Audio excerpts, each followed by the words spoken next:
Okay, friends. I don't know that I'm going to be here very long. I just woke up in the middle of the night, and I'm trying to go back to sleep. But we want to check on things, check on the fires, at the very least. First of all, thanks, mods, for holding down the fort. I am still feeling really sick. I was feverish and chills with the flu, and then kind of got my sleep schedule just all discombobulated. And so I stayed awake, trying to reset it.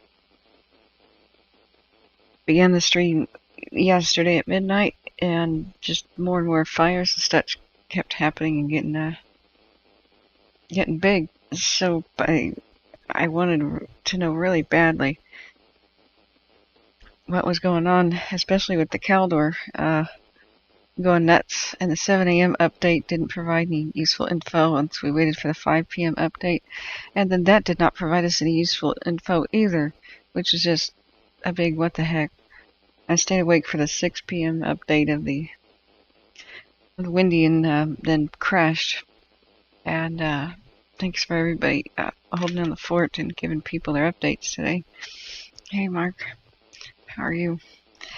I've just woken up in the middle of the night, like around 1:20, and I'm gonna try to go back to sleep. So I'm not promising a long stream or anything, but I hope we can at least see what's going on. The windy looked pretty ferocious. The K&P has got lots of heat activity right there. So we're going to check out the difference between Ventu sky versus windy. It looks pretty dang amazing. For looking at wind and such. So turn off my ad blocker for it. And you can run around hitting the settings. Let's see, app settings. Oh, animation settings. Weather map settings, neat. So it still does altitude in meters, go figure, even though I put it on American. But if you hit wind speed, this is surface winds. Now if you want to go to the 8,000 foot elevation that's relevant for Tahoe and the windy and the K&P down there in Tulare County, then you want to hit the you want to go to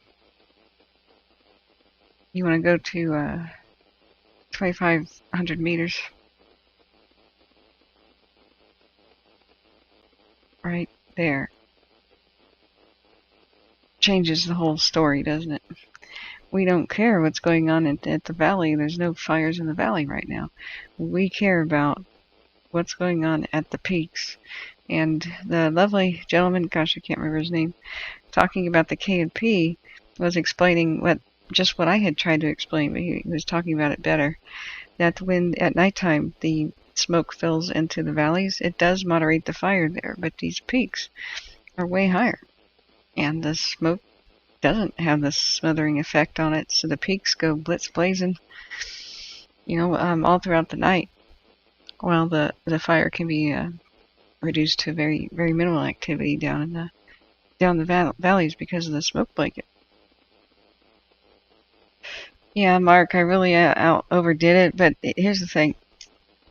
People give me advice like, why don't you just go to sleep if you're tired? And I'm like, yeah, I want to. I do. But here's what anxiety is about. There's this huge unanswered question, like, is Tahoe unsafe again, right? Because we saw the Caldor fire blow up. I would have slept like a baby if the officials would have explained exactly what the heck's going on with the massive flare-up the night before and all throughout the day. But they barely mentioned it, and they refused to answer questions about it. But we heard, everything we heard was pretty negative and just blew from air attack and everybody talking on the radio about it being frustrating and difficult to regain control. And so when I don't have that, how am I supposed to just go to sleep? You know? So what I was trying to say is I was waiting. What I was hoping for is I was waiting for them to say something about it, give an official update. And I thought that it would be comprehensive, or at least address our main concerns. Should we be worried or not is the biggest question. And they didn't. They didn't answer either way. So that kind of shocked me. But I was riding on the hope that I would be sleeping like a baby and have answers to give people. You know, we had more than 120 people in here wanting to know the same thing at any given moment, which, if you added up to many hours of a stream, that was more like a couple thousand people. So, and I have no answers, and I still don't have an answer. We still don't know what the heck's going on. So, I kept I kept going because it's like seeing a light at the end of the tunnel. But then you turn around at the very end of the tunnel, and it's like a light, an actual light, not a way out of the tunnel. Like it's just a lamp. Dang it. Okay. So I went to bed kind of anxiously nervous about the situation instead of sleeping like the baby like I thought I would. So go figure. Now let's check out Lake Springs. See what I mean? What are we supposed to make of this? Like, what is happening at Tahoe? Just in the last 12 hours. So, Strange Reverend, yeah. Hi, how are you guys? So, hi, John. Welcome back, J Cat. Welcome back, everybody. I'm sorry that I had to end the stream every 12 hours, but I sat down and it was like 11 hours and 50 minutes. I may not be here for too long. I hope I can go back to sleep. So, I've had 5 hours of sleep. So, look at it. I was hoping it would stay in color.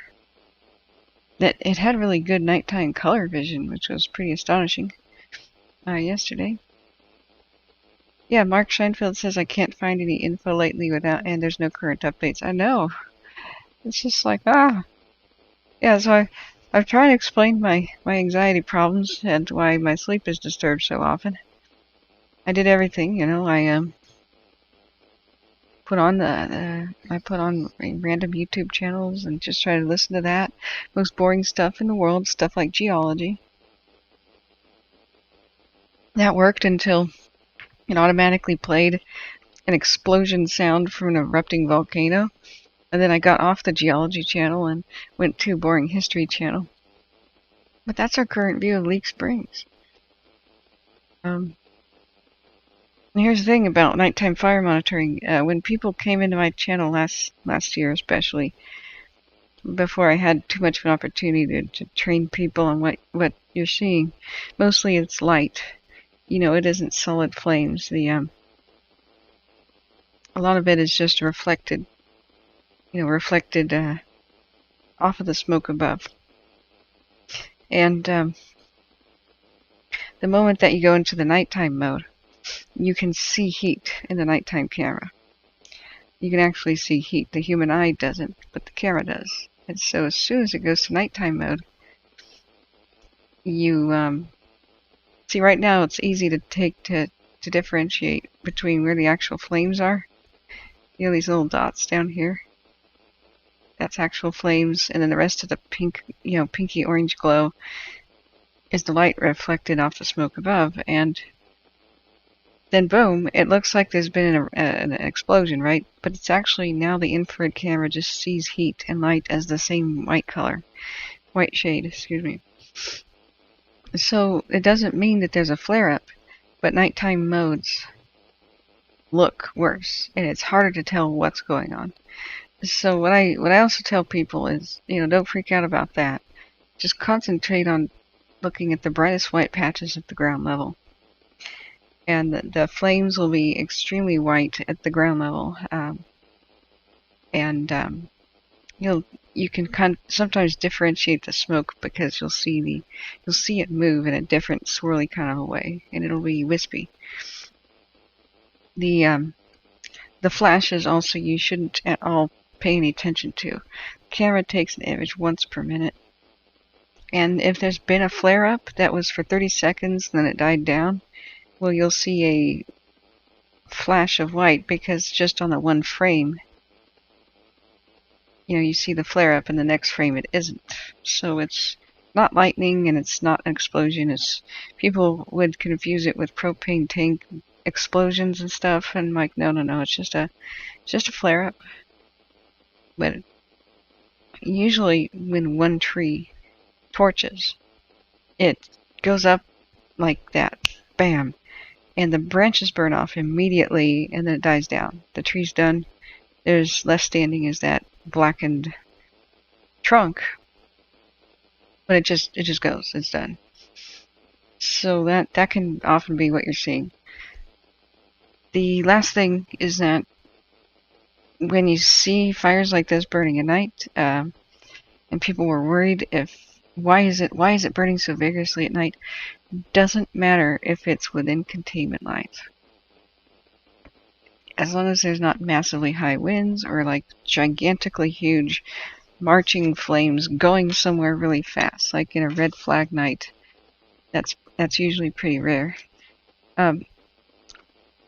Firefighters aren't trying to put the fire out, they're trying to contain it. It'll put itself out.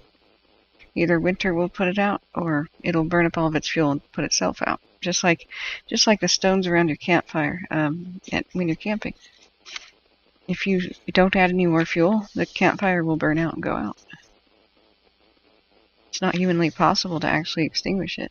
So, like last year in the Calistoga area, people would see the hills burning around it like the Palisades, and as sad as that was to see the trees die, I said, look, it's within its containment lines. It can do whatever it wants. It can throw a tantrum. It can flare up. It can die down. It can throw another tantrum. We don't care. It's within its lines. Don't worry about it. And problem is, we don't know if it's within the lines right now. It escaped the lines yesterday and last night. So that's what they need to tell us so that we don't worry. Is this something to worry about or not? Were they finally able to push it back with the aircraft? Did it work? Did the retardant splashes work? Did hand crews or strengthen lines, did they put out the spots that were over it? Or do they have a contingency line to fall back on? Is the weather forecast tomorrow favorable for wind direction? Do they feel like tomorrow will be a better day? Do they feel like tomorrow will be a worse day? None of that was addressed last night in the meetings. So, that's the problem. Oh, hey, Lori. I'm sorry I missed you again. Welcome, and hope I see you soon. Hey, on a fixed income, how are you doing? Where have you been? I missed you. So that is the issue here. The public would rest so much more easy if we just knew what was going on. People think that you can't tell the public bad news at all, otherwise they panic. No, what panic happens when people don't know what's going on. That's when they turn to rumors, because rumors become the only explanation. And I feel bad trying to interpret what I don't know. I feel bad telling people I don't know what we're looking at. It could be a problem. It could be absolutely not a problem. So, it was a problem for them last night and yesterday. Whether or not they took care of it, we have no idea. Now today, it's after midnight. Today, we're going to have some pretty crazy winds. More than 45 mile an hour wind gusts and maybe 50 mile an hour wind gusts in the Sierras. And last time they predicted that, there were actual 60 and 65-mile-an-hour wind gusts because the storm was a bit stronger. Thank God it torrentially dumped rain. Otherwise, we would have had Tahoe evacuated again, probably. We really dodged a bullet there days ago. So, I have a feeling that this might be a problem for especially 11 a.m. to 8 p.m. when the high winds are going to be here. So, go figure. Go figure. It's a possibility, and I wish they would tell us so we can know where not to worry. But here we are. Here we are. So we were going to compare. Yeah, exactly, Bob. And hey, welcome back. Panic happens when you're caught off guard, right? When you're not prepared and you don't have a plan and you don't know what to do and you don't know what's going on. That's what makes a panic. They also might worry that people will lose faith in them if they say, hey, your town might be destroyed, and it isn't, and people will stop listening. No. That's not the way it works. People get it that we can't be magicians and predict exactly what's going to happen. People understand fire behavior is pretty dang difficult to predict. A lot of it depends on the weather and strokes of luck. So if you just tell people what the potential is and gesture and say, here's why, if the wind blows as hard as we think it might, and because of these fuels, then this town might really be in danger and impacted greatly, and we feel like this is the time frame where that could happen. People are not going to be mad at you just telling them that. They're not going to be mad if they evacuate and nothing bad happens.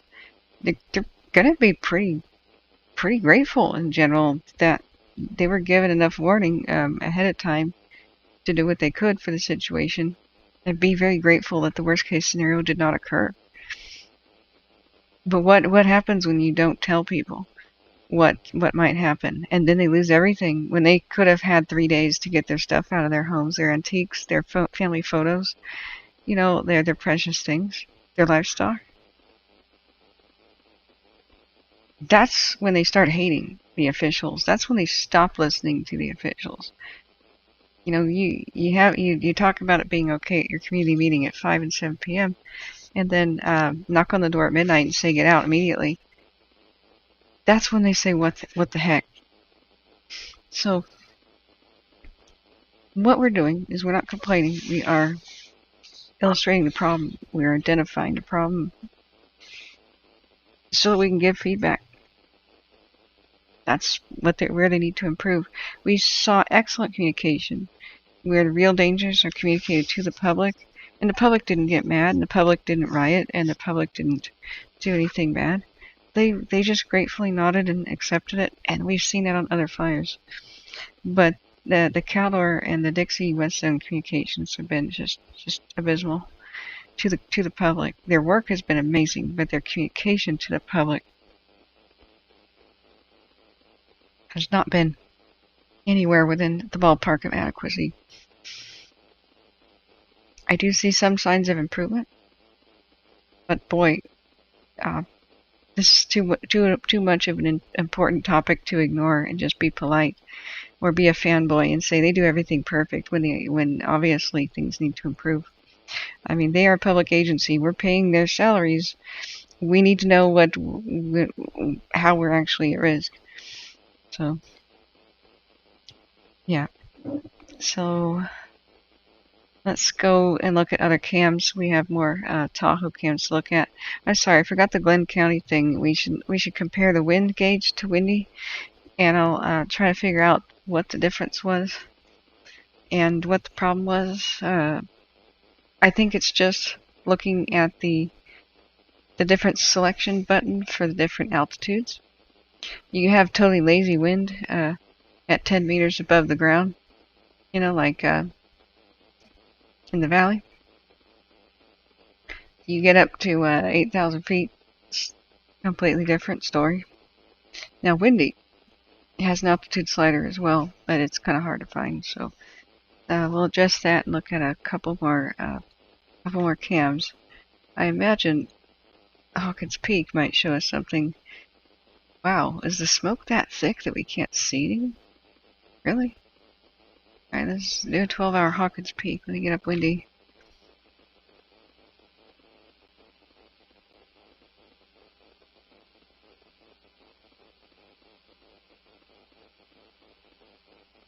Okay.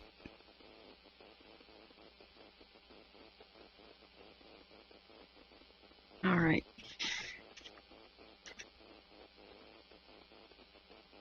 Here's that flare-up north of Caples. You know, the difficult thing, and to illustrate things done right, we had that very troubled Zoom meeting for the Windy Fire, but every single one of my questions was answered, and as far as I know, everybody's in chat. We've had perfect examples of, you know, like Dixie, Eastzone, Monument Fire, McCash Fire, Forest Service, and other agencies, just communicating with the public very, very well, answering all questions, going over it nice and slowly, not talking too fast, looking at maps. And even though we couldn't see the map and it was really dark and we had this constant ringing bell sound, they answered my question, and it was about the Windy, where I assumed north of the Windy Fire it's like a powder keg because of all the dead vegetation from last year's fire. But we didn't have a clear answer on that. It's going to be a huge powder keg if any brush has grown back since, and if there's significant needle drop, and a couple other factors, because that would be like stacking kindling at the base of the massive bonfire of the 1,000-year-old trees that are like 80% dead north of the Windy Fire. And they took the time to explain that there isn't that much in the way of needles, and there isn't that much in the way of bush growth. And their lines are pretty solid up there, and they don't expect it to breach the lines. And even if it got over the lines, they don't think that it would be a huge running fire. I don't know that I completely agree with that completely rosy outlook at it. I still think there is a moderate amount of risk, but they answered the overall question, which is they're not as concerned about it. They're the ones who are on the ground looking at the situation, and they seem to be honestly talking about it. The only reason I'd have a little bit of doubt is that officials have been surprised again and again and again by the fire behavior, especially the ones from out of state, which they might be. People assume that the local firefighters are the ones on these fires. The ones, like the local firefighters from Plumas County, are in charge of the Plumas County fire, right? That's not the way it works. Firefighters are just rotated around the country to fight wildland wherever it's at. That's why we have so many different accents and so many different people. It may be their first time ever stepping foot in the county, and they are in charge of the wildfire there. So the problem with this, they don't study the wildfires like I do or other locals for the last several years. They get surprised by the Dixie Fire's explosive growth, and I'm just incredulous, like, okay, that may be surprising for somebody out of state.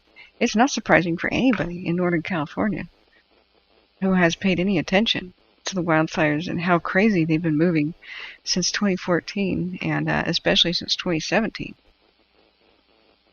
If you had I feel like they should study the wildfires of the region, even just a 2-hour crash course by the people who, well, the firefighters who live here and experienced it. They could have just shown the video that I show other people's, the historic run of the Bear complex, the North complex. You could just take a crash course on what happened at the Cascade Fire, the Camp Fire, the North complex fire, and you would know absolutely what you're dealing with. And then probably the Carr Fire as well. That's pretty relevant. And they would not have been surprised in any way by what happened that night that we lost Greenville Canyon Dam, and the Dixie Fire expanded 100,000 acres in a single 24-hour period. The locals kind of knew that was a possibility. Just rewind tapes. People asking me, could it be 100 a 1 million acre fire. Yeah. Saying that a long time ago just because I studied the previous fires and just casually. Casually as a non-expert. It doesn't take an expert to look at a video and know and time the fire's movement and know what happens. So the that's the only reason that I would doubt them saying, any official saying, oh, we don't expect the fire to get established or run into another area. Well, are you from here though? That's the respectful kind of skepticism I have. Hawkins Peak isn't showing too much. Let's go to Radio Hill.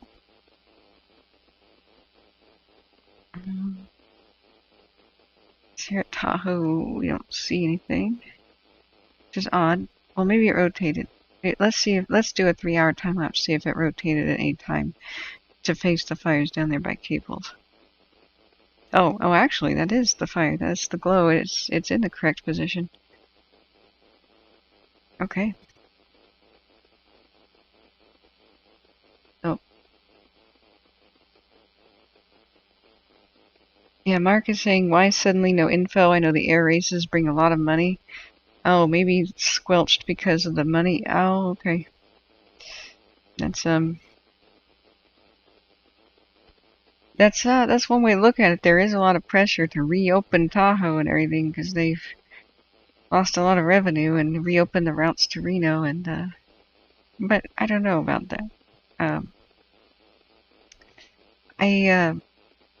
I feel like it's more likely that when they don't know what's going to happen, they think saying that is going to freak out the public. I don't think that it does. I think we appreciate honesty. If we knew just how much fires are a guessing game, it's just the nature of it. Everybody knows predicting the weather is a guessing game. Nobody expects anybody to be a prophet. If they say we've got low confidence in any one of these scenarios being the most likely. Well, okay, all right. That's appreciated. Sorry guys, I gotta get a bread from the kitchen here. And get some blood sugar going. I got a hoagie roll. Oh, you know what I could have is a hot dog. I just realized that I could have a hot dog. Oh my gosh, I don't have any ketchup. No. I don't have any ketchup. Sorry, this is Kathryn, woke up in the middle of the night edition. So I just feel like it's a bit more innocent. Maybe there is a pressure thing. I do feel like they repopulated Greenville too early because of pressure.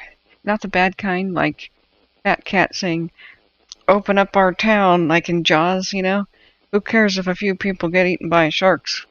The whole town will die if we don't have a working economy. I don't think it's like that. The sheriff lives in Greenville, and he was feeling sympathetic to the people who were out of their homes for so long. And he had I would imagine it worked like this, a sort of detrimental optimism, where you really want to believe the best outcome is going to happen, and you kind of blind yourself to, it's very hard, and I'm not criticizing, I'm just trying to explain the psychological thing.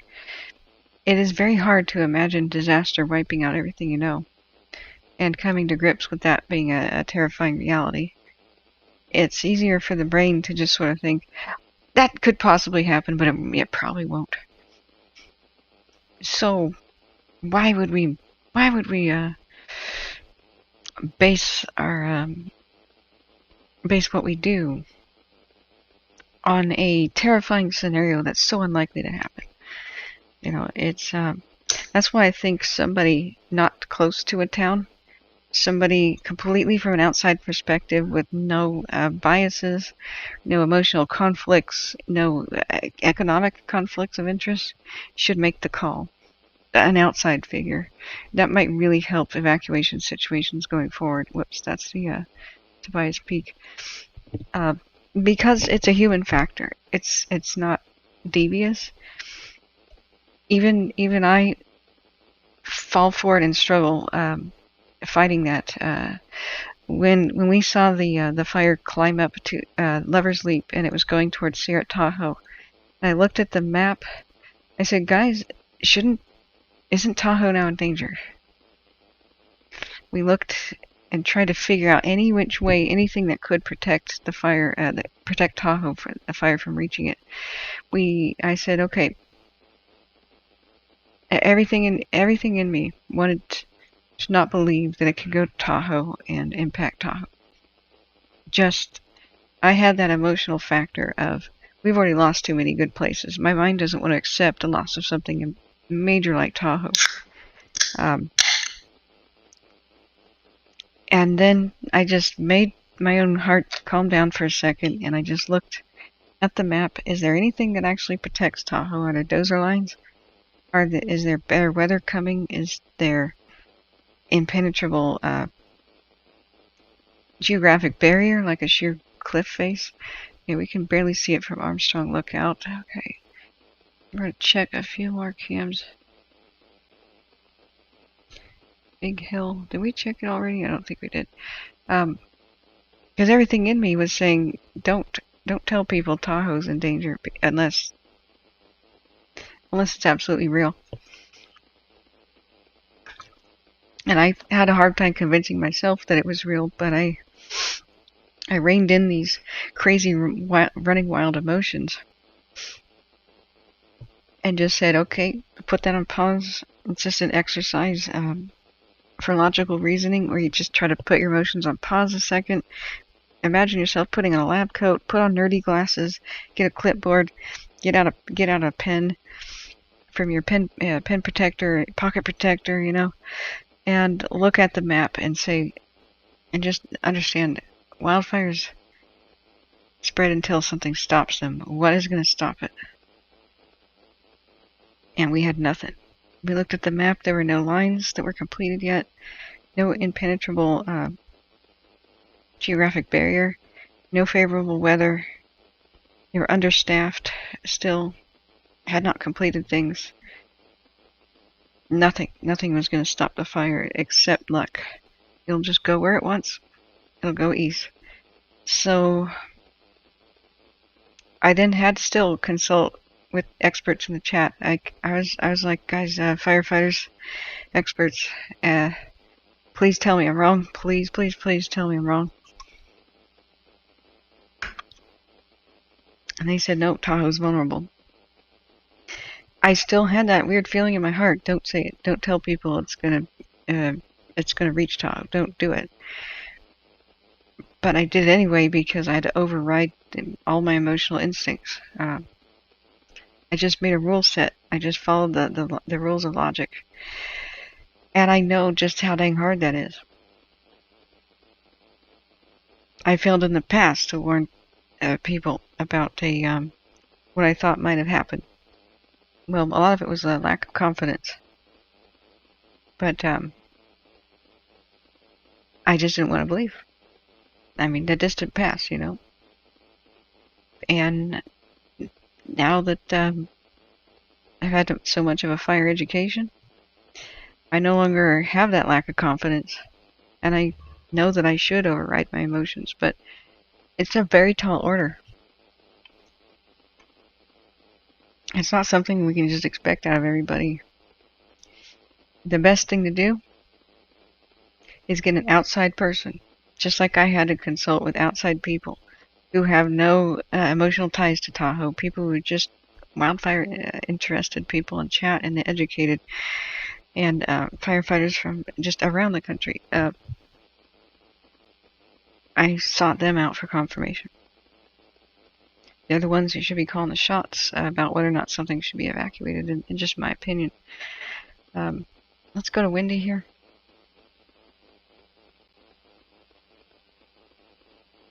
And just to sum that up, there's nobody to blame for that. You can't blame people for being human. Okay, so it was Big Al. Did you come back to the chat, Big Al?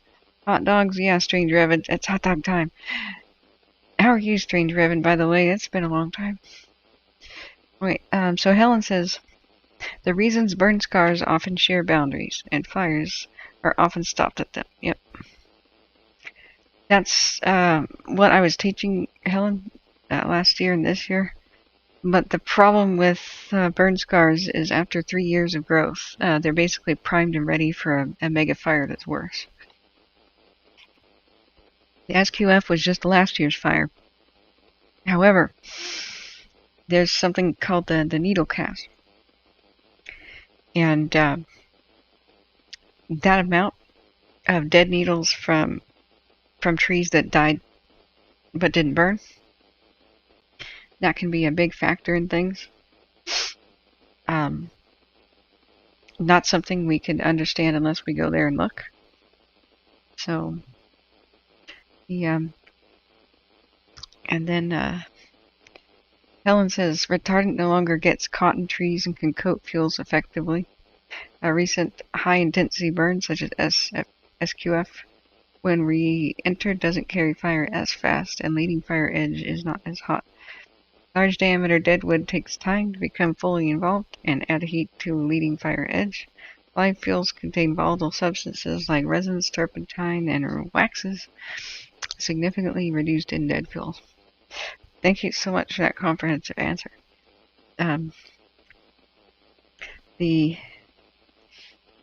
It was big question mark too. We've got fresh dozer lines there. However, here's my thought about that. That's under more normal circumstances, but this is mega drought. So what if the pyrocumulus cloud gets started before it enters the SQF, when it's burning that live volatile fuel stuff, and it becomes a moving mega fire monster? It's already established and then gets blown by heavy winds to the north. It's very different at, getting established part. It's a different story if there's a moving, marching mega fire. That's already rip-roaring and fanned by high winds and making its own weather. And at the center of these are these fire whirls that are like half a mile high. This one's 1,200 feet high, approximately. When you have that kind of intensity, and it moves into an area where there's gigantic trees mixed in with smaller ones too that were beetle killed. Not all the trees were killed and consumed by the fire. Some of them were just dead groves that didn't take. Those could be those kind of inland pockets where it wasn't incinerated.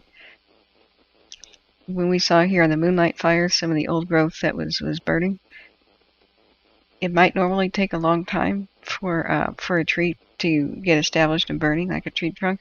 But what if it has these 65-mile-an-hour winds or 70-mile-an-hour winds going up in the fire whirls? We saw 18 of these spawn. This is just a screenshot of one of them. When the Dixie fire was cooking at pretty moderate wind speeds, like 45-mile-an-hour wind speeds, on a 9% humidity day.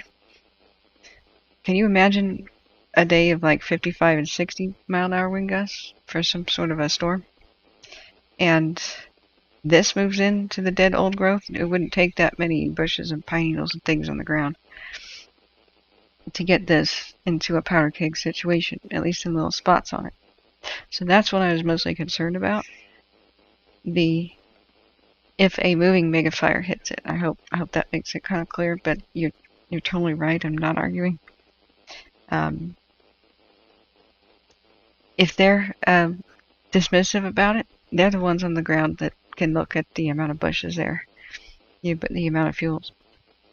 You're doing well. Wish you could sleep better. Yeah, me too. So here's our wind gust for tomorrow, or today. It's now today.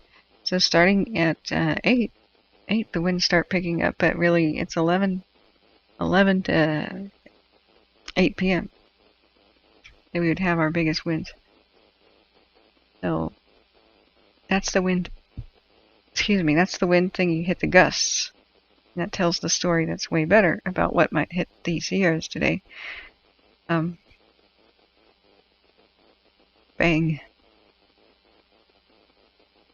See the reds, the deep reds, the over 35 mile an hour things. And it depends on where you plant your flag. Which peak are you going to hit?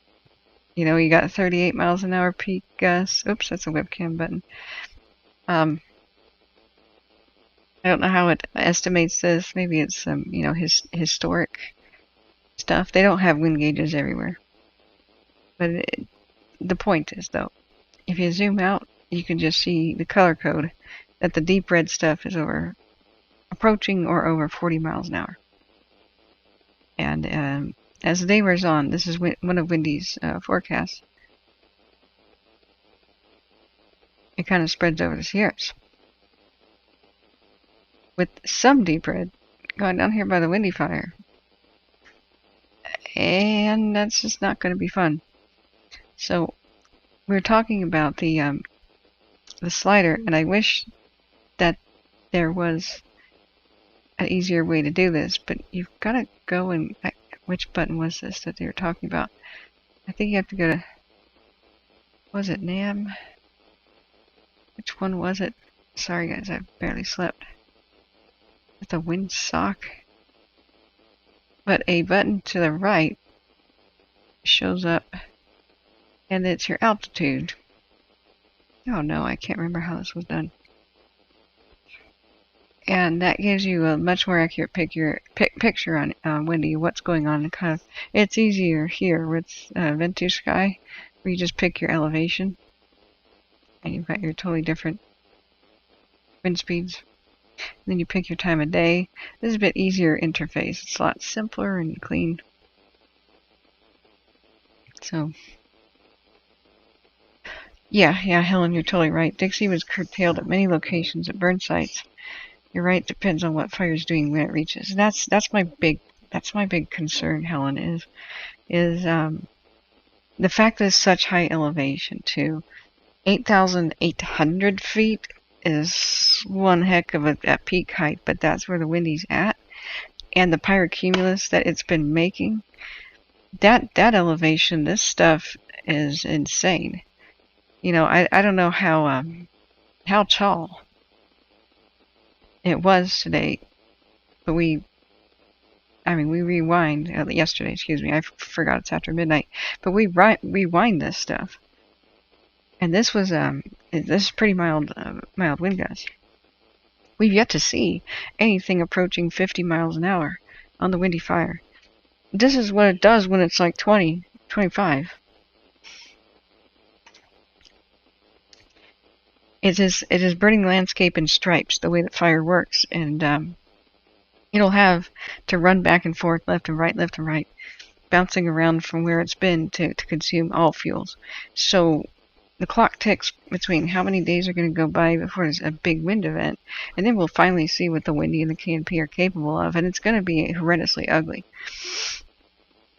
The long range spotting is very possible, and it doesn't have to long range very far to get in to past where they probably are expecting it might go. So we know that the SQF right there, that was a massive one, and they never did get control of it. It was just, well, winter came, That basically was it. This is the general area. Look at the Windy already on the border. When we talk about long-range spotting, that could be several miles. Like the Caldor did 3-mile spots with ease. So what happens if it just goes like towards areas where trees are dead still but didn't exactly burn? You could have huge eruptions of those islands, so to speak, getting huge, and I think they're wondering if it might just move along the ground. And yeah, dozer lines and stuff are really good, but these peaks are so dang tall. Extremely long range spotting is possible. It makes me nervous no matter what. Their estimate is just that huge amount of dead trees, the dead sequoias, the dead forest there, millions of dead trees that have been drying out for more than a year now, ready to burn. And if it doesn't happen this year, then it's just going to be worse. They need to salvage log immediately everything they can, or the 3-year jinx will hit them. Every 3 years, you have enough brush to start a mega fire at the base of Old Grove. That was the big lesson of the Tillamook burn, 1933. 1933, everybody thought that was the worst fire. It was one of the worst fires in United States history. It burned up pretty much all of Oregon's remaining old-growth forest. Just boom, gone. No control, no stopping it. Thousands and thousands and thousands of people on it. Never had any containment. And it was only stopped because it A, reached the Pacific Ocean, and B, winter came. That was that. And everybody breathed a sigh of relief. Well, it's over, right? Well, every 3 years there was a new fire that was worse, because that was 3 years of brush growth stacking up at the base of the standing dead trees. And the snags just burned for months at a time. And months at a time means you are going to get wind events, and the snags are going to shatter apart, and they are going to throw grenade-like pieces of fire all over the landscape without the ability to control that. So I don't think we are going to salvage log. There's so many complications with the federal land and the Park Service and this and that. There were some laws made in 1964 saying you can't even make new roads in the wilderness, and that just has to go. We have to save the environment, but just adapt to the new reality. As long as they're on the landscape, that is a powder keg primed and ready to burn. If not this year, the next, or the next. And we can't ignore it. We already learned that lesson in the 1930s. I don't know why we're forgetting it. Look the Big Dipper, J.E. Cat says. John Stoker says, when the Caldor started, I was already been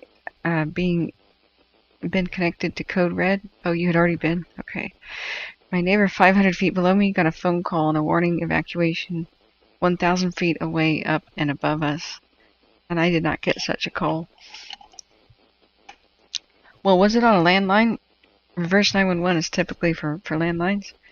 Also, John Stoker, what is the area code of your phone number? If you, say, move from New York City to California, even though you're in California, sometimes it works like reverse 911 goes to people with that as certain area code of their phone number. But these days it's real difficult to do that, because with a cell phone, people just don't want to change their phone number, even if they move from out of the state.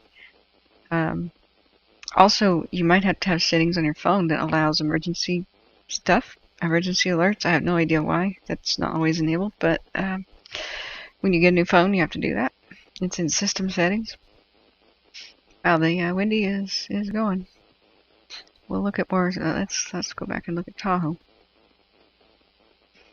Sorry, I'm just completely rambling. I'm barely awake, guys. I'm still sick with the flu. We see pretty moderate activity, active but moderate. There's a significant amount of smoke here. Kind of moderating what the Caldor is doing in the trouble spot. I'm just going to call it the trouble spot. The Caples curse here. That has been the worst part of the Caldor. And I was I'm kind of interested now on why it's just so difficult. It's got to be related to the terrain and how that's a sheer cliff face, where if you drove your car accidentally off the cliff by Tragedy Springs, your car would probably be the size of a toaster by the time it hit the bottom. It's got to be the topography that makes it so dang difficult. The winds and the cliffs and the lake and other factors. I'd be fascinated if they ever explained that or had a seminar or a class or something. What we're talking about is right here. And Tragedy Springs is right here. See this sheer vertical drop off? That's got to make the winds just all kinds of unpredictable. And what I'm talking about is if your car drove off right here, and that's a long way down. That is a long way down.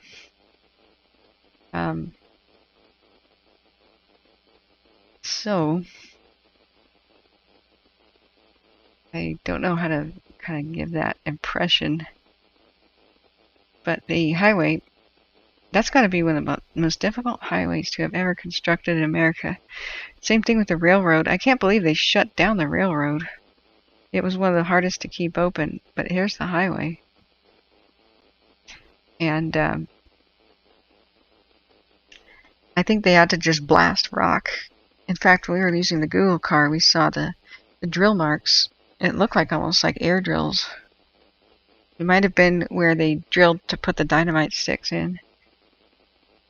But that amazed me that wasn't that the way the Transcontinental Railroad went? Was through Truckee and the Donner Pass area? Did they reroute the railroad, or is it just not? Does it not connect anymore? I don't know. We're getting to the point where we don't have enough tracks anymore, that we might actually face the day when the eastern United States and the west don't connect by rail anymore. That would be just, that's mind-blowing, but that's a possibility that comes down the pipe. So what I'm hoping that they're doing is they're doing the control burn that they thought about yesterday. I'm looking back at the radio, making sure it's playing. I'm going to refresh Broadcastify. But we don't hear anything at night with the Caldor anyway. We just don't. It was always pretty much always the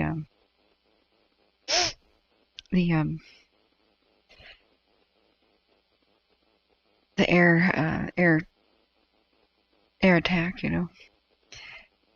John says, I have the same area code and depend on the cell phone being on me. The landlines only use a landline for DSL. Well, you know, what was your neighbor's? Was your neighbor a landline? Is that how he got reverse 911?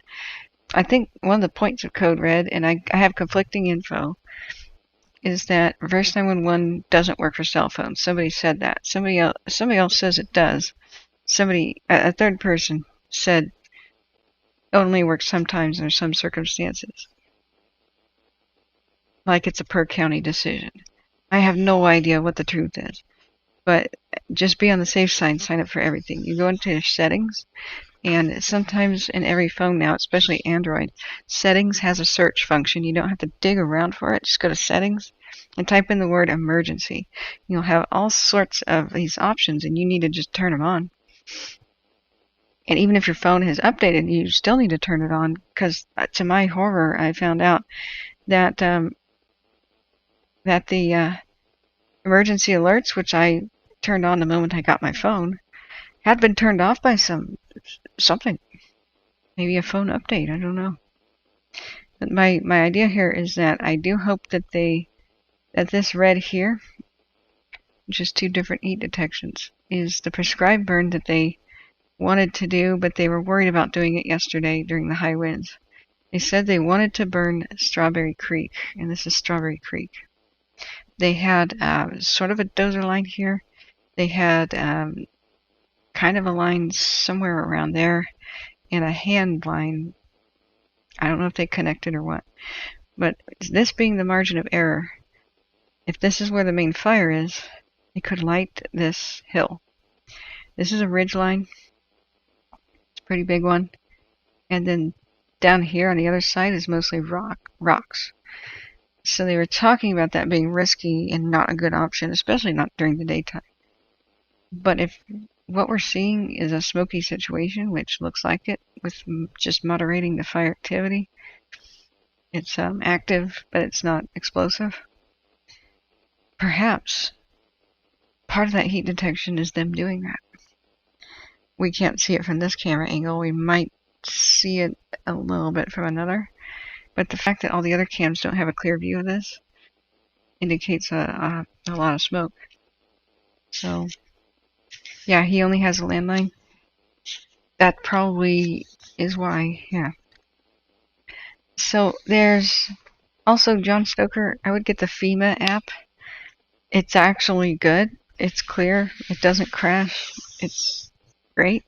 I was very surprised the government app worked that well. Don't ask me why. I guess broken clocks are right twice a day, but it's good. You can sign up for which alerts you want, hurricanes and tornadoes and all those. I turned them all on because you're never going to, if you go to Florida or if you travel, or you never know, sometimes tornadoes can spawn in every state. You'll never think later to turn that alert back on. It's only going to tell you about a tornado in your own neighborhood anyway. I just turned them all on, even tidal waves and whatever. Because why not? You know? And then I do get alerts. It does consistently notify me and say, hey, there's a red flag warning, or there's this and that happening. Now, it doesn't work that well for wildfires. The one we were talking about, the app called Watch Duty, just supreme, and I think every Californian should get it. I have it on my phone, and it was buzzing my phone, and we found out within 2 minutes that there was a fire at Ukiah yesterday, and one over at Petaluma. That was amazing, and they're going to add more counties. Right now it's pretty much Bay Area, but like download it and get it. Yeah. The last one is a Red Cross's emergency with an exclamation mark. I like it a bit better than the FEMA one. It's kind of comparable, but it's called Red Cross emergency exclamation mark. It's amazing. Whoops. It's not that one. Emergency app. Let's see. There's several. One of them's first aid and such, hero care, blood donation. Then there's a bunch of disaster ones. There's an earthquake, emergency in general. So I have emergency.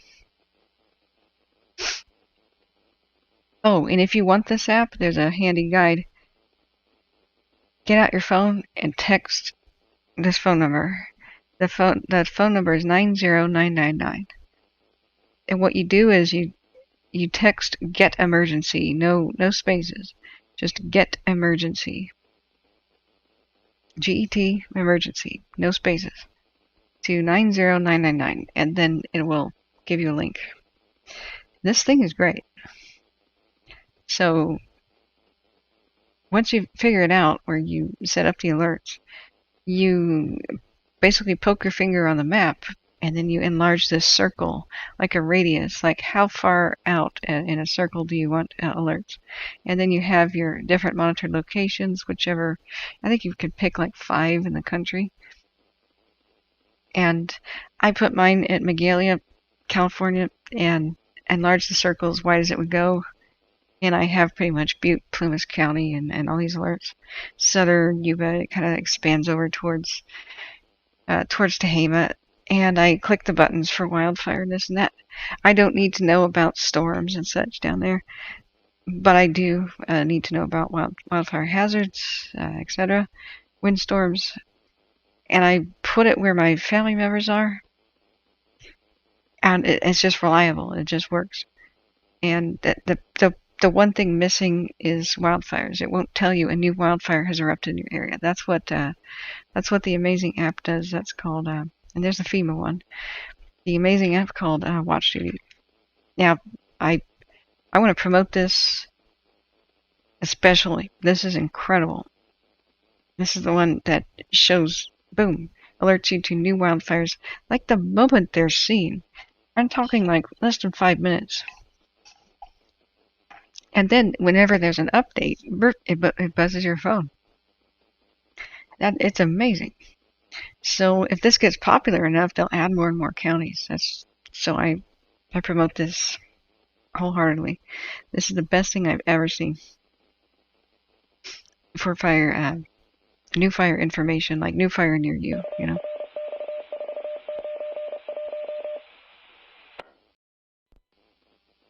Uh-huh. So that's Caldor Fire Operations. Okay. So, yeah, Helen says it may be a lot easier to prep a fire line in or out of burn scar if you're largely dealing with poles and logs and have pre-existing roads to bring in the harvesters and the fellers. That's true, Helen. That's a good thing that they have. And you know, the Whitney and the KNP have been relatively polite fires. They sat there, struck by lightning, and just sort of sat there and waited and waited. You guys gonna come get us yet? You guys gonna put us out yet? You gonna contain us yet? And then eventually they shrugged after a couple of weeks, like, oh well, okay.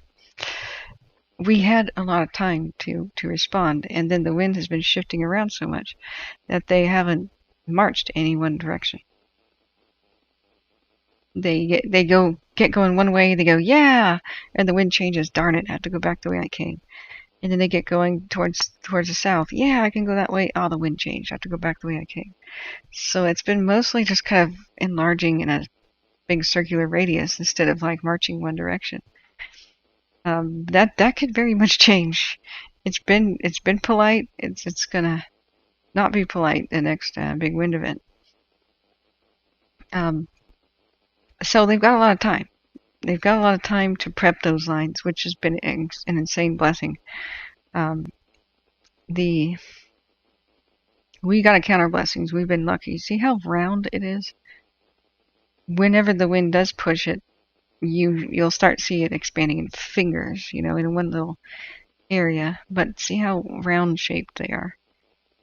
Yeah, that's an old fire. Now the KMP complex is too, but if you ignore the part where they merged in the center, they're still pretty round, and that's because the wind keeps blowing it back on itself. And if it keeps doing that, then we're going to see a lot of the fuels around the fire's edges start to get depleted. That will reduce its ability to spread.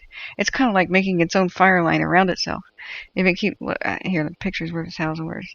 So my point is if the wind keeps it mostly within its circle, it goes, yay, I want to go that way. Oh, darn, wind changed. I have to go back that way. It's going to keep eating all the fuels around the edges until it has made a line around itself in many of the places. And all the firefighters might have to do is just sort of reinforce the line that the fire made for itself by lighting their own backfires and finishing off the fuel in the times when it's favorable. For example, when the wind is blowing to the west, and they would light fires to the east and to make this thicker, this area of burned fuel, right? When the wind's blowing to the east, well, they could light fires in the west to burn up more fuels. Okay, now the wind shifts back again, and the fire in the center goes, goody, I can go west again. Darn it, nope, all my fuels are gone. It could try the spot over. It's just a basic concept. It could try to spot over, and the embers would probably just mostly land in the dead zone. This is an oversimplified concept, but it's great if the wind shifts it around again and again and again. And it has a round fire is a lot easier to deal with. So yeah, let's see here. Let's go back to our cams. I'm just going to chill out about the Caldor until we have a major flare-up to worry about. We can keep monitoring it. It's active and chugging away. Hopefully it's within lines, or hopefully it's where they want it. Hopefully yesterday's work was productive in some way. Hopefully they're able to light backfires right now safely. It may be that they've got a perfect opportunity before the crazy winds of tomorrow. Well, today. I keep forgetting it's after midnight. It's today. Whoopsie. I just closed down this. So, today, excuse me, I did it again. 11 o'clock at the 8,000 mark. See how we start to get some decent winds. I don't know if that's sustained. I think this is the sustained. Yeah, we're in the sustained. If we hit wind gusts, it's a different story. Maximum 1 hour. I don't know what that is. Okay, so wind gusts. It's like talking about 24, 25 miles an hour just at 11. So if we get to 2 o'clock, that's when it's really starting to cook up. This isn't as clear an animation as I thought, but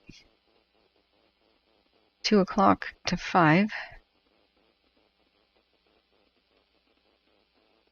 Yep, you see, here's the 40-mile-an-hour wind gust strip east of Tahoe. It's the color code I'm looking at. So it'll be gusty, but around Echo Summit, where Caples is, north of where Caples is, getting over towards that area can be kind of fierce. So this is an interesting app. Oh, was I at the wrong altitude? Hang on, I'm alerting the app. Yeah, that's our altitude. Oh, okay. I'm very interested in how very much this looks like a wind tunnel right there, that particular spot. See how it dolphins over here into the Minden area? It really is funneling. Interesting. So we'll see if it tries to go this way. Whoops, that's a tiny cursor. I forgot to eat, guys. Part of the reason I'm struggling here is I don't have any blood sugar. Let's look at some more tabs real quick. Duplicate tab.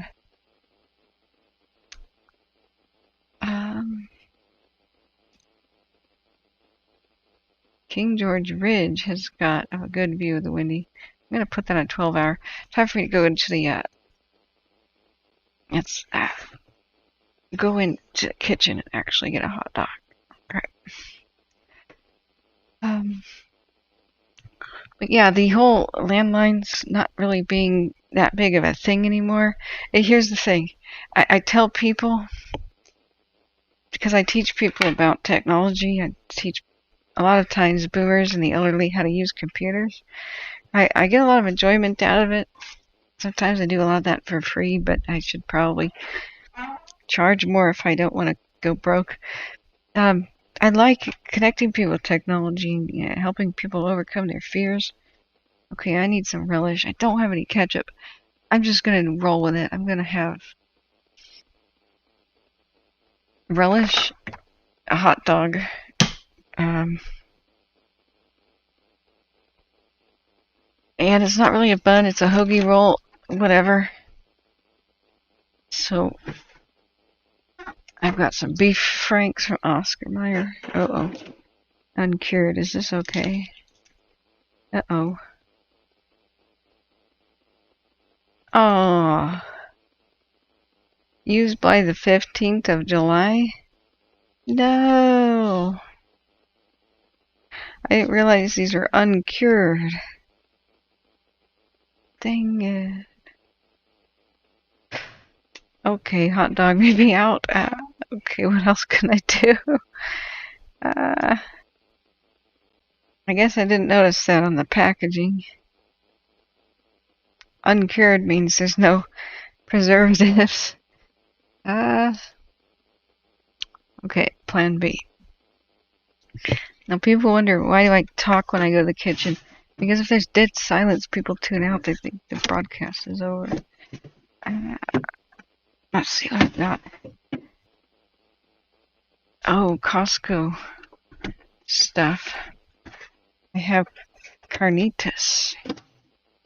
Oh, pulled pork, onion free. Slow cooked Mexican tradition for a modern life. Yeah. Is this good? Still in the package. It's all vacuum sealed.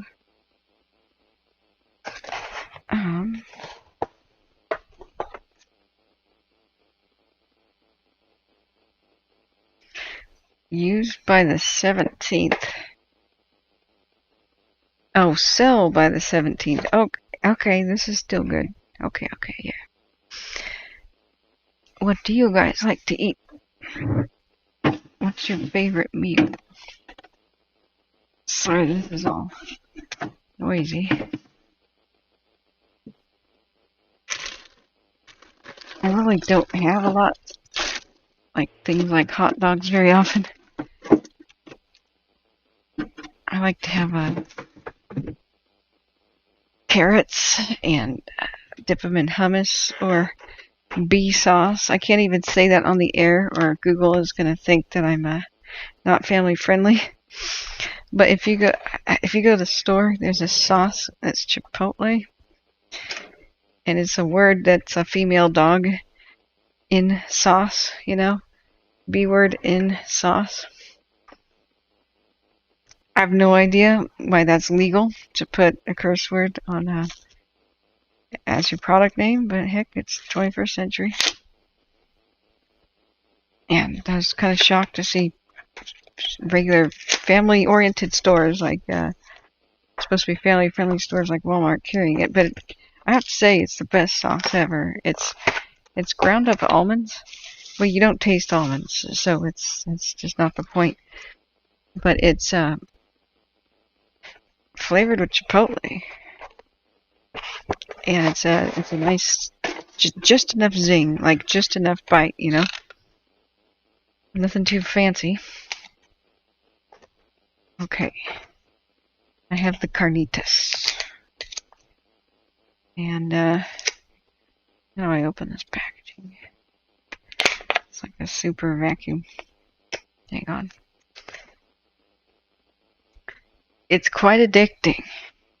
You just gotta try it, because it's an alternative to ranch, which is you know, good in its way.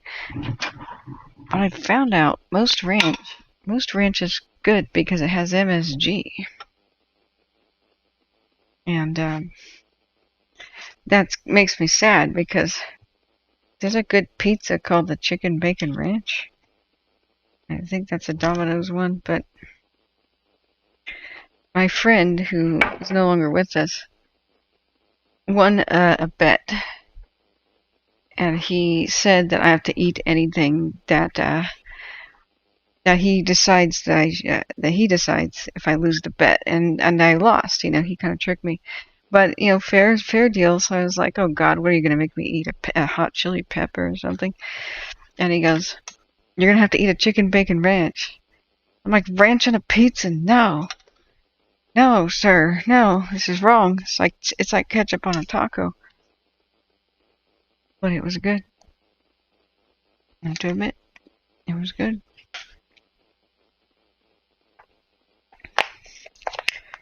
So let's see.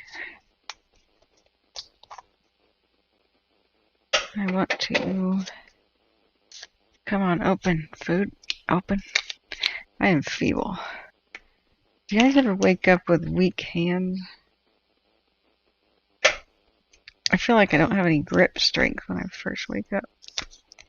Okay, here we go. We got it. This is also vacuum sealed, like they were preparing for the apocalypse. Really, it's carnitas from Costco. It's not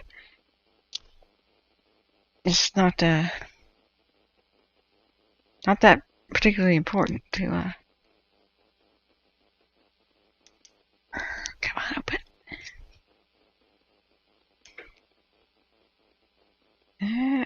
Opening it. Okay. You know, I was hoping I could keep the screen moving for you guys when I gotta do stuff like moving around the kitchen.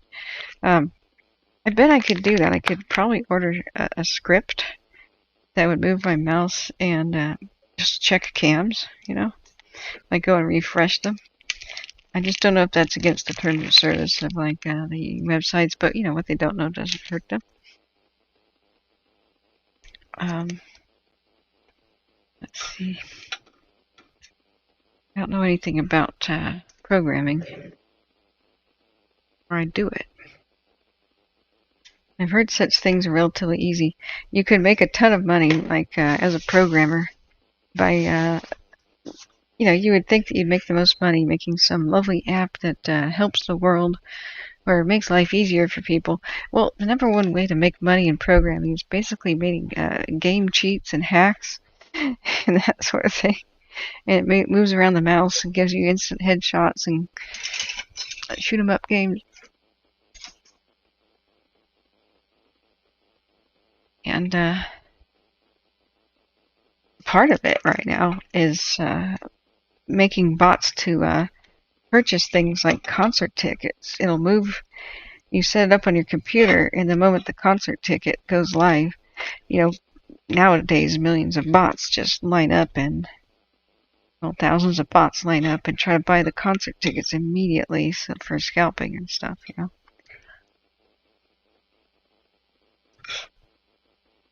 But it's the same concept. The mouse would move faster than a human could do it, so you get the ticket, right? And then with the concept with having your mouse automatically move, none of the cameras would time out. And they'd always be refreshed. This and that. Okay. If you wanted to get super fancy, which would get expensive, you could tie it to something like the Watch Duty app or some kind of a website and go to an appropriate new cam whenever a fire started. Now, that's what a programmer could do better. Now, a programmer can have a better fire stream than I'm capable of by setting up things like that. So, sorry guys, I have got to slice open this crazy. I thought I would just sort of put it in the package and heat it up, but I have to carve this like it's a roast.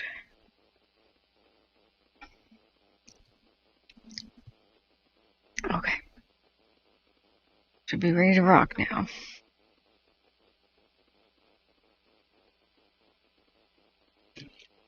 Okay, here we go. I hope this meat is still good. I think it is. It seems legit. It smells legit. Okay. Here we go. Okay.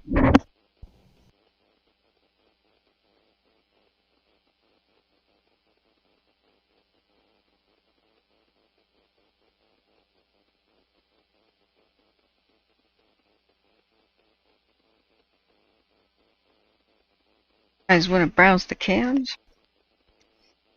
Go ahead and tell me which one we should look at when I sit right back down. I'll be right there.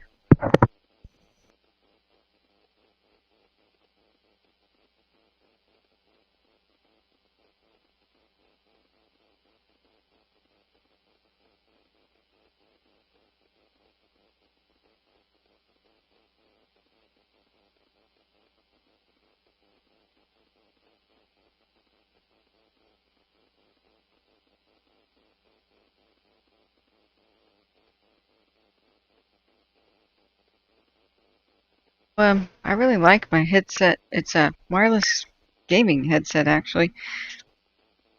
I'm in the kitchen still talking to you guys. However, it's doing a weird thing. I kind of wonder what frequency the microwave is, because I walk over to the microwave and it starts zapping my ears if I get too close to it when the microwave is running. Kind of worried about this. Is that normal? It's on the 2.4 gigahertz spectrum. I'm still kind of uneasy with the whole idea. Like it's almost like static shocking my ears, making a popping sound, and I don't want to ruin the speakers, of course. I'm just sort of like, how does that work? Huh. Okay. Is it working? Let's get the food. Is it hot? Oh yeah, it's nice and warm. Okay. Get the hoagie roll. I think I need mayo.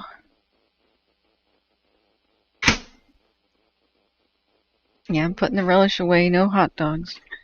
Darn it, no hot dogs.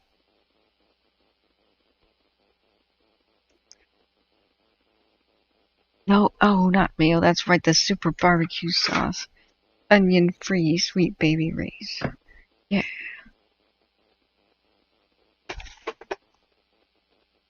That's better. What was I thinking? Mayonnaise. I was thinking steak sandwich. This is no steak sandwich.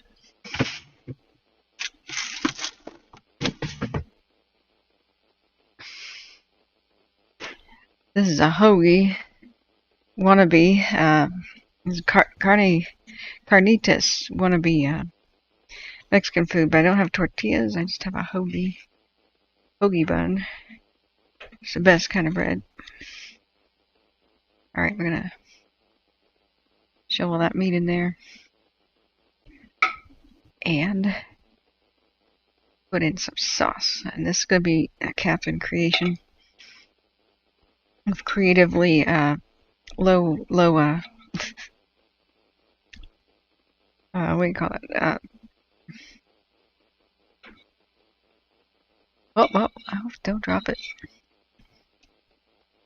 Low, not priority. Low effort food production here. Pseudo cooking. Yeah, let's make a fancy word. This is pseudo cooking. Okay. Now slather on sauce. There we go.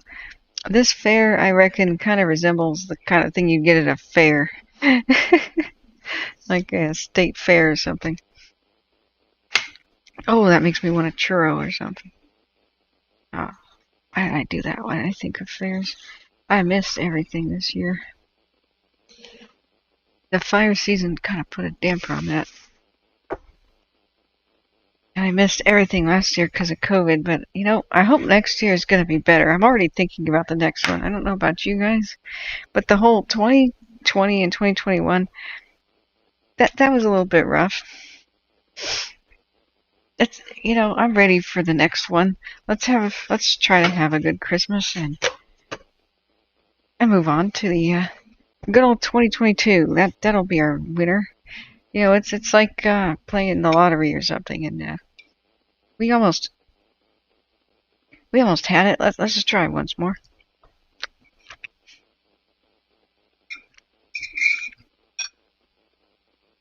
Okay, got the food.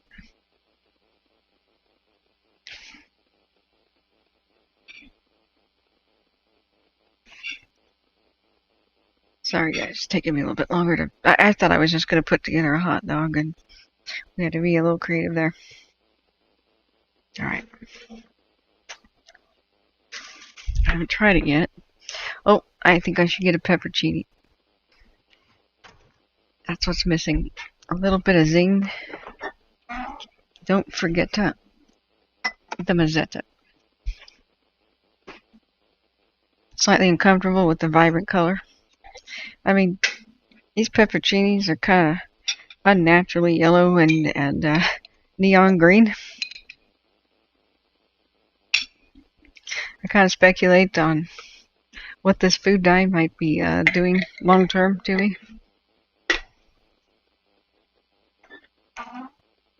But they're so good. Okay. Going over to the computer. So one time I made an elaborate meal like this.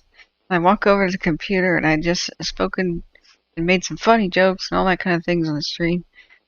And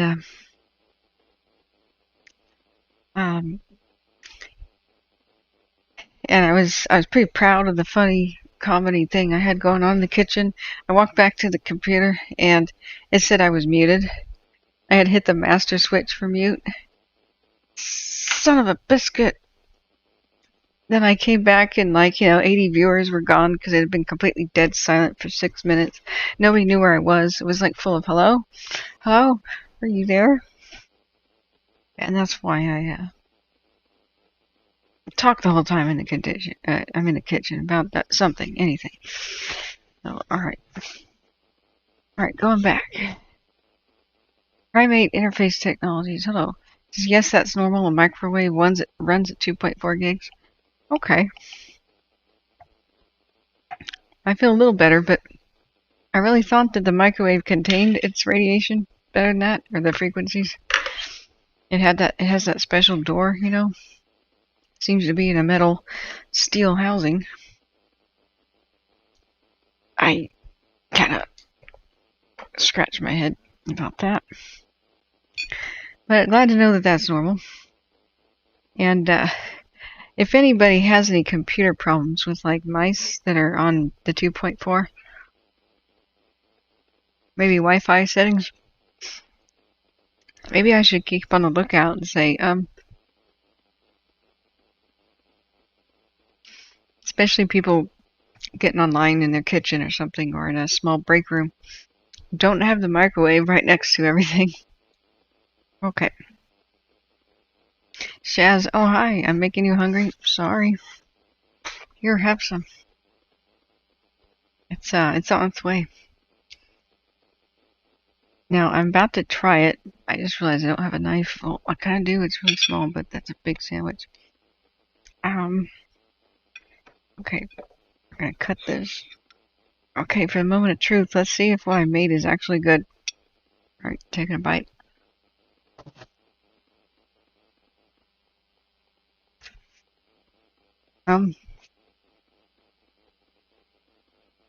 Oh, okay.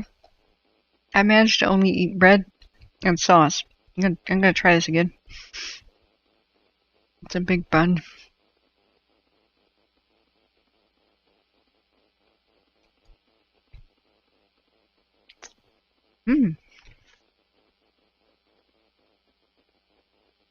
That's it's good.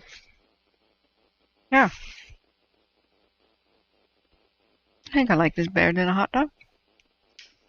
Primate interface technology says, in theory, there could be a hole that's a half the wavelength in size and it can't get out. In reality, a tiny bit must get out, and our phones and other devices are extremely sensitive. Oh, I see. Well, as long as I'm not ionizing myself and going to turn green and lose my hair and glow at night, as long as that's not happening, I'm satisfied. Okay, here's our windy fire. But, how have you been?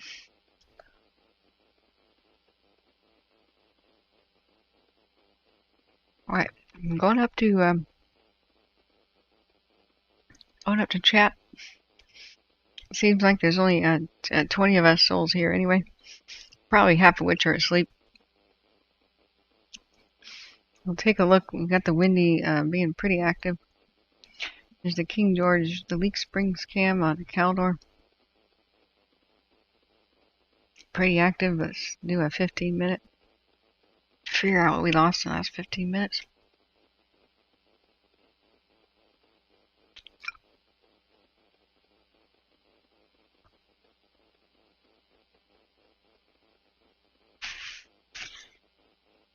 Okay. Well, it's just chugging away. That's nice and mild, pretty much. I hope they're doing some backfiring. Can't hear anything. We'll just have to figure out if they decide to tell us tomorrow. I think the greatest hope we have of finding out is listening about 10 in the morning, 10:30, when 11, when air attack gets up in the sky and is trying to assess the situation. First thing he'll do is get on the radio and start saying, hey, this is what happened last night. This is where it currently is, blah, blah, blah, blah. I'm going to try to go back to sleep so I can come and be awake at that time. Gail says, I'm glad you're enjoying your sandwich. Yay, me too. I was so forlorn when I couldn't have a hot dog, but yay.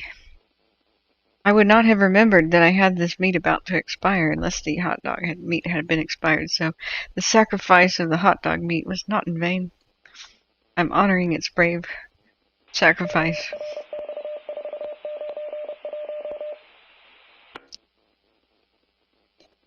Huh. That's Caldor Fire Operations, Broadcastify.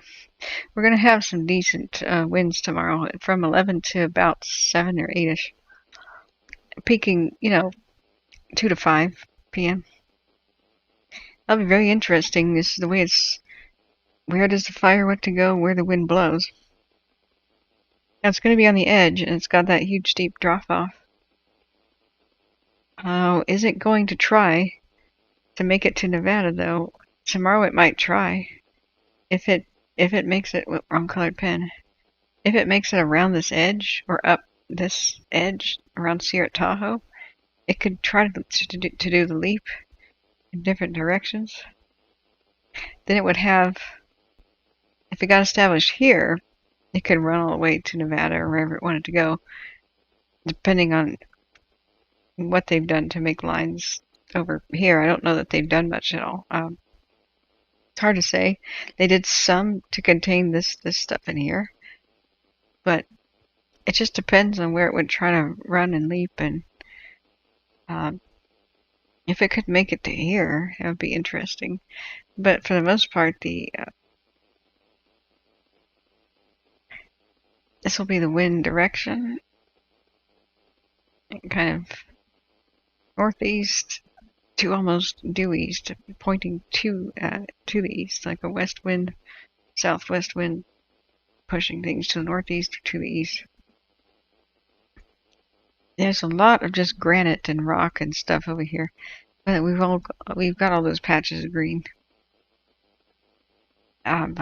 It won't be windy enough to do extreme long-range spotting, knock on wood, unless there's some drastically different development. And from the forecast. But the fact that it's just established here and that active, I kind of wonder what will happen for the next wind event, Right, yeah. It's non-ionizing radiation. Yep. I was just sort of cracking a joke, but thanks for the clarification thing, because I sometimes forget to tell people that I'm kind of falling asleep here. Hey, maybe I can go back to sleep. If the microwaves had ionizing stuff, man, can you imagine every time you put what you put in there, what would happen to it? Yeah. My dad tells horror stories about the Air Force where they had the big radar detecting stations for the Cold War, and there was some shielding problem, and there were guys working too close to it, and all of a sudden his arms were sunburned, and he got really sick. I don't know which Air Force base it was at, but it was a bad problem. Yeah, sleep and thumbs up, yeah. Do we know the time of the morning updates?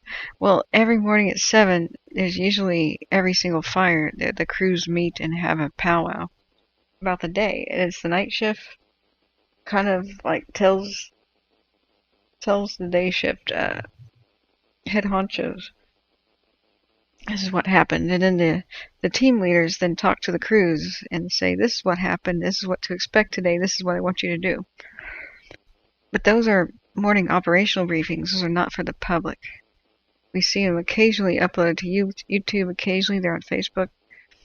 The public can watch, but we're not supposed to ask questions, and it's not for us. Now, we do have that on the Caldor, but it wasn't relevant.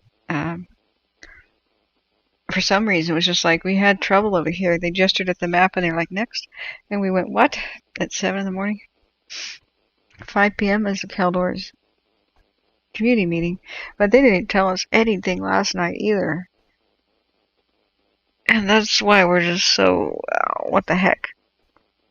Now, we could go on Twitter, and there could be individual media, in individuals that may have posted what they say is insider information from either being next to the fire crews or maybe interviewing them like KCRA or some smaller independent media.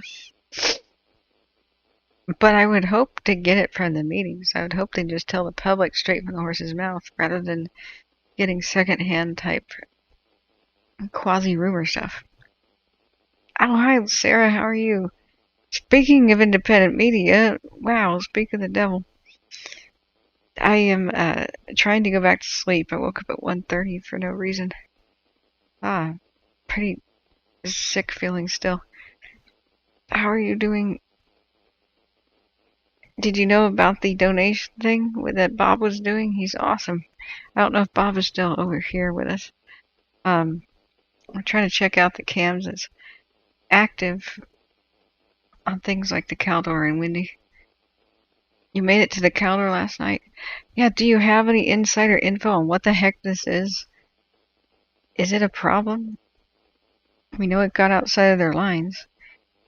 They were talking about, the pilots were talking about doing a possible but poor option for a Strawberry Creek control burn.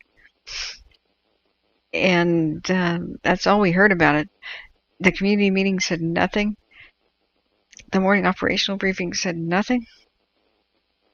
And I don't know what we're looking at. I don't know if it's a problem or if they were able to push it back over lines yesterday or what. Okay, good night, Yale. Have a good night.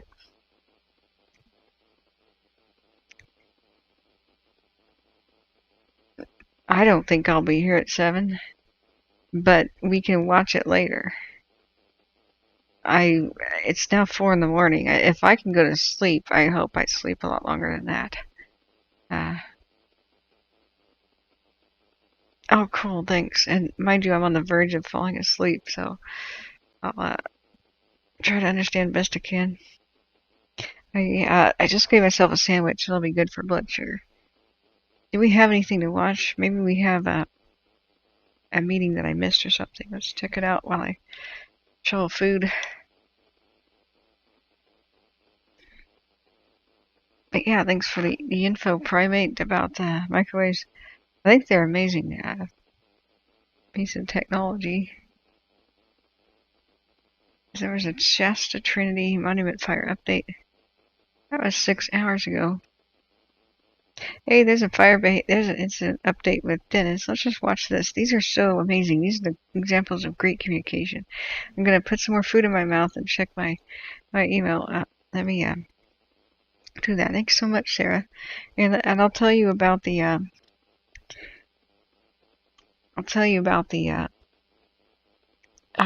cool thing about Bob's donation for you today, and Jason.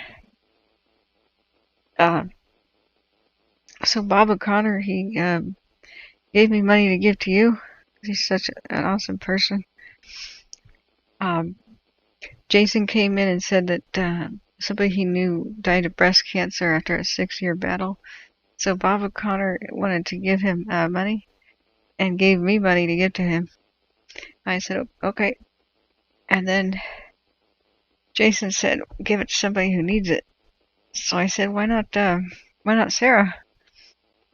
So I'll be making the donation for Bob to your GoFundMe. It was really a sweet, heartwarming gesture thing. Okay, I'm going to and I shared your GoFundMe, but I remember where I bookmarked it. Well, we'll do that elaborately tomorrow. Let me play this video.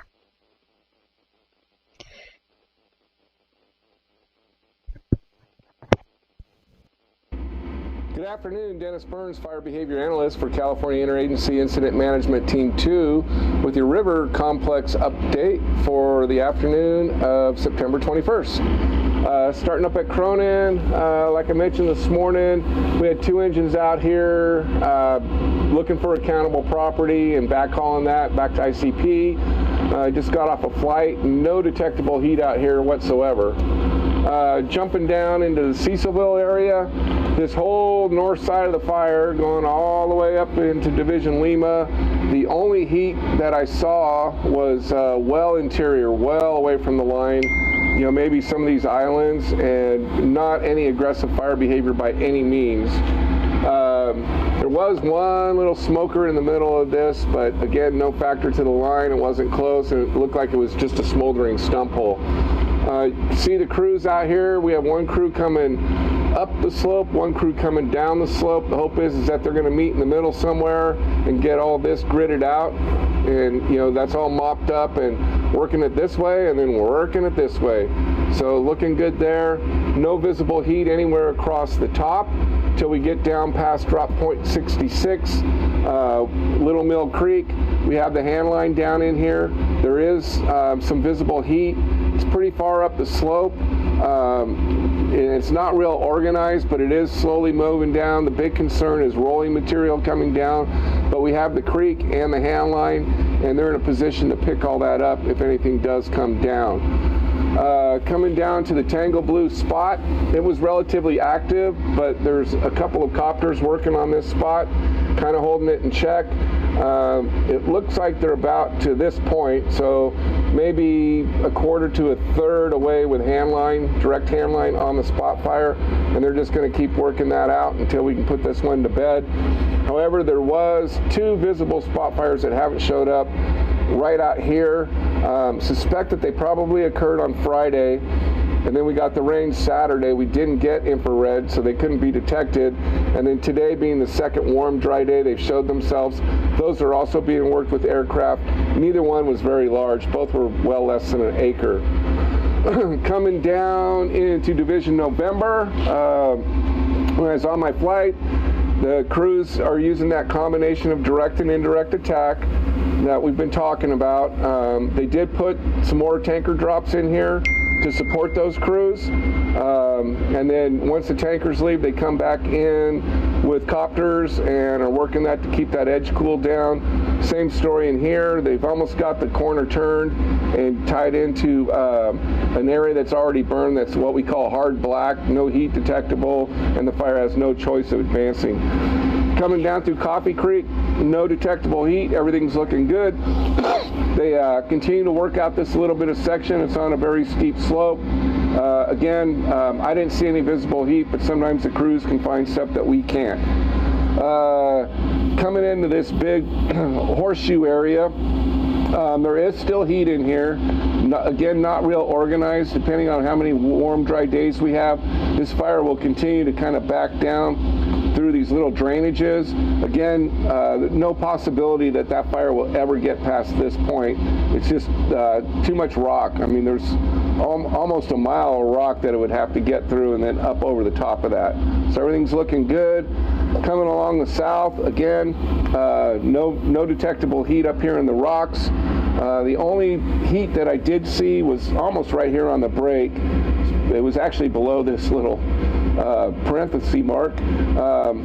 It was probably about a quarter acre of brush, and it was actually burning back into itself. Again, not seeing any potential for this fire to move south. Coming all the way around, there was a couple little smokes, nothing on the line, so everything was looking good there. So that's your afternoon update for September 21st.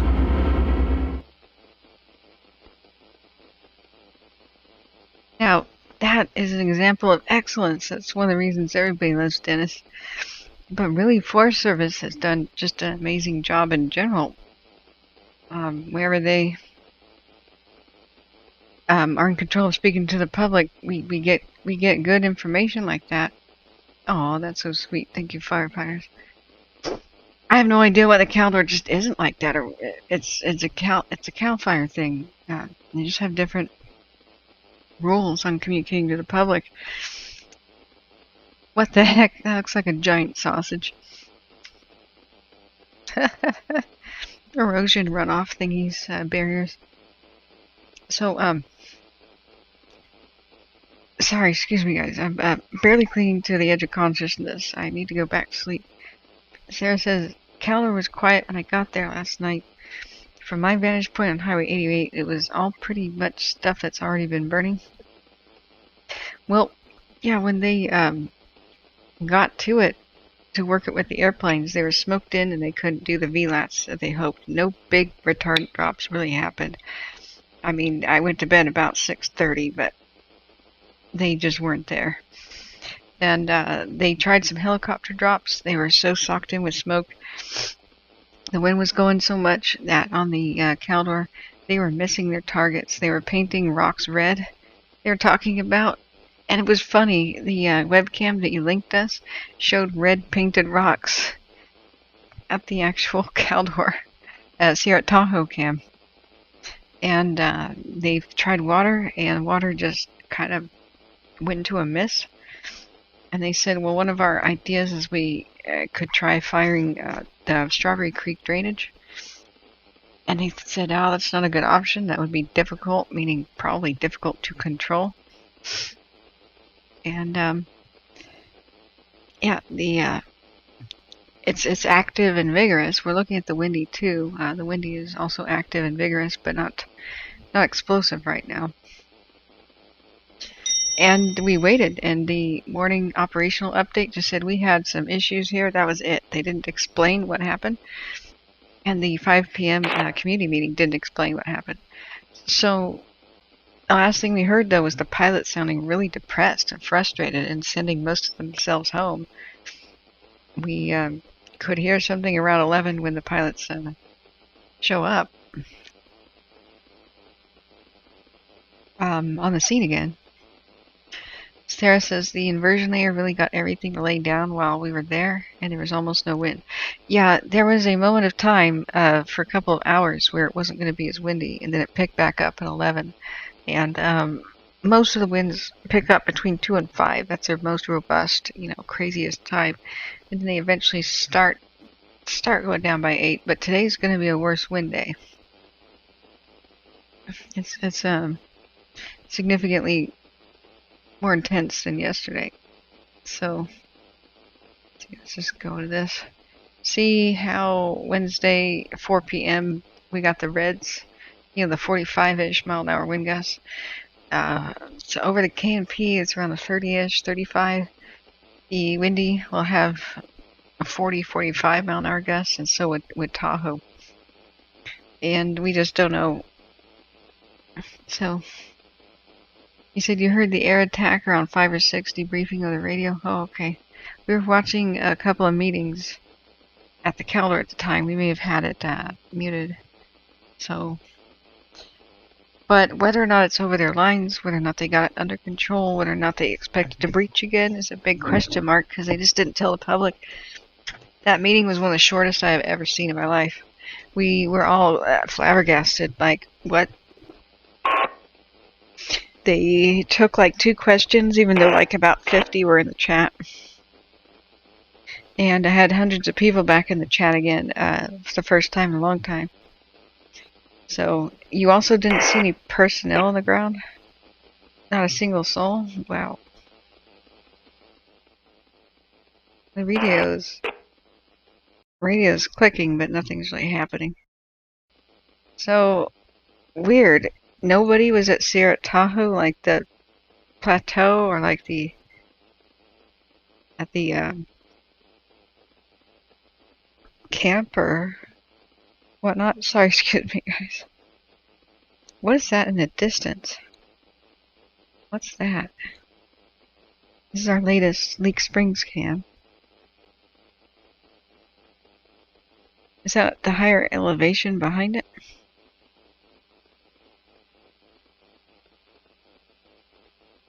Yeah, see that dot of light? It's not aircraft, is it? It's like, it just showed up.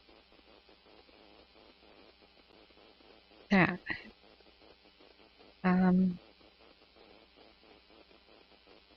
Maybe it is the higher elevation. That could be over by, that could be even a vehicle headlight or something, or probably not an airplane. Up on the plateau area by Sales Canyon up there. Maybe a spot fire vehicle headlight or work lights.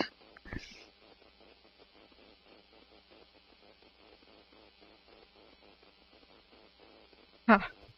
Just sort of poofs into existence. So Sarah said, here's what was said on the radio. So we drove 88 and up to Echo Lakes and over to Sierra Tahoe. Okay. There was a tiny little spot fire to the east of the main activity. Okay. So this is a quote, right? I just wonder what that little spot is. That probably is the higher elevations above where they had some spotting. There was a little spot of a fire to the east of the main activity all by itself. Yeah, probably what we saw on the maps. There's the current view of the Windy. Let's see if we can see the KMP from the north. Like the Fresno 1 cam might be good. Or the Buck Rock 2. I don't see anything at McKenzie Ridge. Or, yeah, Fresno 1 is not. There's nothing. Buck Rock 2, there's nothing. I mean, there's just constant smoke over KMP. Let's do a time lapse of McKenzie Ridge. Can't see a thing. Ooh, we see the plume though. And we see the heat and the smoke. Okay, we can see something. That's a little alarming. That's very active on the KNP. But that was around midnight. It's not alarming right now. It was around midnight it was.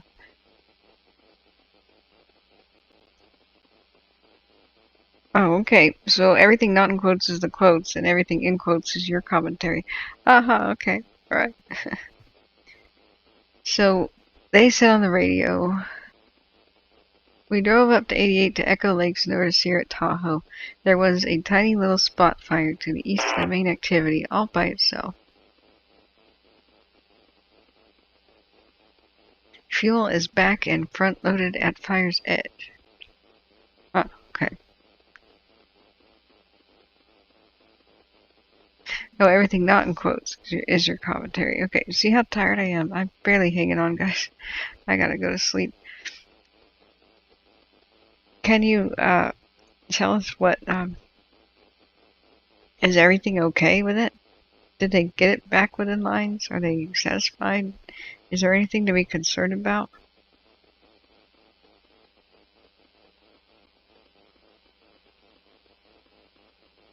Yeah, after 2 in the morning, looks like this camera really calms down on the KNP. But then 3:30 and 4 in the morning, we can see that crazy amount of light under the smoke. That means there is fire there. This McKenzie Ridge cam is a little bit eerie.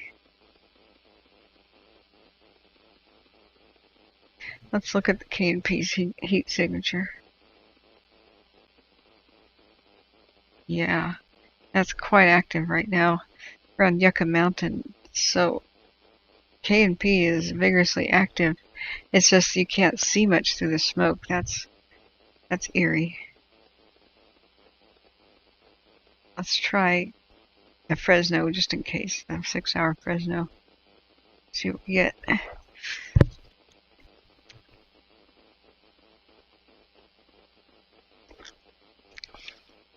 Yeah, hey Shaz.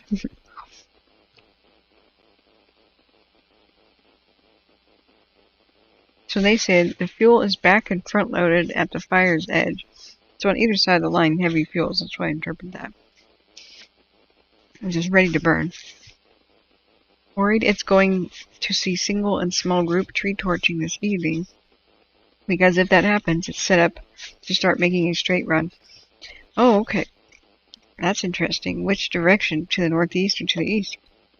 Is it going to run for Sierra Tahoe? That seems to be right in the way. There's a possibility of Christmas Valley being impacted. That was one of the freakiest things they said.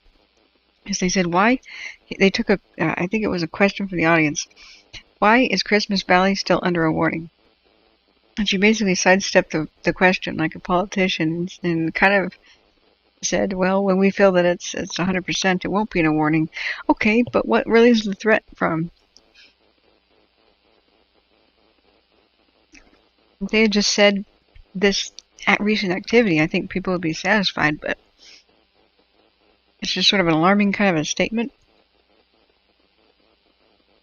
Yeah, east northeast, right. Oh, sweet. Yeah, Sarah, I would totally sub to that. Go ahead and link your charity thing. I bookmarked it somewhere, and I'm not very competent right now. Bookmark your charity link to your home rebuilding fund. I'll attend to that tomorrow. But I'm dropping dead right now.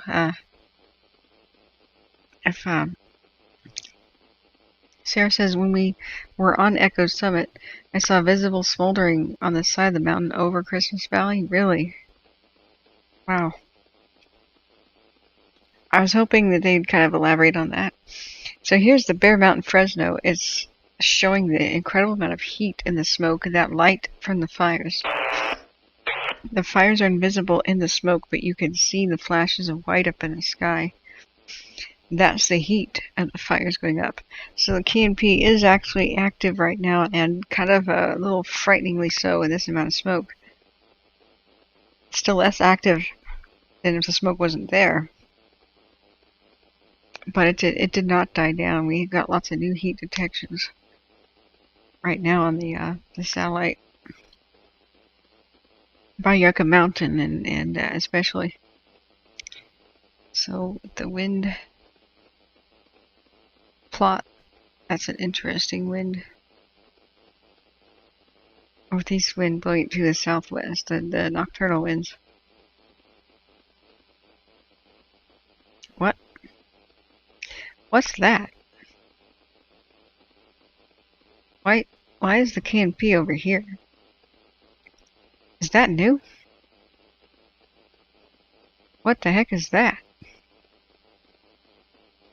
This thing. When did it get up the canyon over there? Am I just losing my mind? Is it because I took the Benadryl? That's interesting. Let's go to Facebook. Did we get a KNP update?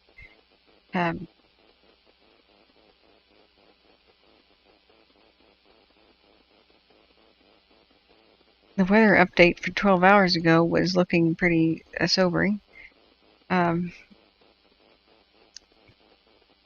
Sequoia Parks and Kings Canyon.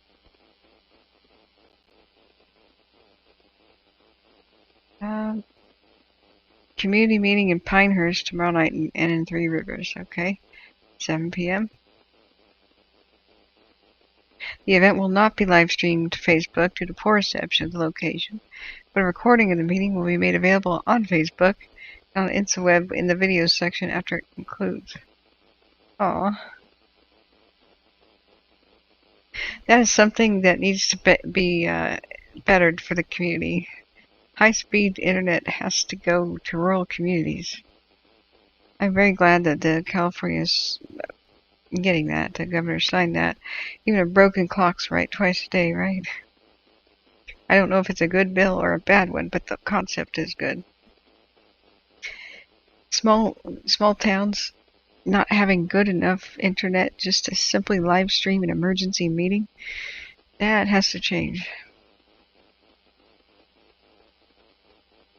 So, okay. Smoke outlook. Yeah, we don't have any new explanation about that area.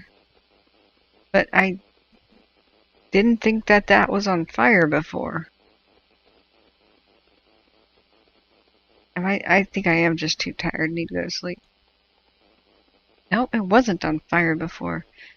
What is with the new heat detection over there?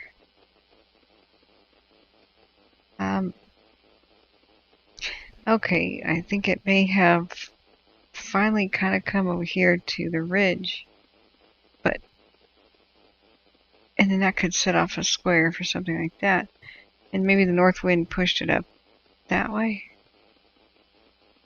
That's kind of alarming. Okay, Sarah says not much, but it was definitely visible, so maybe the residents haven't looked up on the side of the mountain. The old fire wasn't up at the ridgeline of anything. It was about halfway down the side of the mountain. If a wind kicked up and got the old fire stoked again, materials would fly right down on top of Christmas Valley. Wow. Okay, well that explains that very well, thanks. But guys, I am absolutely sick as a dog. And I'm going to crawl back into bed now. I kind of relapsed at doing too much and keeping myself awake, so I want to be here for the afternoon, so I'm going to crawl in bed. I don't know that... Oh yeah, that's not too alarming, that's just being straight dope. Straight dope doesn't alarm anybody. I don't know what mods are awake right now. Should I turn off chat? Are you guys able to hold down the fort, or should I just shut down chat till I come back? Yeah, you're assuming that's why you're still under warning, and also the new threat of the cables thing. I wish we could check on what the Windy is doing right now, other than looking at a few cams and a KNP as well. But we're out Blue Mountain Kern. Let's do a time lapse. We are limited to cams and satellite only.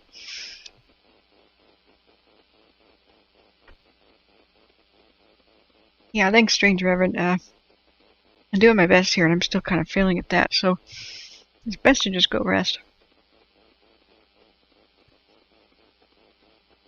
That is very active and vigorous. And big. Tomorrow's wind, we will see what happens. You're going to bed too? Okay. So, I probably should just turn chat off with the whole lack of mods thing. Here's the dilemma. We probably won't have anything on the radio, and it would just be more like a multiple cam thing.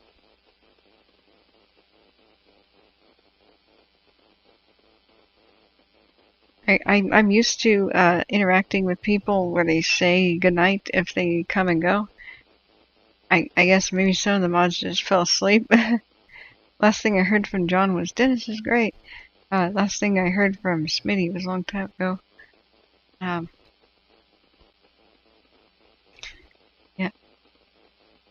Like, Bob seems to be gone. J-Cat. I don't know if J-Cat's there. Helen's probably gone. Mark did go to bed, I think. Oh, who else is still here? Like Vanessa or somebody? Oh, Shaz, you're here. Hi. The New Fires haven't heard of Midnight Miracles. I know. I wish they did. We're not getting any of that here. They're just chugging away at night, which is terrifying. What happens when they get high winds during a daytime? What could they possibly achieve? The prospect is terrifying. If this was what they do at nighttime with higher humidity and less winds, oh my god.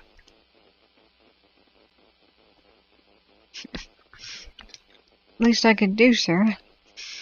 Oh, you're awesome. You're the one that's inspirational. Oh. Yeah, good night, Private. Yeah. Glad to have you here. I'm still trying to decide what to do. People could wake up and come in and want to share links. And do stuff. But we can't leave unmoderated chat around. I could just sort of have a webcam only, no audio. Yeah, well, oh, hi, John. Yeah, that's okay. Shasta says I'm going to be in and out, and if there's any other mods around, we could tag team. Looks like everyone's going to sleep, though. Yeah, thanks for the idea, Shaz. And John, the volunteer idea. You're up late, John, or early. Yeah, good night, Reverend. Good night. So I could do this. I could just say,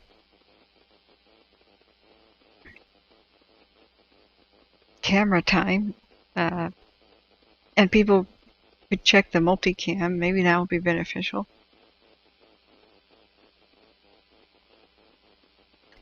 But I hate asking a lot of mods. It is asking a lot. Hey guys, I'm going back to sleep. I have no idea when I wake up. Can you please hold down the fort for a random duration of time in the middle of the night? I want mods to get rest too. So.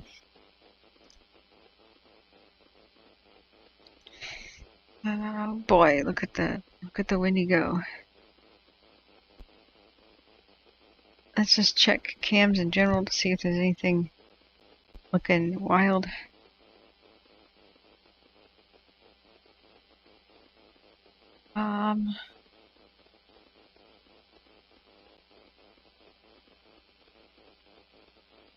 Blue Mountain Kern.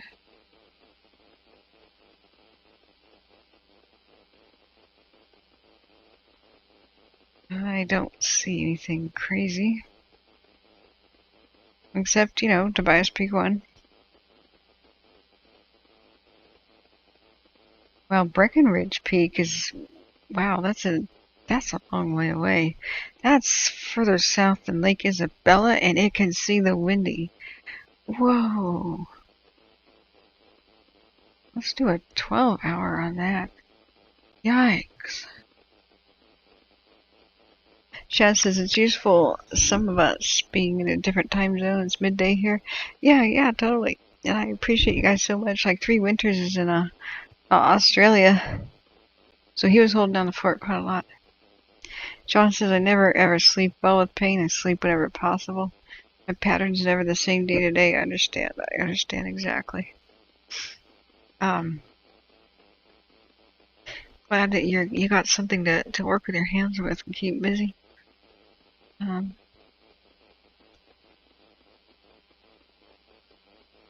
see. That's unreal. The Breckenridge is far away, and you could see the major flare-ups that happened about 1/2 past midnight. It's really trying to make a pyrocumulus cloud all night, midnight to 3 a.m. Heck, it might have been successful in forming one. It's hard to tell. Wow, look at the formation of the second one. That's trying to start. So you got, excuse me, that's supposed to be an arrow. We got a couple. That's nuts. Okay, let's go rewind it. Okay.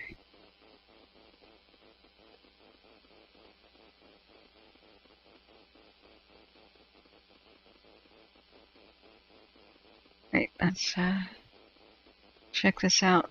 Dusk.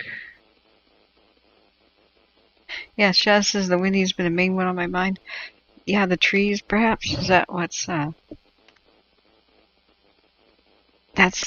that's really freaking out people around the world, especially.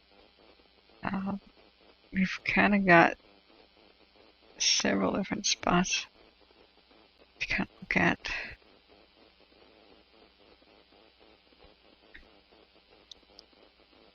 And it's also been star of the show on the cams because it's the most southerly one. So the smoke, if it blows towards the north, you can see it very clearly from these cams south of it. The KNP is just completely socked in with smoke, except some nights we've had some incredibly freaky stuff.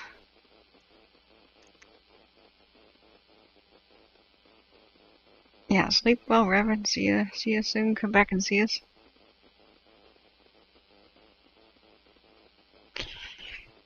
I was hoping I could do a multicam with labels. There's a way to do it. You go over here to tile display.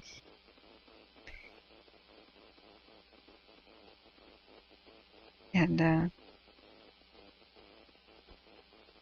you search which cam. And you gotta like... So ones on top would probably be... What, can we do all of them? Really? In the display? Wow, now that's a multicam view. But it's tiny.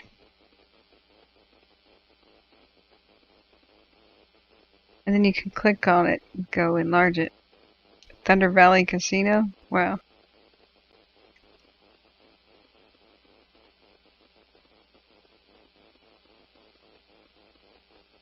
So, I want it to be like this, showing the labels, like the names.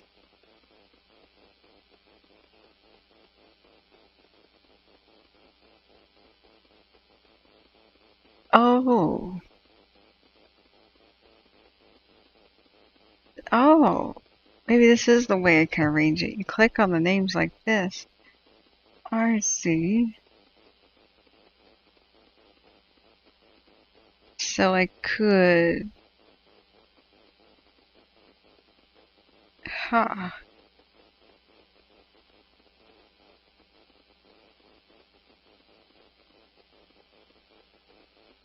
Okay.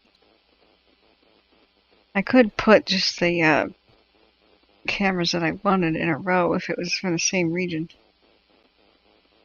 But I want them to be labeled, so you can go clear. You could display... Oops. Display nothing. Search. Go to Sierra and foothills.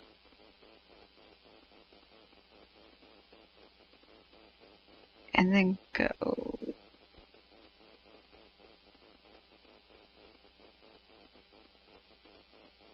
But let's say I just did this. It's not going to show the camera name. And that's what sucks.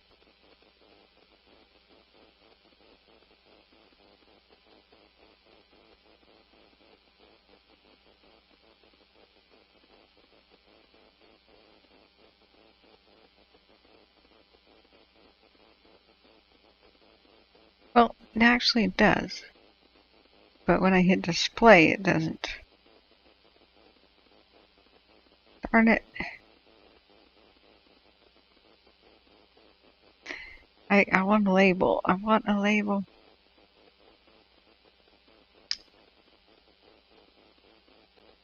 Oh, hi, Serene. Hello. You're there and you just woke up. How are you? I was wondering if I had enough mods to keep chat going. I need to sleep. Bad. I need to go back to sleep. I woke up at 1 in the morning for no reason. So I was hoping I could just put cams up and there might be enough mods. And people could share info in chat, of course. I've got a ready-made image of most of the cams that are most compelling right now. We've got Buck Rock 2, King George 1, Axes, Tobias Peak, Blue Mountain Kern 2, and Leak Springs.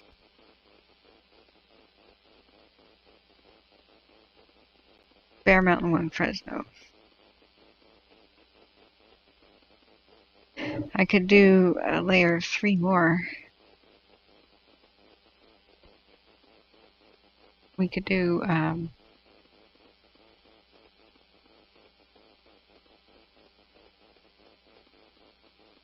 say Sierra Tahoe.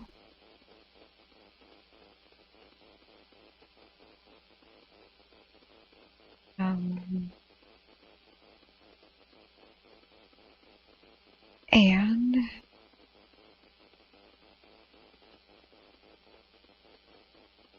let's see what else is compelling. Okay, let's look at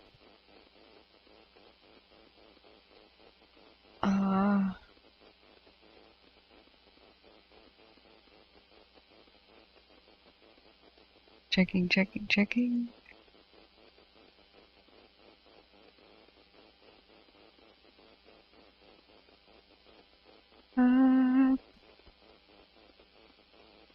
That wasn't that Bricken Ridge something, wasn't it? But that's not going to be very good during the day.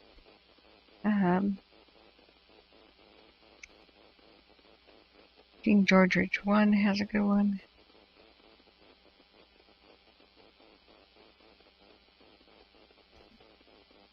Yeah.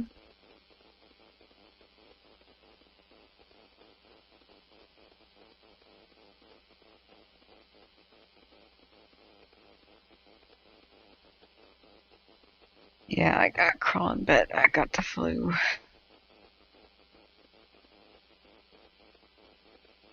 Angel Peak.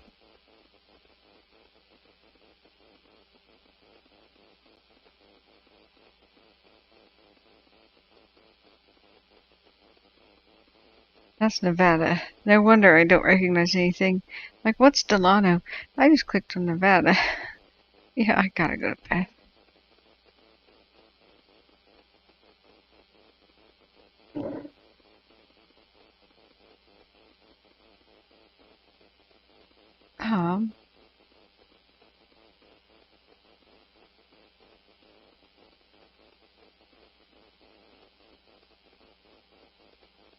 Well, this will do.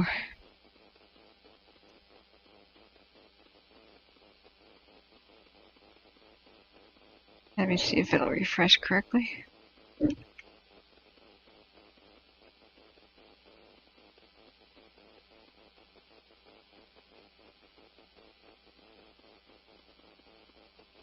Are you gonna be around, Shaz? It's not Shaz. Serene? You gonna be able to check chat every once in a while? Because I need to sleep. If you guys don't want to, I can turn chat off while I sleep and turn it back on when I wake up. It won't really interrupt the stream. If you feel like taking a break, you just let me know.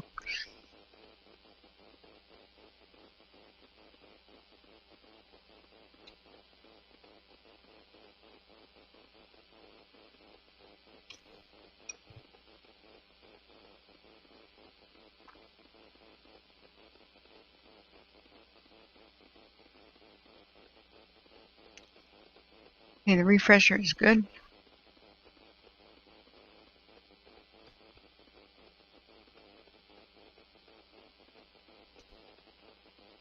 I'm glad you slept well, Serene.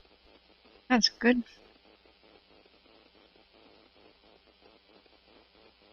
I could use a bit more of that. I'm so happy that I'm getting sleepy.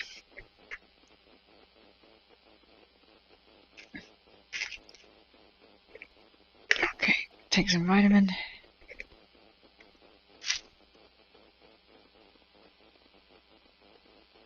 Okay. Yeah, what do you think about, should I leave chat on or off? What do you think, guys? I think Serene, can you moderate, well, until I wake up, or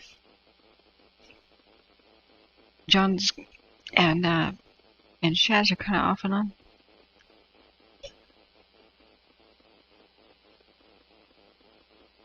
Well, you're right. Early risers will be getting up soon anyway. Think you can manage with a skeleton crew. Alrighty, cool. Thanks, Shaz. I really appreciate it. Guys, don't feel super pressured. Oh, big hugs. Don't feel super pressured to be here every waking moment or something. You know, we got stuff to do. Let me put a camera guide up so people know what's going on. This is the time. Still sick with flu. Afternoon.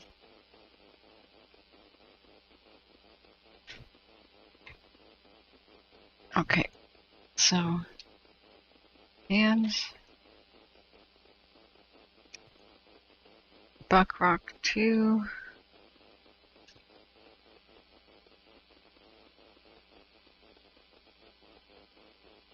King George 1. Tobias 1. That's K&P.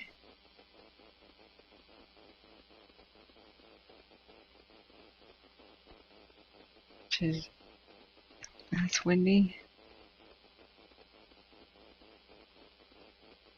And Lake Springs.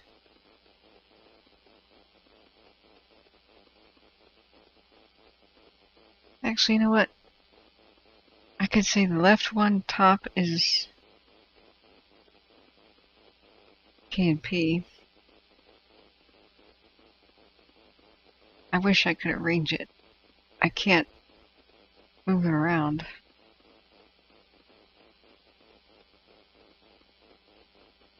Arg.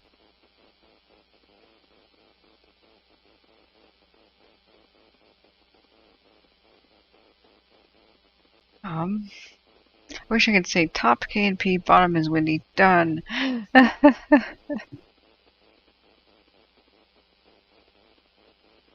Yeah. Yeah, no worries, John. Just whenever you can check stuff. If you see a problem, you don't have to like race over to the computer or anything. Just the main thing is like pornography spamming, girl cams, click here, you know, that sort of stuff we just want to really pounce on. Somebody trying to be just incredibly disruptive, you know. Shasta says, I was collecting hedge trimmings I had left to dry. You're doing me a favor. Great, I'm glad to be of service. In fact, that'll be $5, Shasta, since I'm doing such a great service for you. I'm just kidding. Oh, no, big hugs, thanks. Oh. Anyway. I'll say bottom cams are Lake Springs, Blue Mountain, Kerns, and Fresno. Lake, Boom, and K2. And Fresno 1.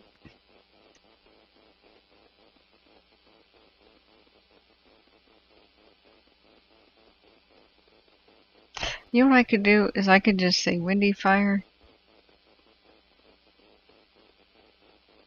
Top 1, 2, and 3. Or, oh, never mind. That's just too complicated.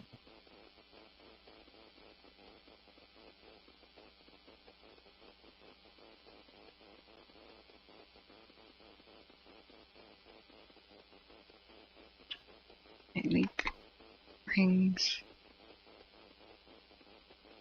I don't know if that's readable.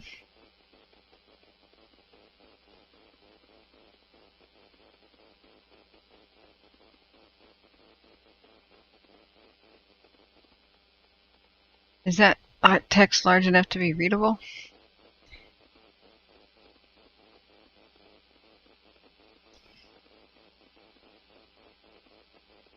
Oh, thanks, John. Thanks, John, for mentioning that.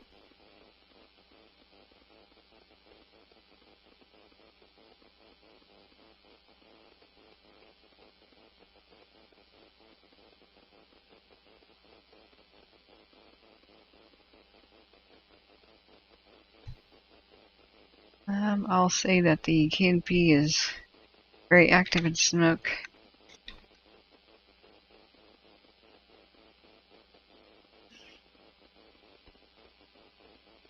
There. You can read it without glasses? Cool. Cool. Okay, it'll depend on how big somebody has it on their phone or monitor, but best we can do. Okay, guys, sorry, I'm crawling into bed. This is one of the worst streams I've ever done, being so sick, but I just had to monitor things. Still kind of dozed with the NyQuil kind of buzz. But I'm going to crawl back in bed, guys. Have a good night. Thank you so much for holding down the fort. And hopefully I'll be here in the early afternoon. I hope to check on things. Good night. Big hugs. Thanks for being here.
All relay to CHP, disabled vehicle, possible 23-152 driver. 5225-5225, Highway 193. Vehicle's a metallic Toyota Prius. Female, appears to be HPD.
latest DHP, pedestrian in the roadway.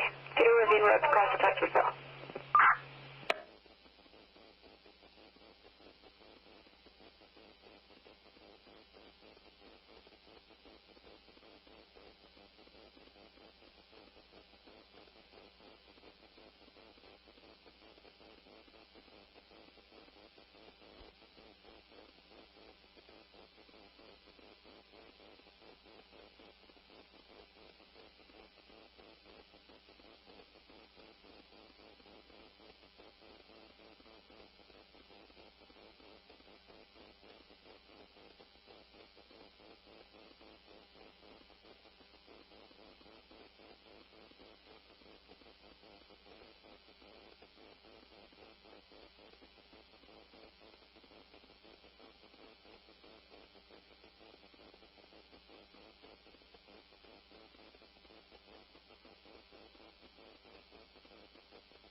Traffic for Central.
So far.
got him so far.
Adam 10-4.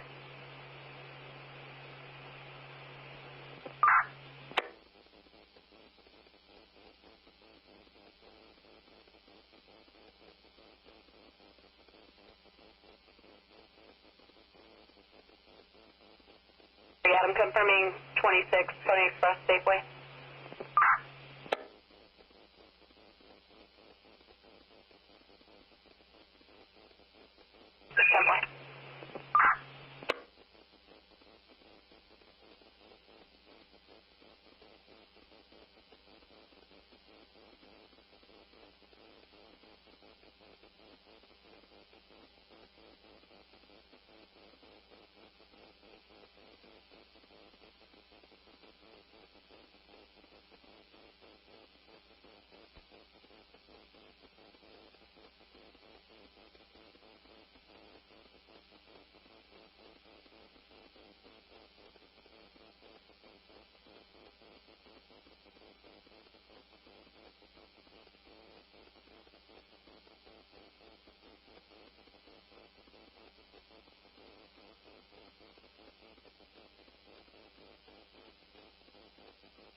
Adam.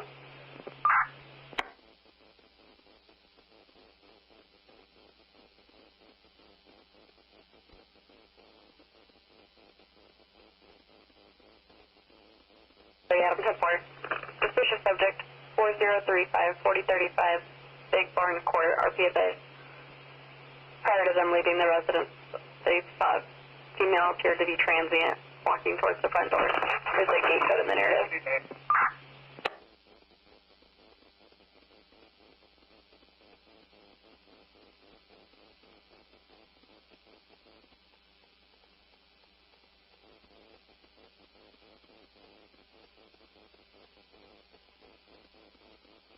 Adam 10-4.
21 Adam.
Adam.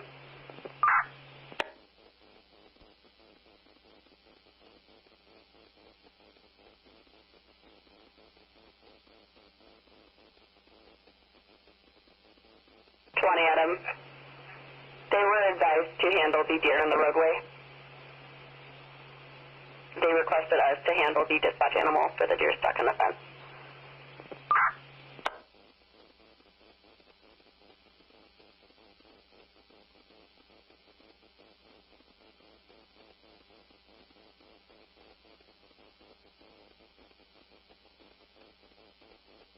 So far.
Pieces in field units Camino, the federal side of Camino is in service at 0700.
23, L25.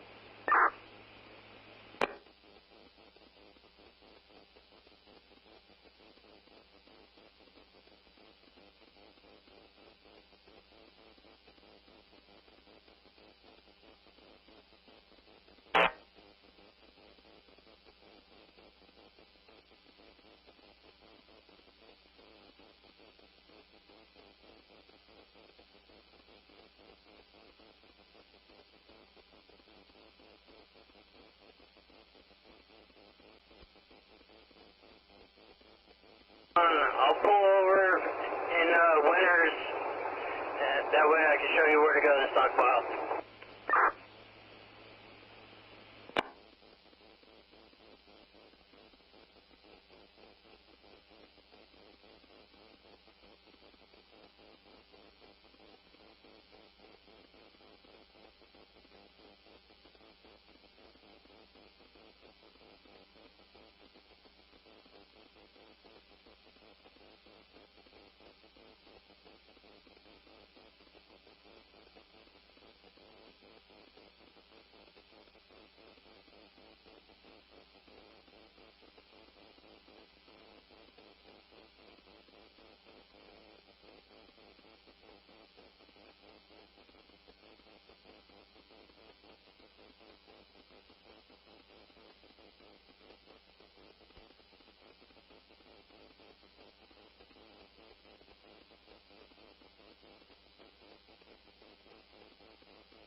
03 Sacramento.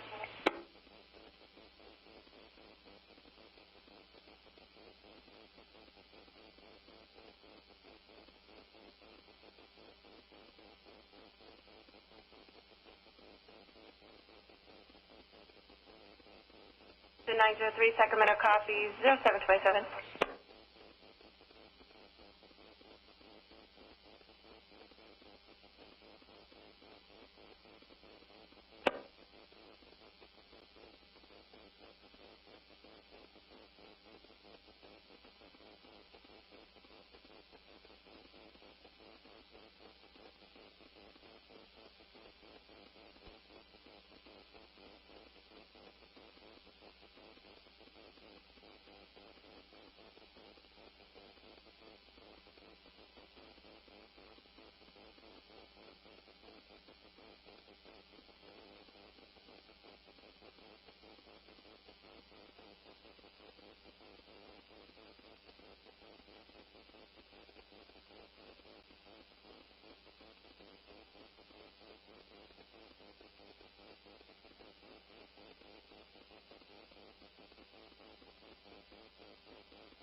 Camino engine 622, Forest Stone 3.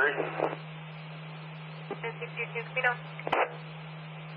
Engine 62 is in service and en route to Georgetown. 622, that's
Camino engine 624, Forest Stone 3. Engine 624, Camino. Engine 624 is in service, en route to Georgetown Station.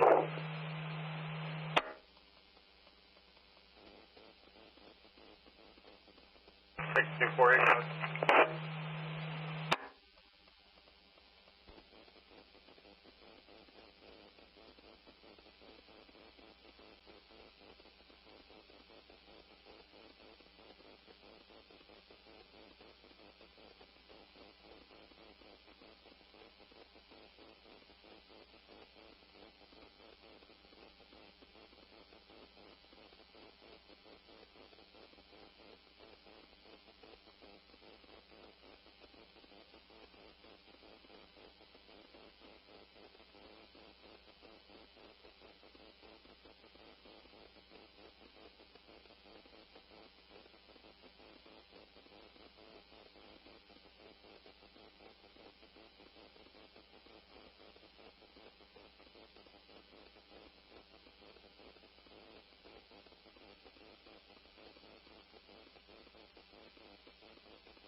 Nate. Morning, Bert.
Are you guys on 16 right here? You guys need some coverage and help out here? We're just putting signs up right now. Everything looks good. I don't know where everybody's staging at, though.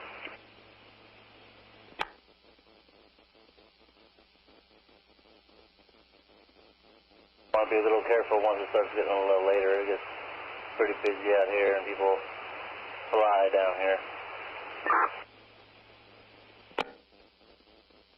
Yeah, copy that.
At that east end of 24, or the intersection over there, did anybody sign that yet?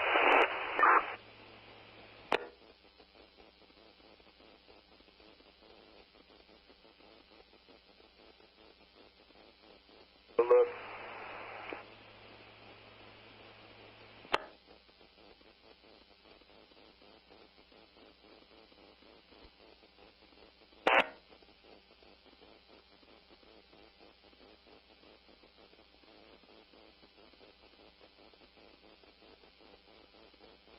Hey Nate, this is Bert. Got a copy? Well, Bert. You got a backpack blower up here on your truck? I'll blow off all these leaves. Somebody hit the, I don't know if they cut the tree branches or what they did, but it's a lot of debris in the road and that needs to be taken care of. I'll blow it off.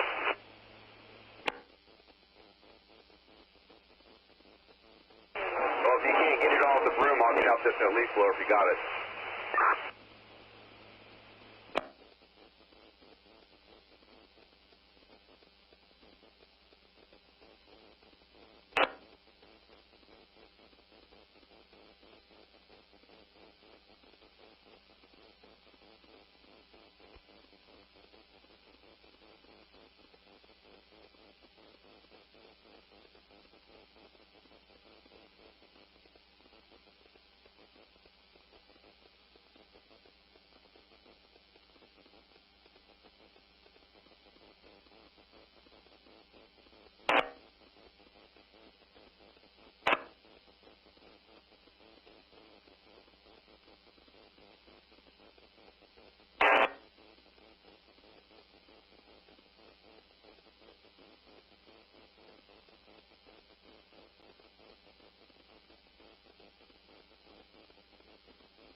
To the left of me, Bob, right behind me, too.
line medic D in command.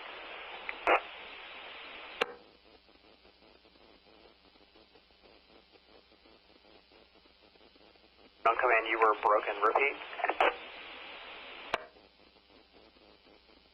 Communications, line medic DM, how do you copy?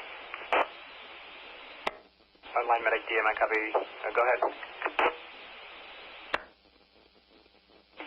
DM plus Makinson en route to DP12 from 8 miles. Stations copies DM and Makinson around drop point 12 from 8 miles. Clear, airway 19.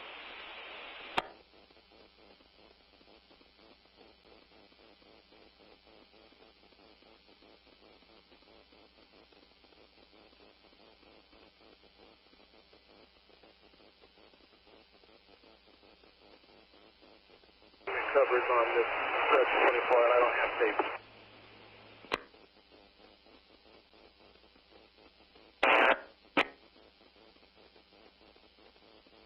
Down there today.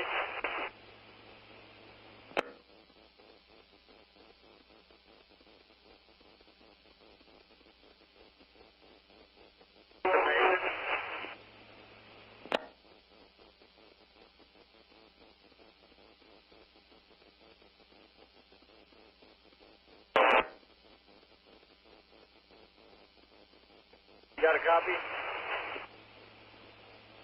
What? Do you need some paper?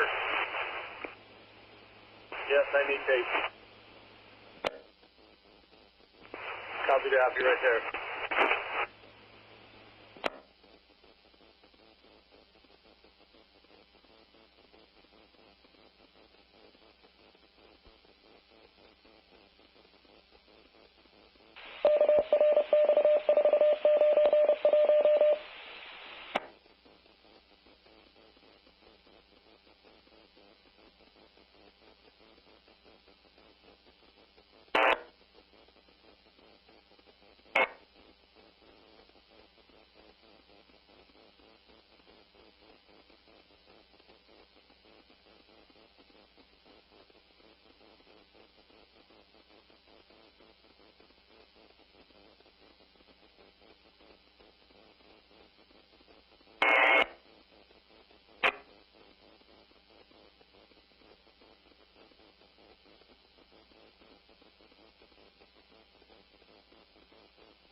There was one where everybody was standing, and that second one was just down the way.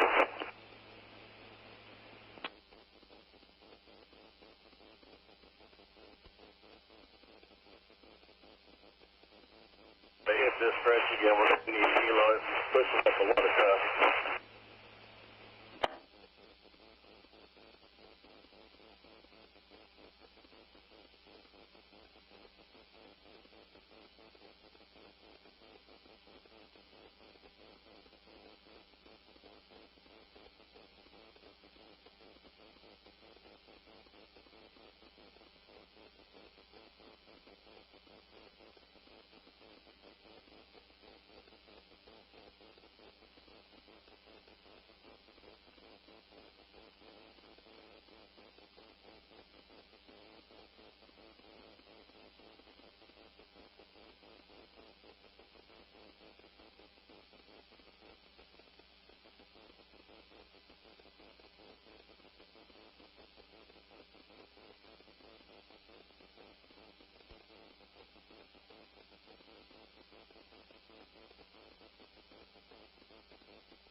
Yeah, go ahead.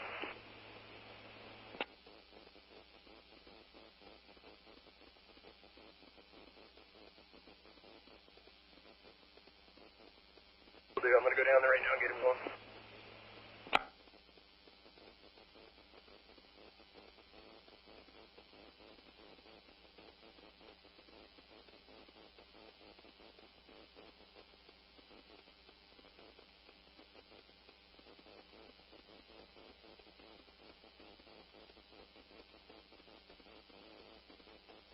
Nick, you got a copy?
Transmission's really messed up.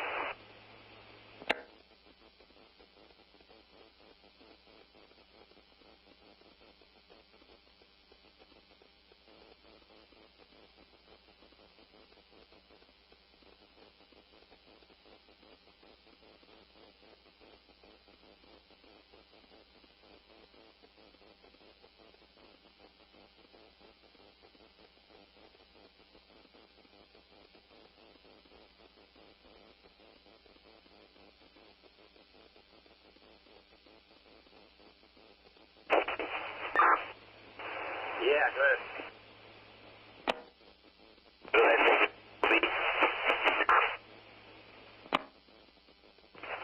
Alright, we're going to be starting when we left off yesterday. We're going to be working westbound, so you guys got to go down there, set up, get ready.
copy? Yeah, you're taking the back, correct?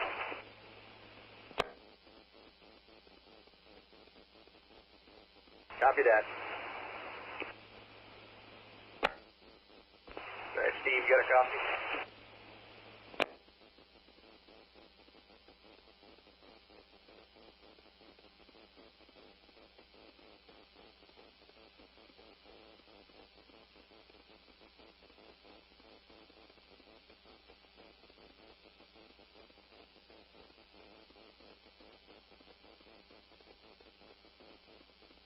Hey, Brian, we're all set up, you guys, if you're ready.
Out there, 5-3, 10-8.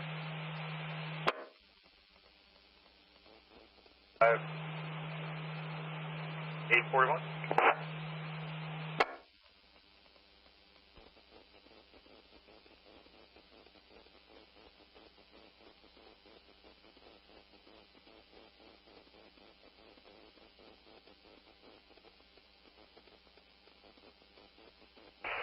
Brian, you got a copy? Copy, we're set up.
pilot line.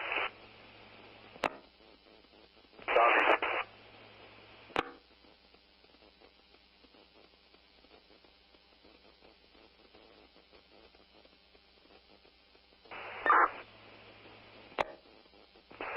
Hey, Tucker, you got a straggler coming up behind Nick there.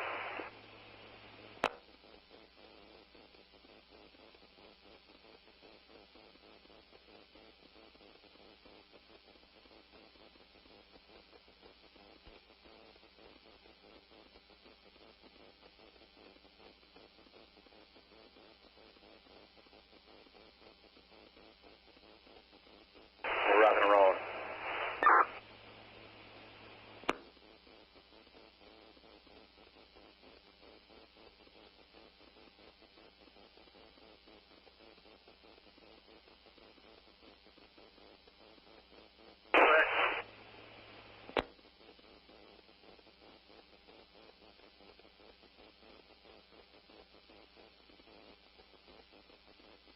Side behind the rollers right now.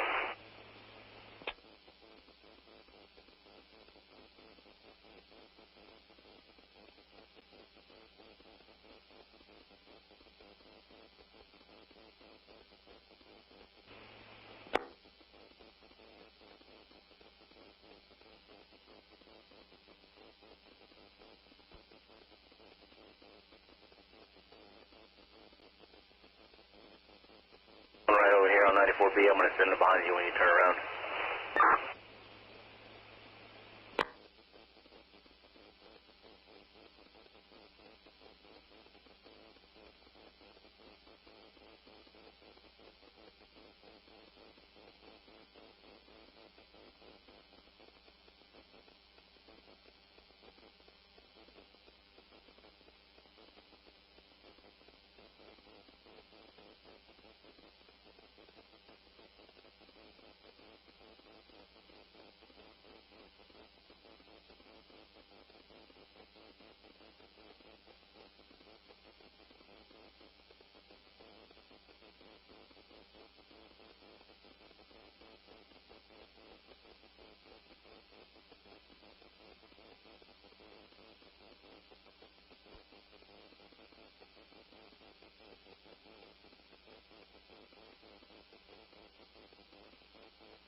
No, engine 624, 4 Stone 3.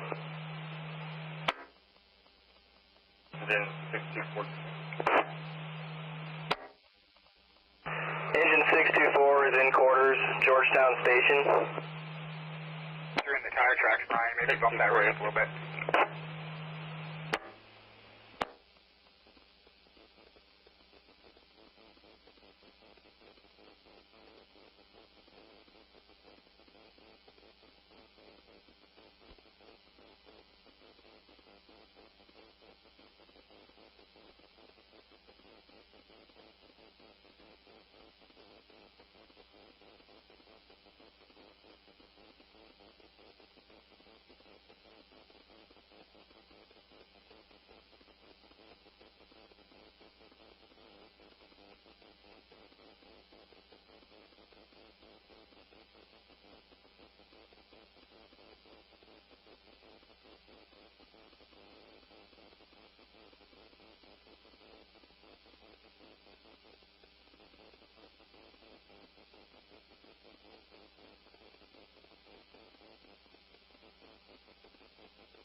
Camino, engine 622.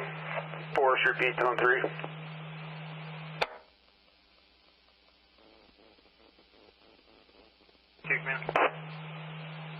Engine 622 is available at Georgetown District Office. Good.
behind you, Sadie.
Get out of here.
copy. We're going to need you up here at the west end. I'll wait.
Free from no monument.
Daniel, Captain 363 on 4 standby.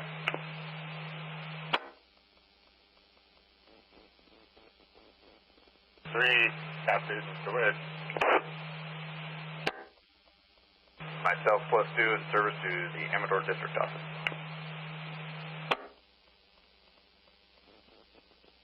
Command, copy. 926.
Camino, Patrol 34, Force Net 10-3.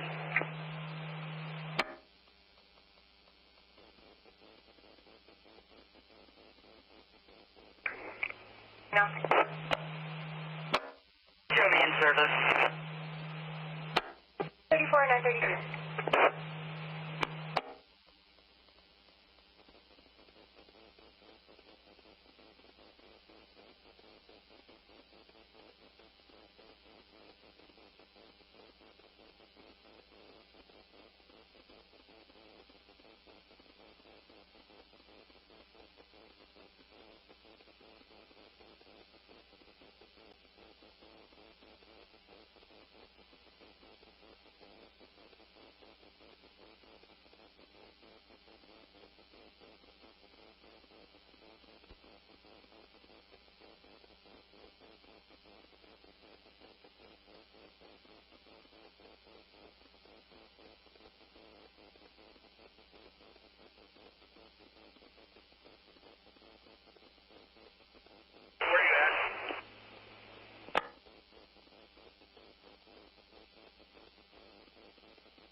Copy. Copy. Yeah, are you heading up here towards 2493? I'm heading that way right now. Copy. One, let's try to get this truck and trailer out of here before they start.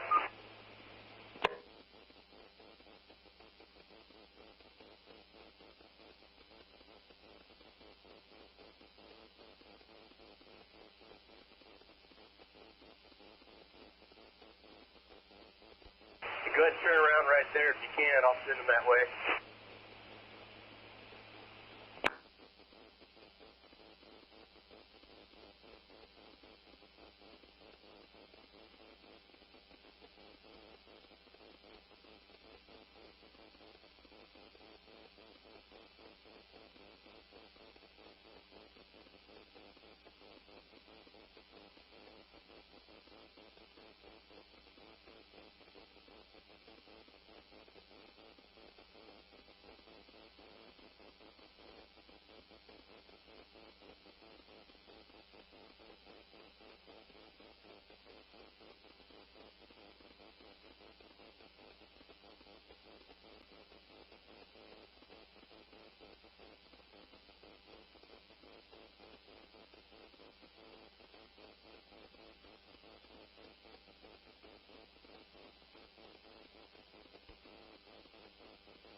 West End.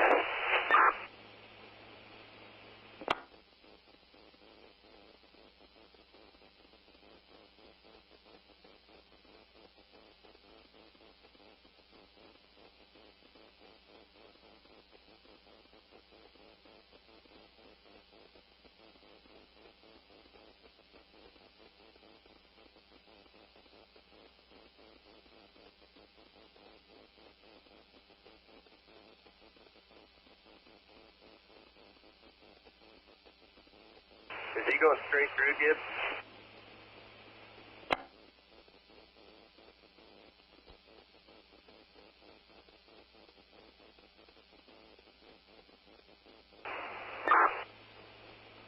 Alright, let these guys broom, then send them down here. Copy. Go ahead and send them home.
Caldor Communications, Light Medic DM Command. Confirming Light Medic DM and Megs and go ahead for Caldor Communications.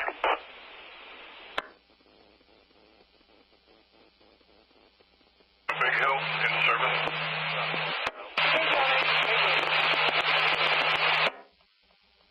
Copy, DM and make up some drop point 12. Have a good shift, 938.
Bald Mountain in service. Good morning.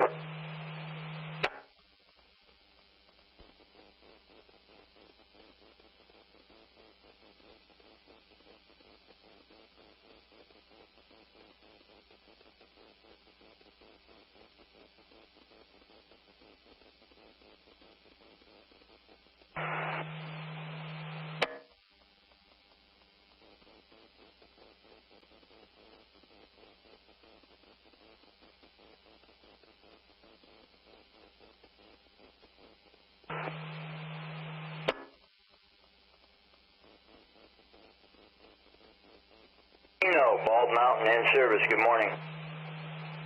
Bald Mountain at 942. Good morning.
No, Air Truck 17 on board, now. Air Truck 17, Vito. Following with you, apparently our AFF is on the Fritz. We're currently 2 miles east of the Seed Orchard in Forest Hill, inbound for the Caldor, 10 minutes. Air Truck 17, I copy. Air Truck 17, additionally positive AFF. Hey, roger that. 2 full flowers of fuel, thanks. On board you. After the dump truck. Copy.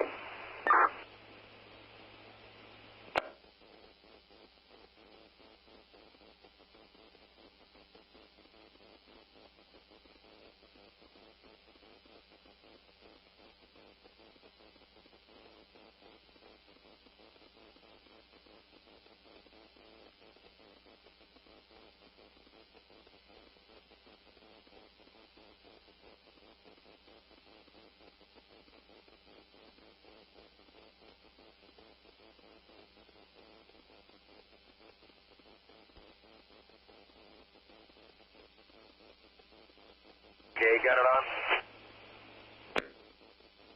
On your way, Mike.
You got it on?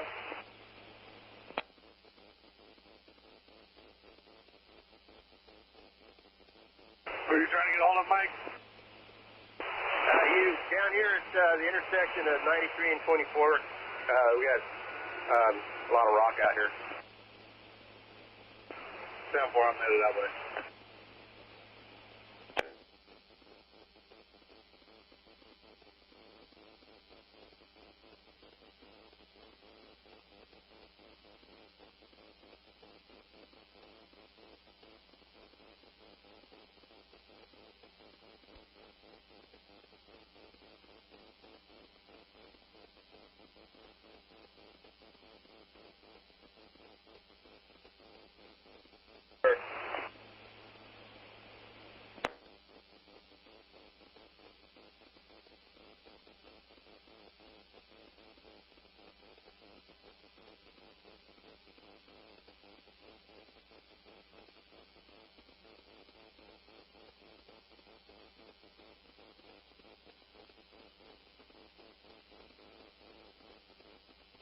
Fire traffic, aircraft 17, 12 miles, 9,500 from the northwest. Any aircraft, please advise on CFR.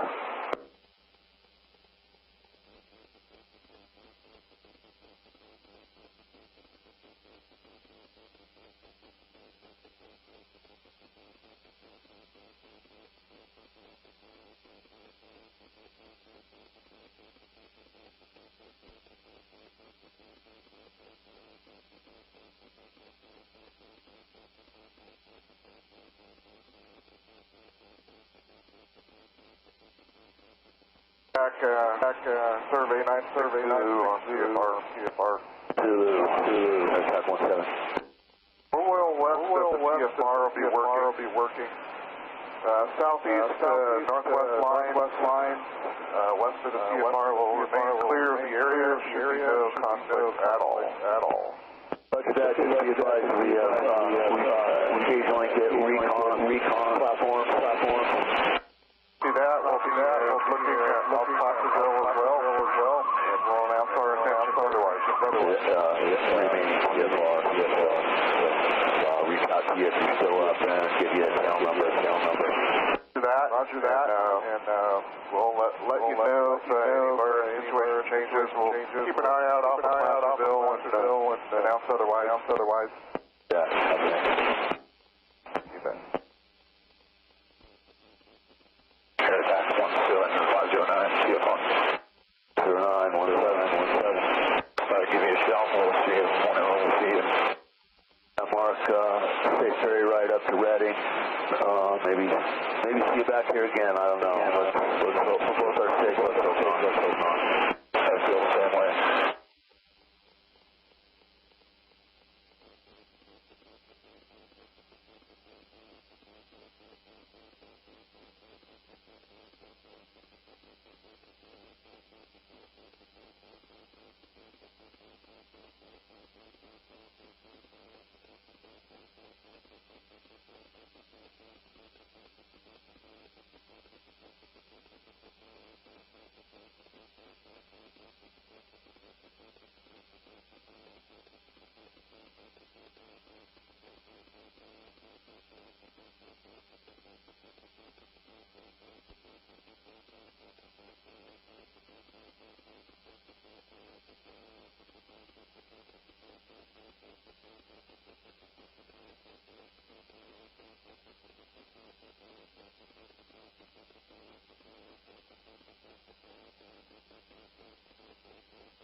If you want to move up.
Camino to 368. 368, Camino. We'll be in service to Kuiper Station. Engine 368 at 957.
bucket ships for Division Quebec, Margaret Dip.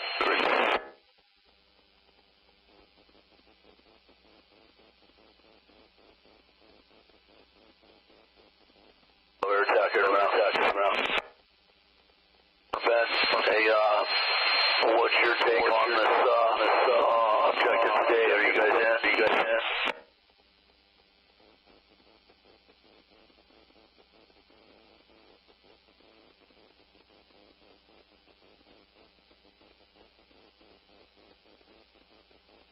Right, yeah. It's the viz at the end there where what we did finish yesterday could be a little problematic right up first off, so I'm going to get them out and get them up in water. We get opportunities, we'll switch to retardant and finish that up.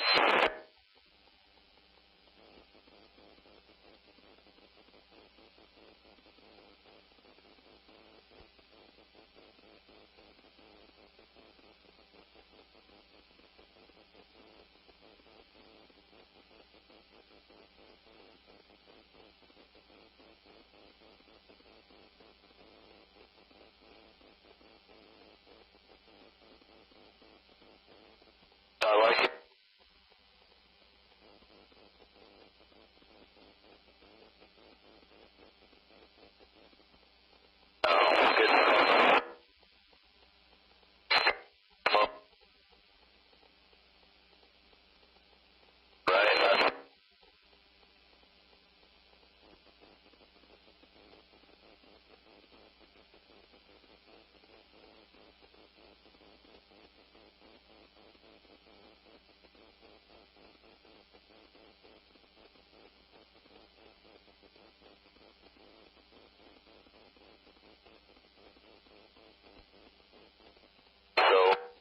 Down for me where you don't want me to drop water. If I can go right to retardant when they get out here, I'll just focus on that. But pinpoint for me on a map where you don't want me to put fire out.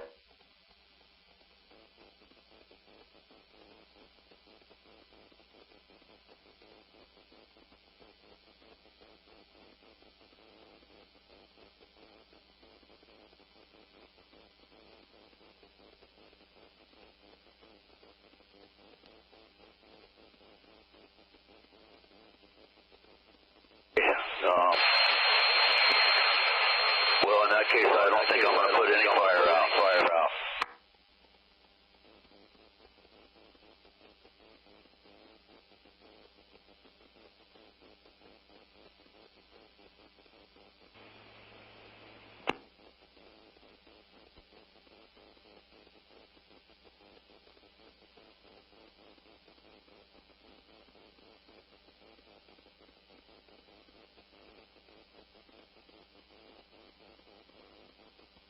Okay.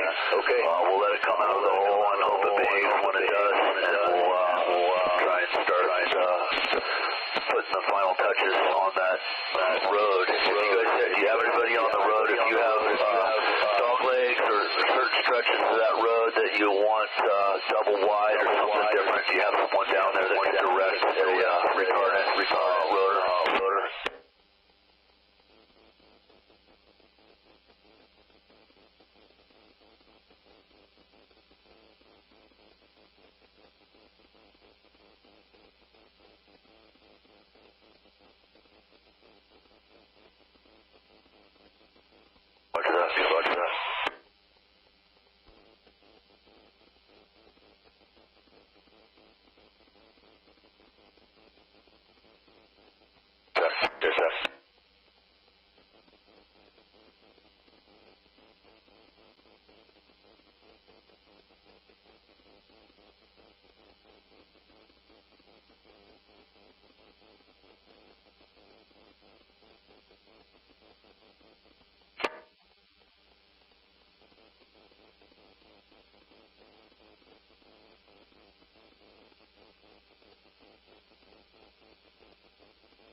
Affirmative, I copy. We'll get this project done, and then we'll have a discussion about where you want more retardant.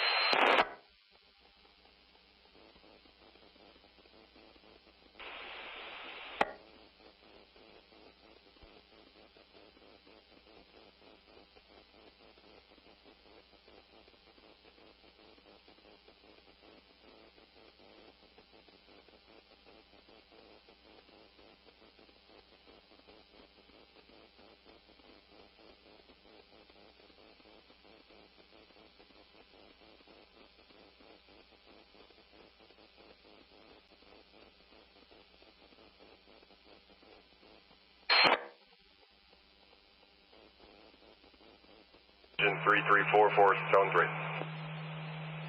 334, Camino. Maybe become favorable tonight for a late day firm program. Fire. 334 at 1005, good morning.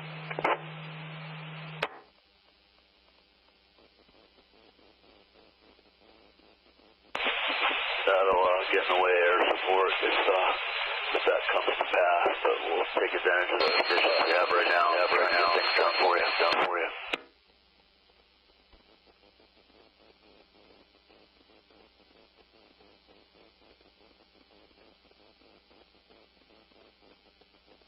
Good. It'll just be myself and Chad swapping out between fixed and Helco. That's all we got for help right now. So we're going to be staggering throughout the day, trying to divide it into 4 quarters.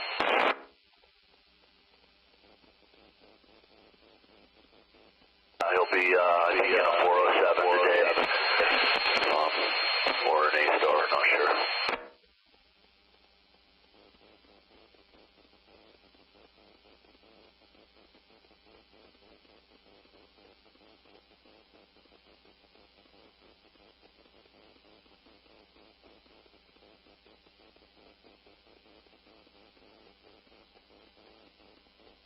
Repeat.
Caldor attack airground.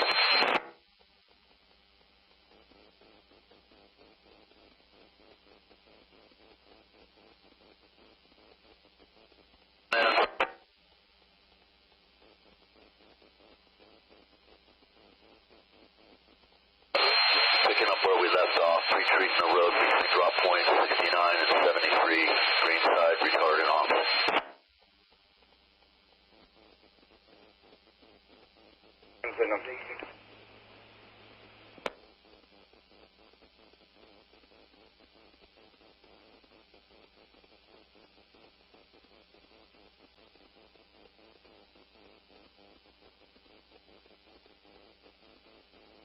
Furman, you guys are in place over there? I got step 2, type 1 bucket.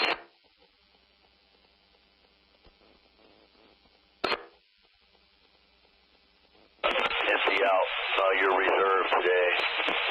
We get a feel for how far we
without a pilot. Copy, Azul.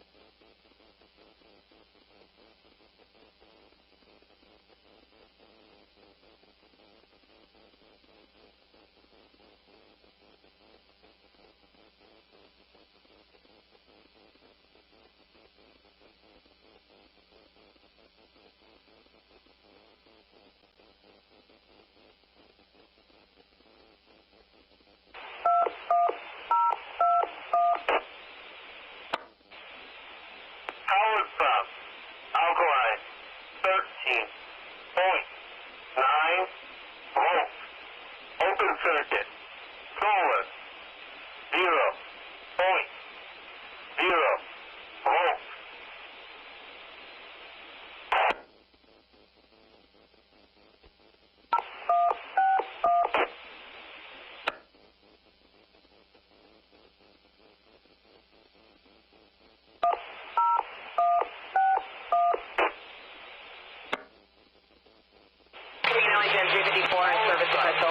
Alkaline 13.0 volts. Open circuit. Solar 0.0 volts. Come in 034, 10-8. Report 1020.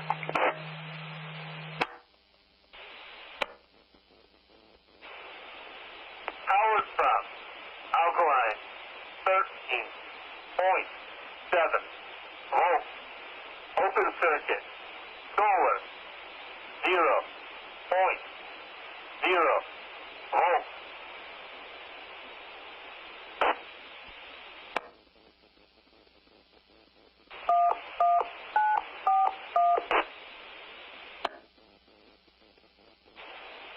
Powered from alkaline 13.0 volts. Open circuit. Solar 0.0 volts.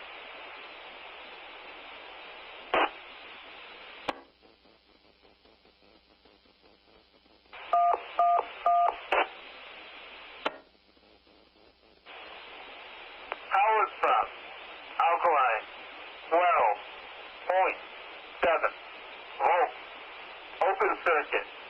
Solar 0.0 volts.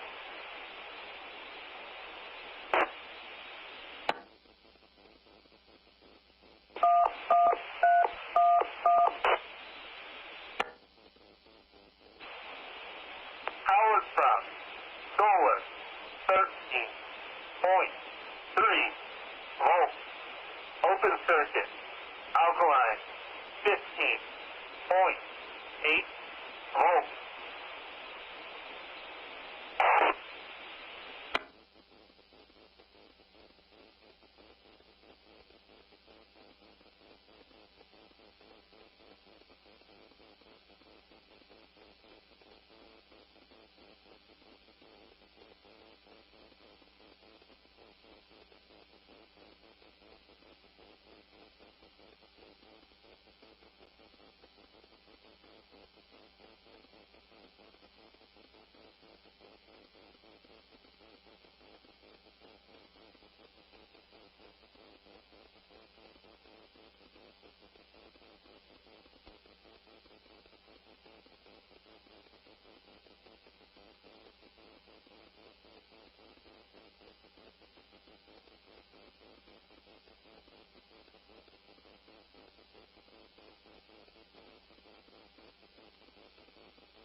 Powered from alkaline 13.4 volts.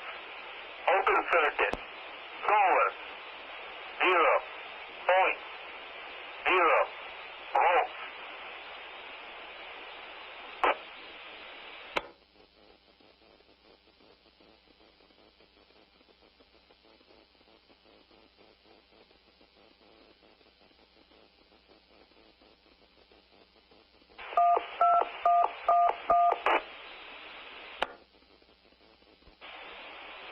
Powered from alkaline 12.7 volts. Open circuit. Solar 0.0 volts.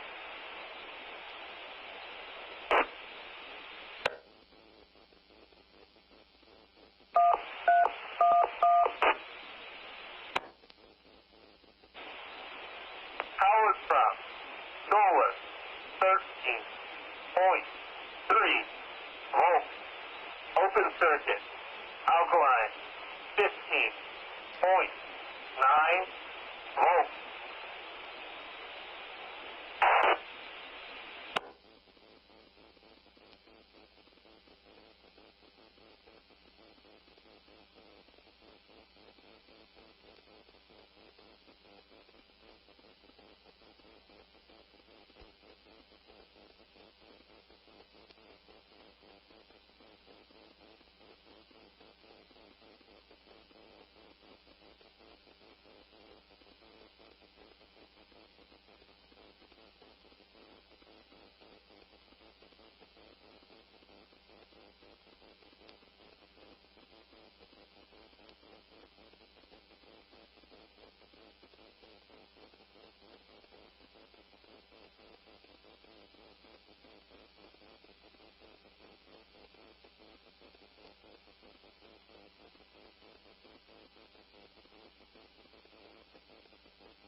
Going towards you.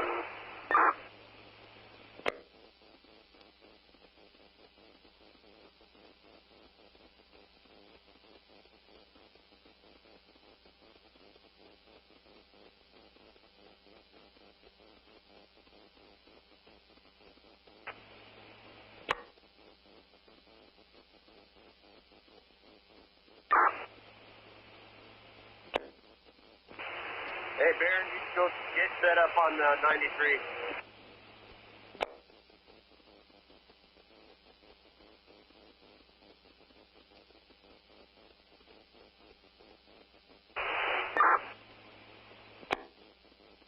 Yeah, go ahead and send him out.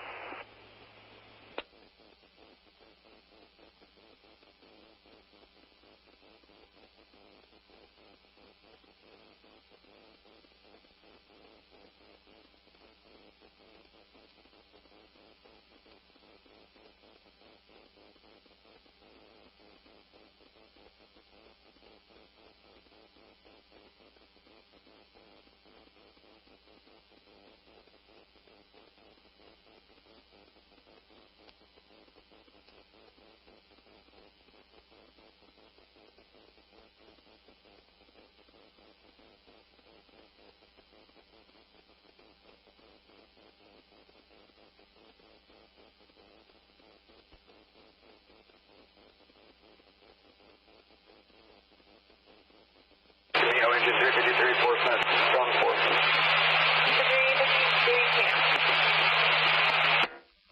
353 is in service to Crystal Station.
Stations of Unit Trio, stand by for your morning fire weather forecast and daily staffing. Break.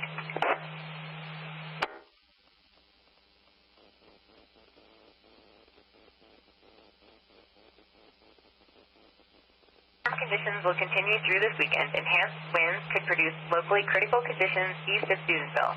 This afternoon and evening, then back to the western slopes Thursday after winds shift to the east. Next week is likely to be cooler with breezy winds and possible showers towards the middle of the week. Break. Mostly sunny, max temperature 81 to 87, lower elevation 69 to 79, higher elevation. Minimum humidity 11 to 21. Winds, valleys, lower slopes, southeast winds up to 11, shifting to the southwest, 12 in the afternoon. Ridges, upper slopes, south winds up to 17, with local gusts up to 30. Break.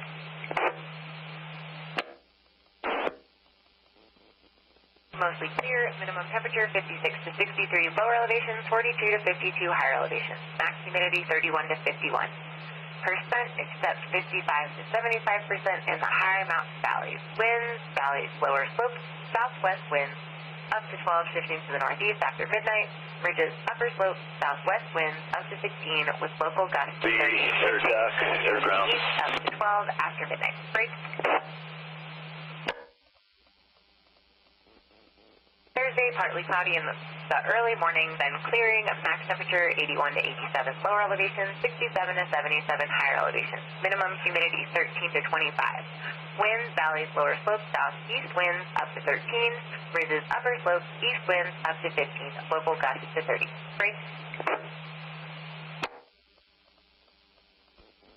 Continuing with the predicted indices for today, BI 100%, PAL Echo Victor, adjective rating very high, ERC 88%, IC 61. We are currently in a Medium dispatch level, alternating is still suspended. Stand by for the daily staffing. Break.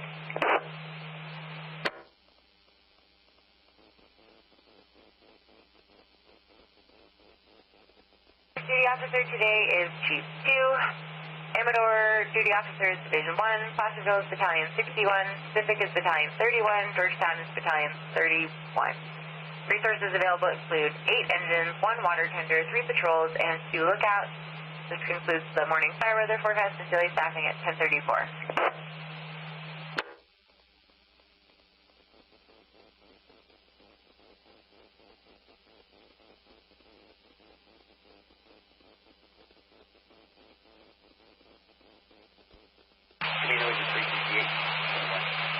Available coverage. 368, 1034.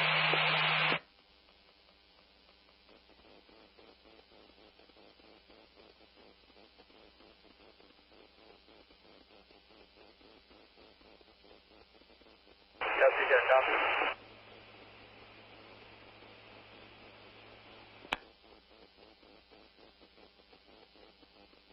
Doctor, go ahead and take the intersection down there with Gibbs.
Camino with a correction to the duty officer coverage. Pacific duty officer today is Division 5. Camino clear at 1036.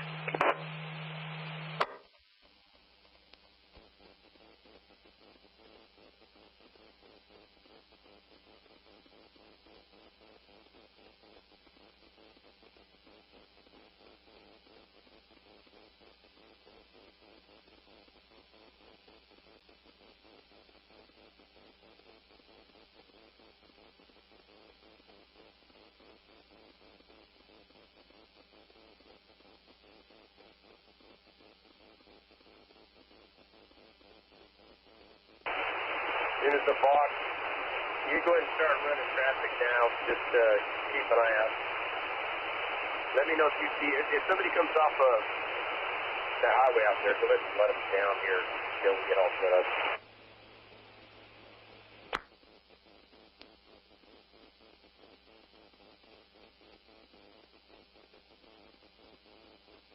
Yeah, go ahead and send that light truck. We've still got vehicles down at the intersection.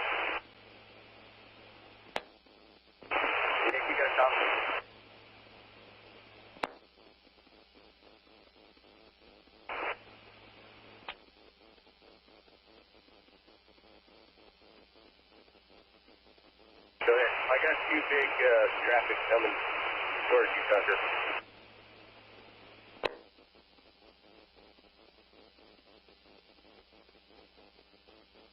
Nick, SR 16 highway up here has got priority for traffic, so we don't want to get that out there on that road.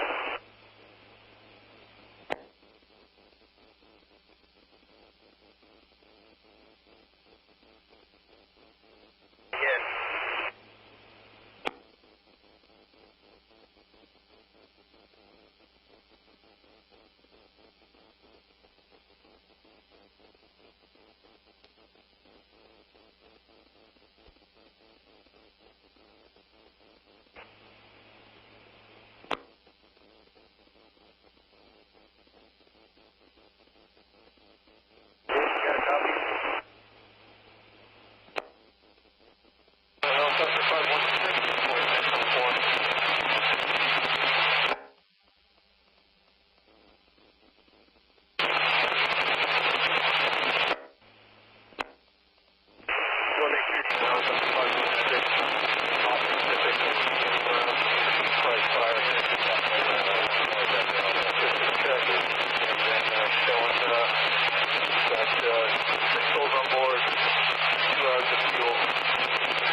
Good. Caldor is back to CFR.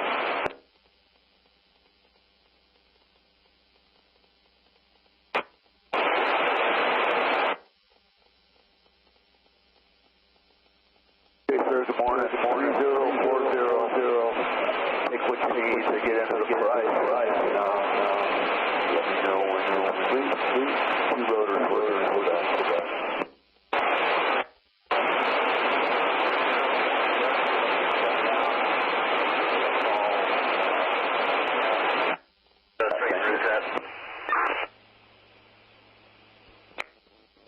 Copy.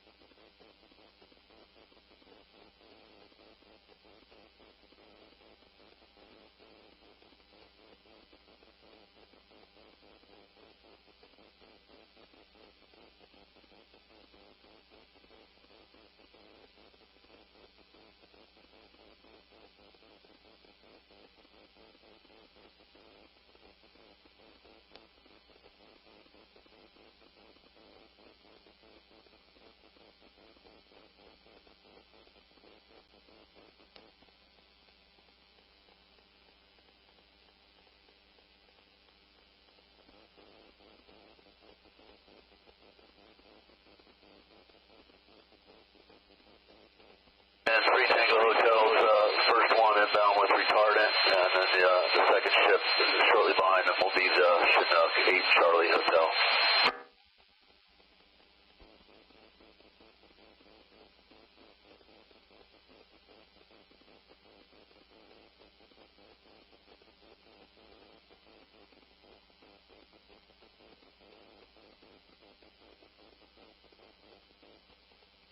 There was some confusion early on where we started yesterday, but we got them squared away. But we'll offset a little right of that, kind of like a catcher's mitt for any surface fire across the line.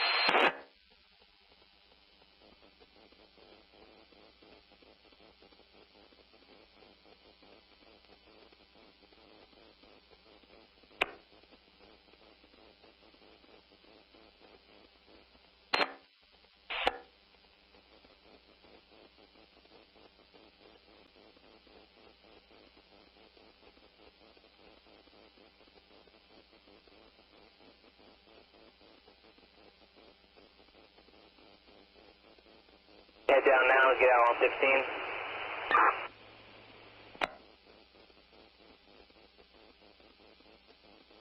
You can hang out there if you want. It's really kind of crowded down here.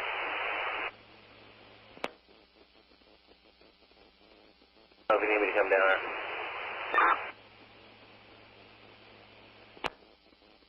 Careful.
Broke off.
know, Captain 363, Force Stone 2.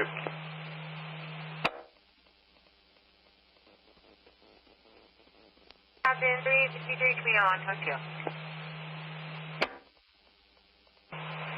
Engine 363 is staffed and available for dew drop.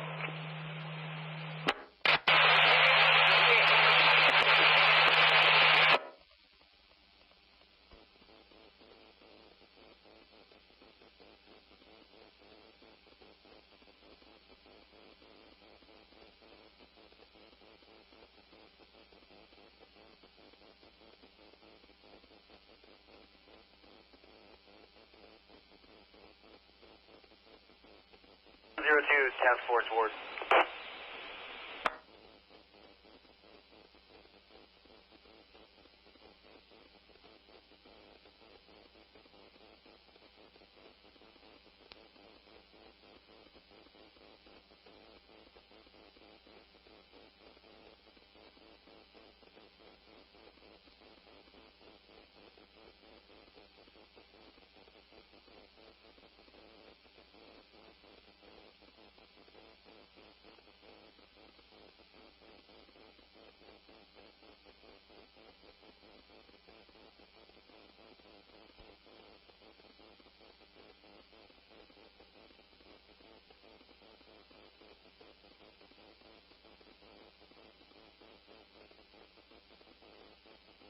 What's going on down there, Baron?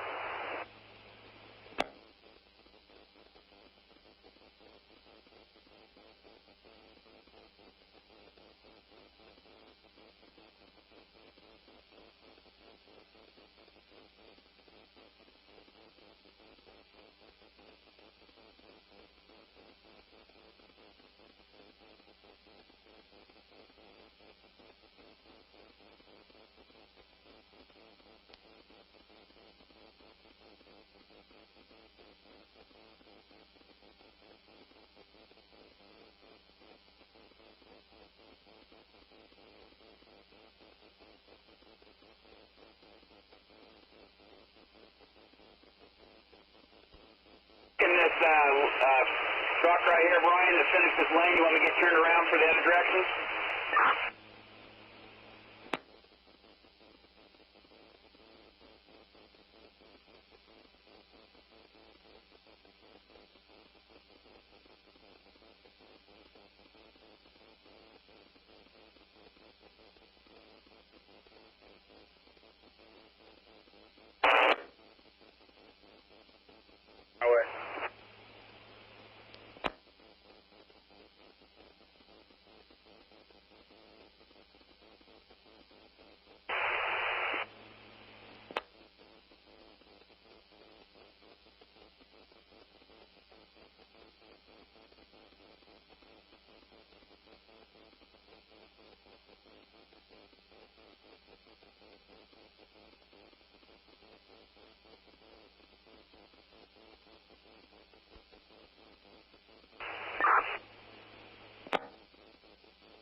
whenever you're ready to copy landmark.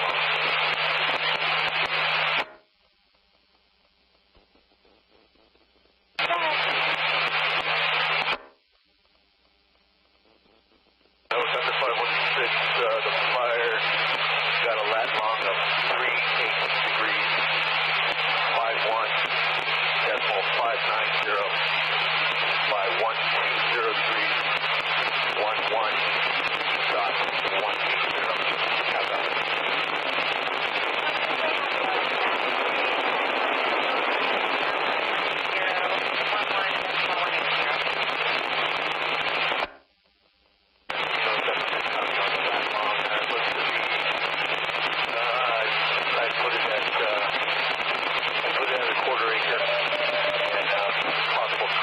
by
Caldor, air attack, come here.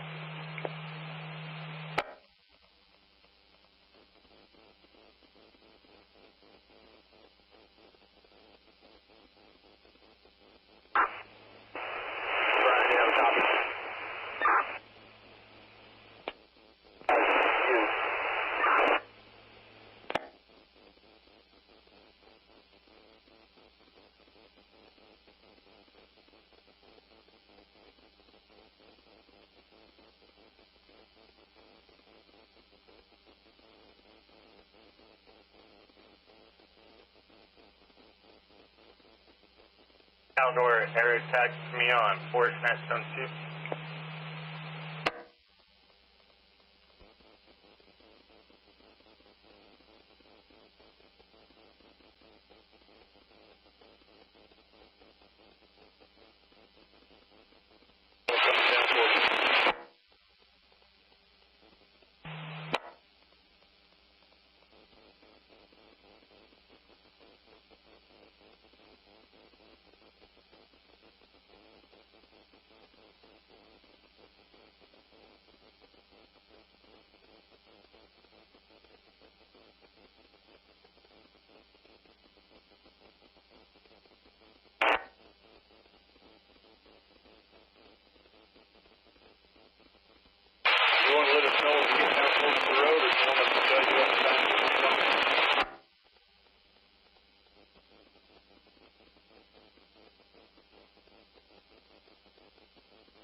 Side tether.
Caldor, attack force now.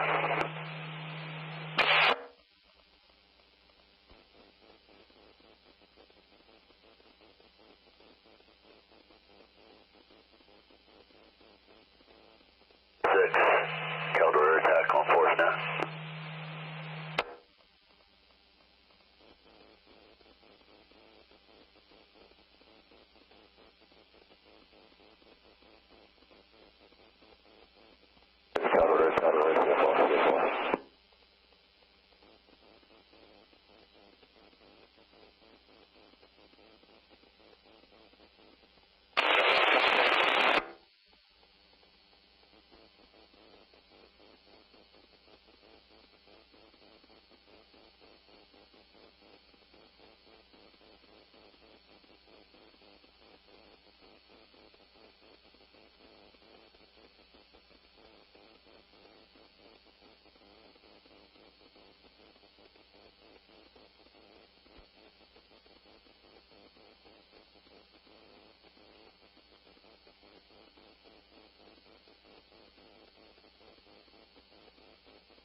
Alex on command.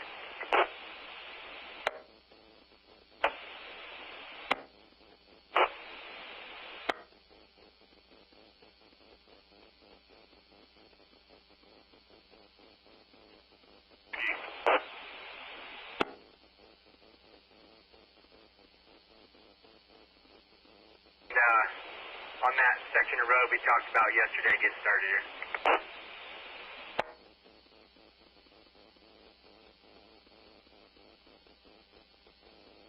Up the road a little bit towards Tango, but yeah, if you want to get started in there, and if you have any needs, you can get a hold of Cooper.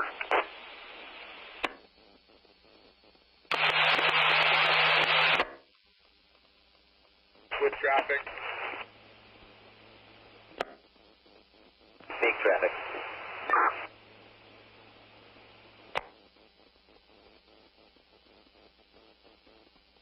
6, Caldor attack on Caldor still on.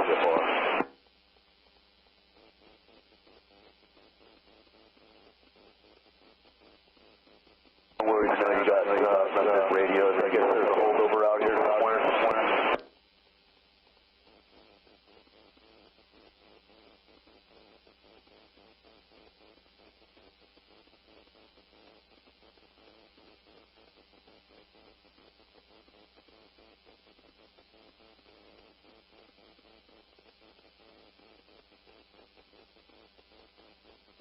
Now it's up there in the flats, that kind of open, broken country.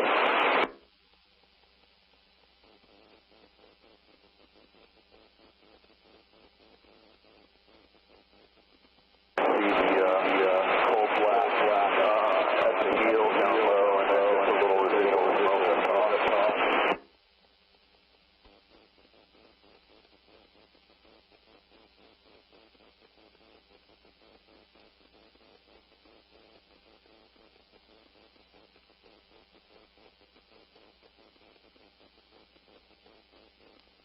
Did I heat, and I'll just here hustle any traffic from you back to where we are on the opposite side of the front.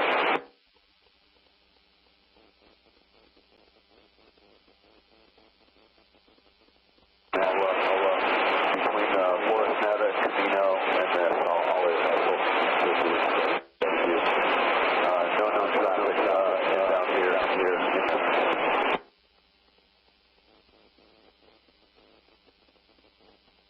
Caldor attack.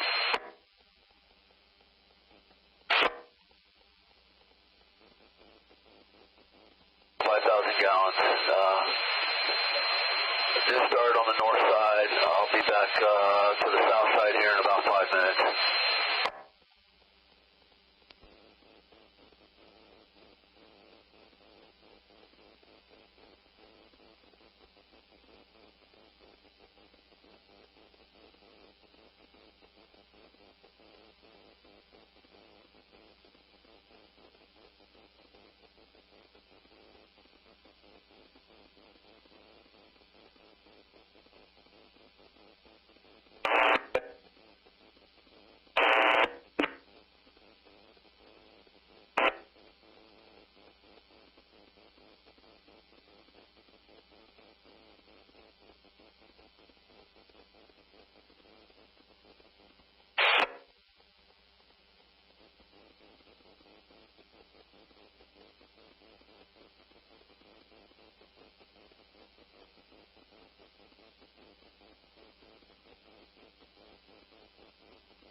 Debris truck coming down.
Headed that way now, Brian.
Holiday Sheriff, why don't you guys jump up ahead and help get that intersection cleared so we can get the spray?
They cross, I'm going to send this guy straight across to you.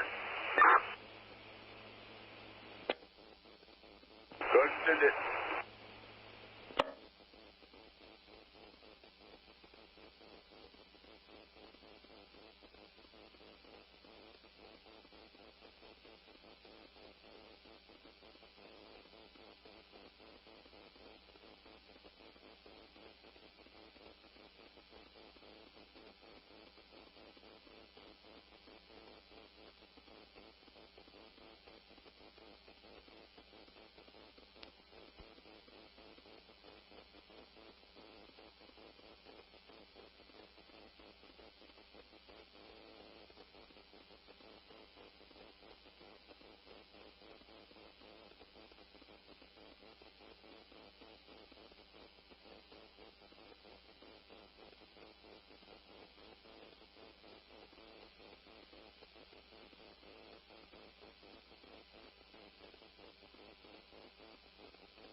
Helicopter 516, coordinates 4.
For tax 11 folks.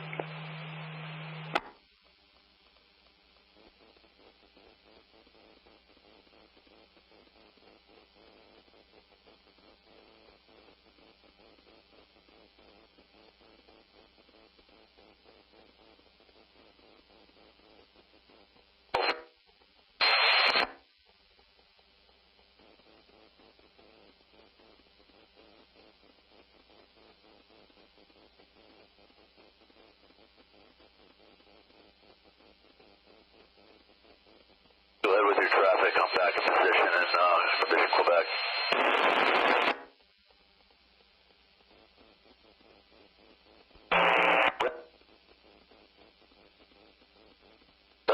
Let's keep making it, and at some point I'll get out. Don't make any more, and we'll try and empty the MRB and out of that.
Over to you, Tucker.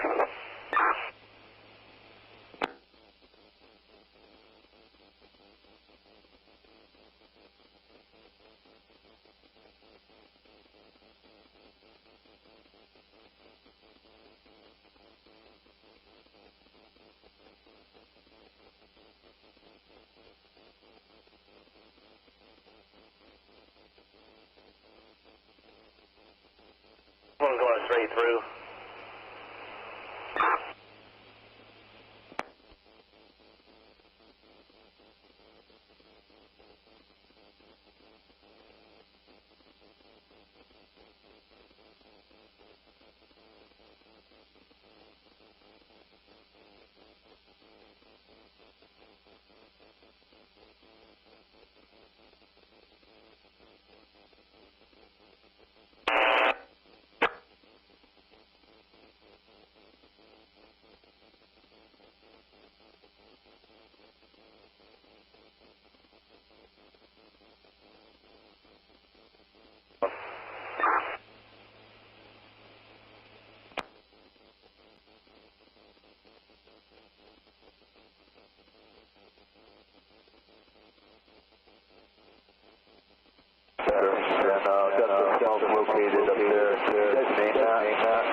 towards you.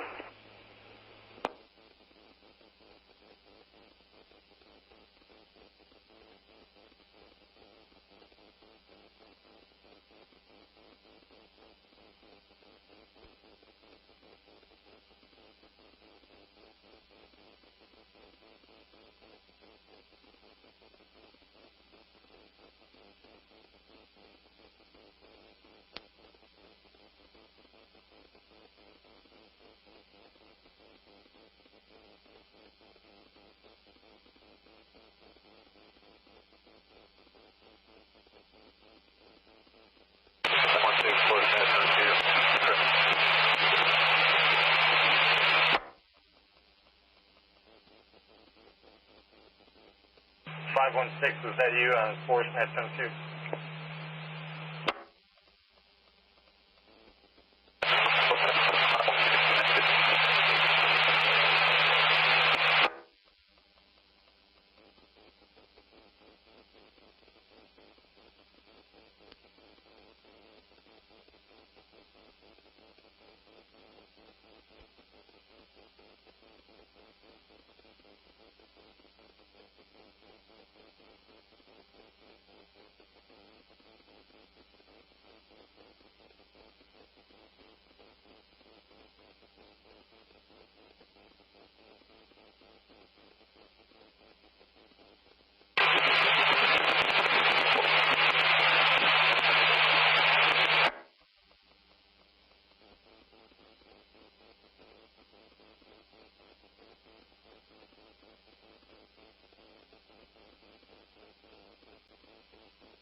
Hey man, good morning. Looks like they finished connecting the dots to drop point 699. We got about 10,000 gallons in the heli well at the mobile retardant base, so I'm thinking maybe we'll empty that out, 5 or 6 more drops, and just kind of improve some thin spots. Did you see much more work than that?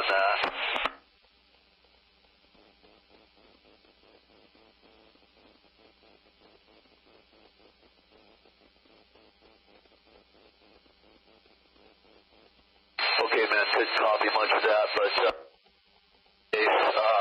top off the tank, we'll empty it, and we'll call this project done.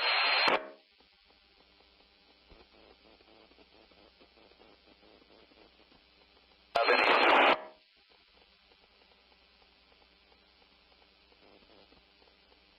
But he's pre-identified some things he'd like to make a little stronger, yep, hail him if there's something he misses. Otherwise, we'll just work back to the south and call this done.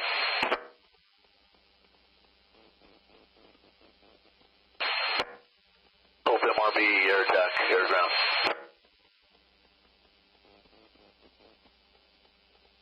Off,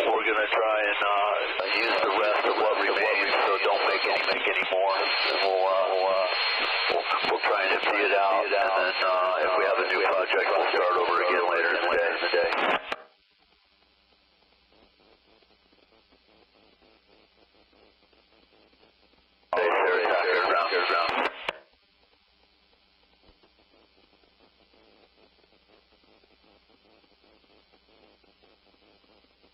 Go release over the fire at 12:30.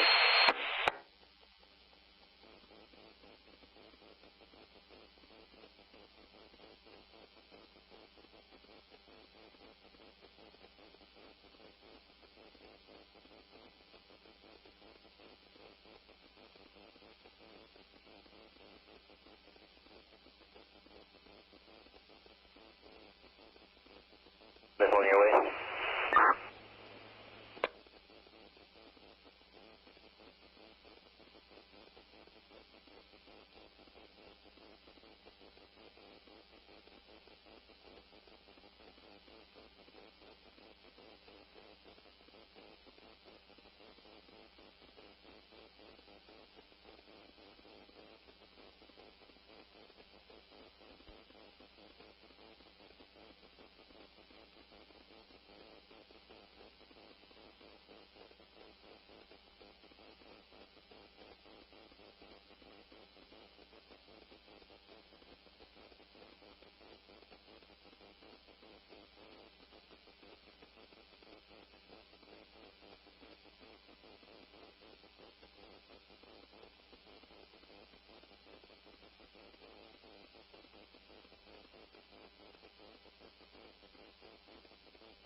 Hannah from Communications on command.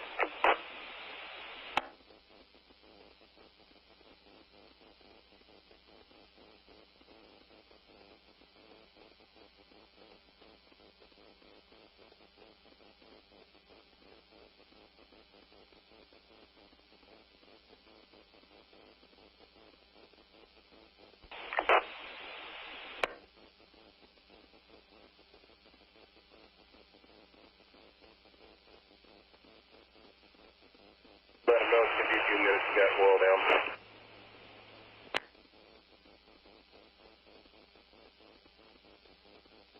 Or Staples Communications on command.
Caldor Communications, Medic Hannah. Medic Hannah, just confirming your guys' staging location. I didn't advise.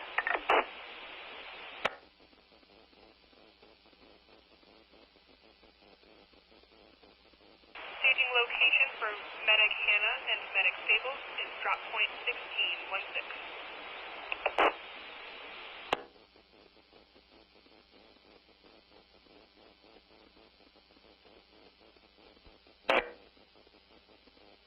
Stage drop point 16.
Yep.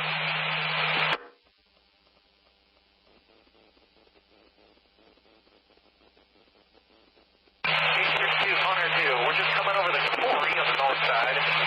Please stand above you.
Set up for a pick. Can you guide us to you?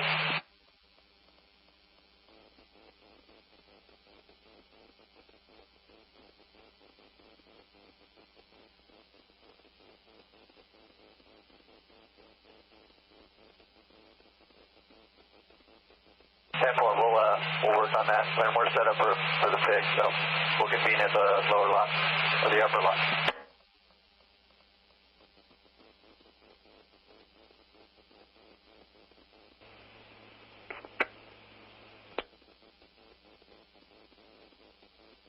Please set around and let mine go first.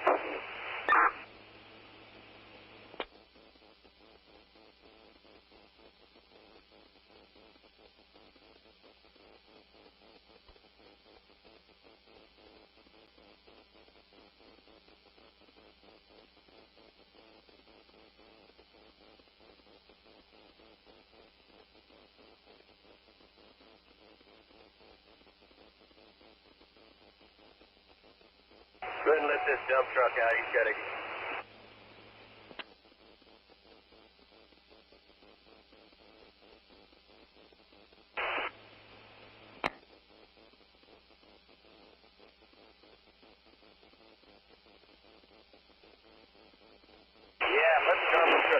clear.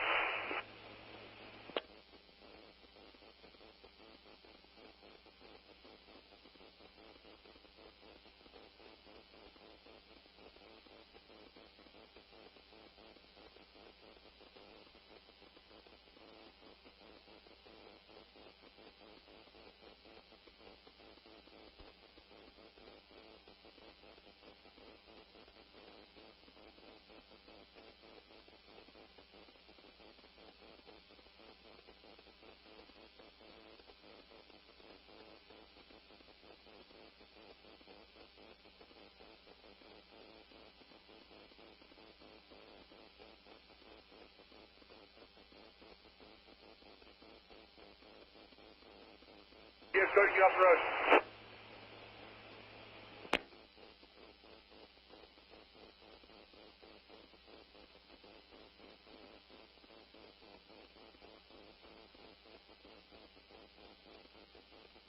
Hey, Gibbs, you got a copy?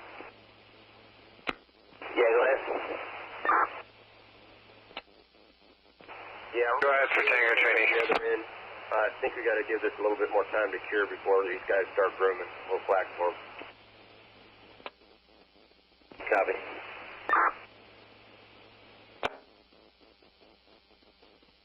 Yeah, that's A firm. Why don't I meet you up at Leaks Tower? He's going to be right below the big rock you're headed towards.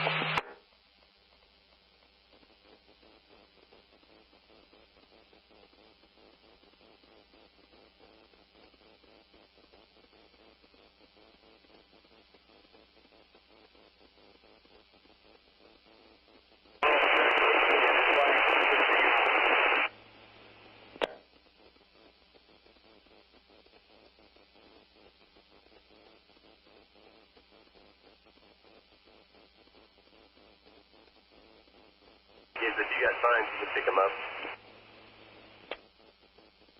Copy.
Parks isn't able to copy anything with the front watch.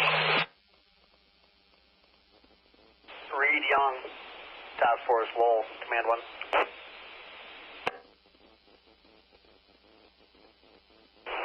Just wanted to establish communications down here at Kit Carson. How do you copy?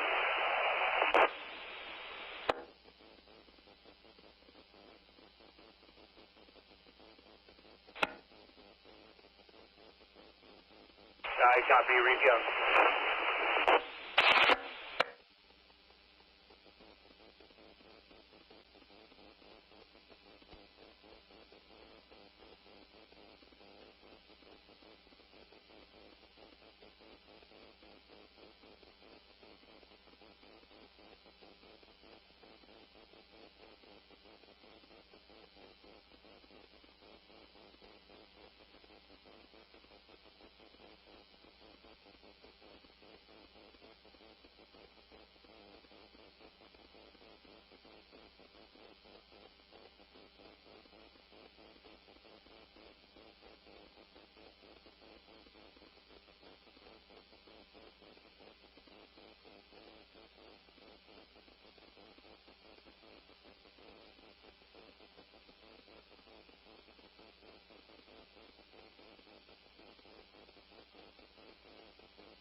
HRTH 30 on Conquest.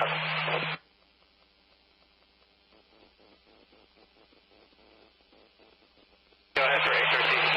Hey, we're actually live enough for a 2-up. You feel comfortable with that? You just come up with them and we'll take you over to LZ. Okay, connect him first, and then you connect in after him. We got him standing up. He dislocated his right ankle. I'll be ready in about 5. Okay, let us know. We're just orbiting out here. Coast Guard Hilo, CHPH 30 information.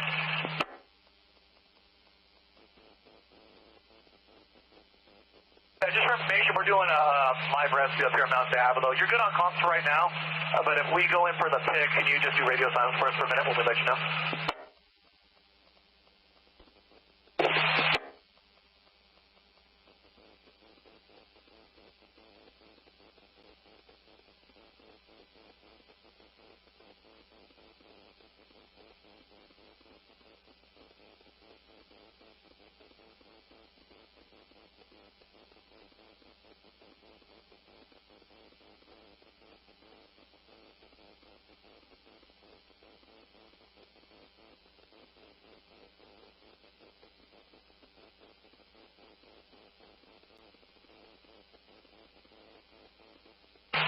H30, HRC, we're ready for hoist. Copy, H30 going in for the pick, and Coast Guard, if we can have comms for 2 minutes, please.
Echo Lake working counterclockwise across your division areas you want me to really focus in on right now. Everything looks real good in Echoes.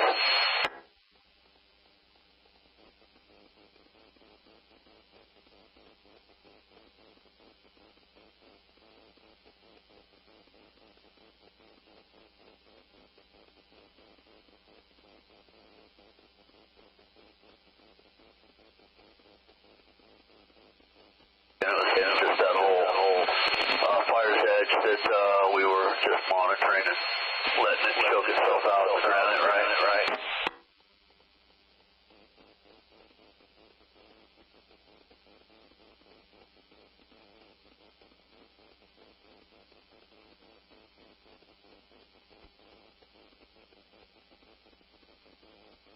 What I've been seeing too, Jason, looking at that western piece now.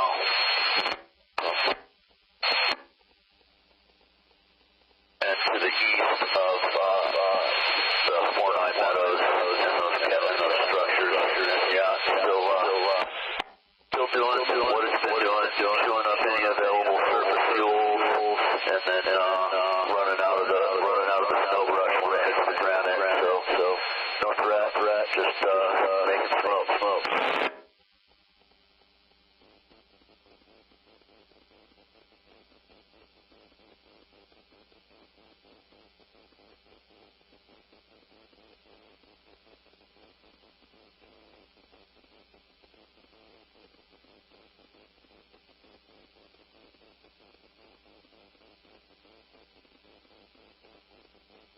Conair 2H32, we're inbound to you. Are you the upper parking lot or Juniper? We got you.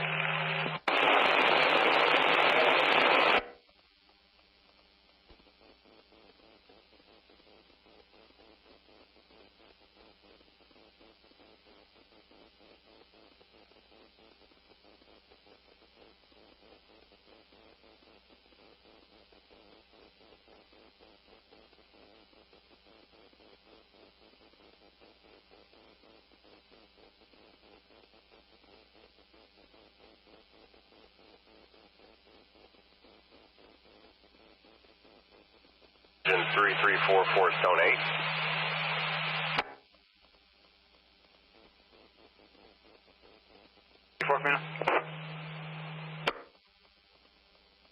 Hey, can you show engine 334 in the area of the interbank fire? I'm going to start making my way in, +1 in a utility.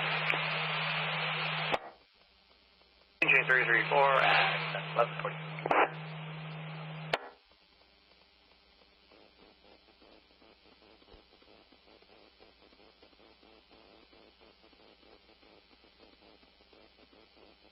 Okay, we're going to set down.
the first part.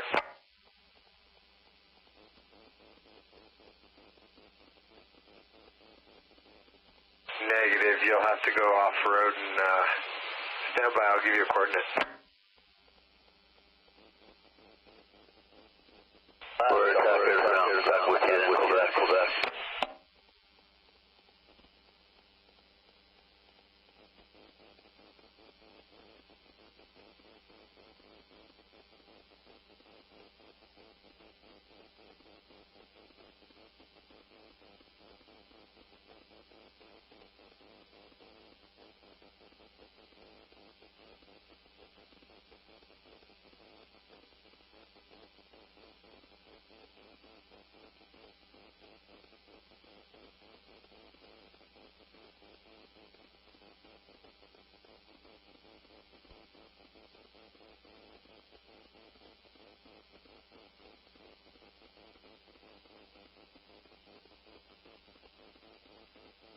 Caldor, airground. Oh, back with you in Quebec. I heard you calling out there.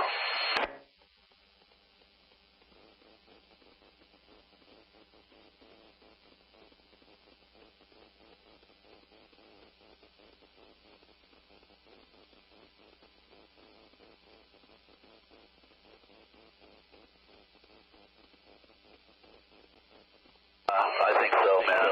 I think we'll be able to get you something if you need it. We're kind of looking now downwind of that hot sinker that's coming up, doing what you want it to do. Not picking up anything beyond the containment line right now.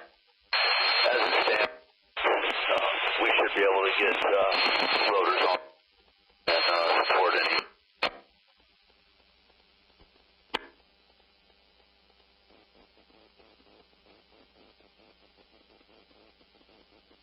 What I'm seeing, man. It's not doing any harm. It's not really lifting. It's staying pretty flat and low to the ground. But I'm not seeing ember wash right now. At least any signs of it landing on receptive fuel. Jet will be out here in another 30 minutes in a rotor at Elko for a few hours. So if you got any low-level stuff that would help you out, just hit them up.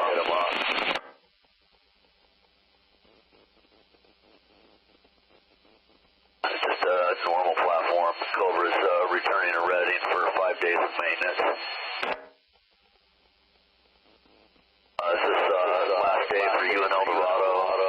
Talking with Hobart. Sounds like they're making their way in transition with you guys.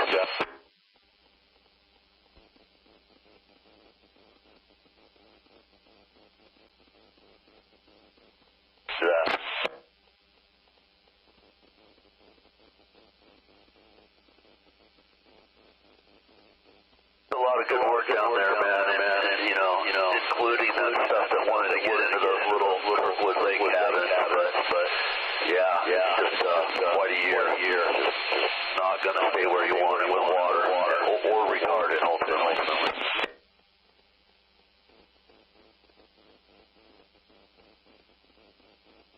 I'm getting mixed reviews on when the favorable wind is going to surface down here. I heard as early as this afternoon. Is it still kind of up in the air when it's going to arrive and have the wind to come back?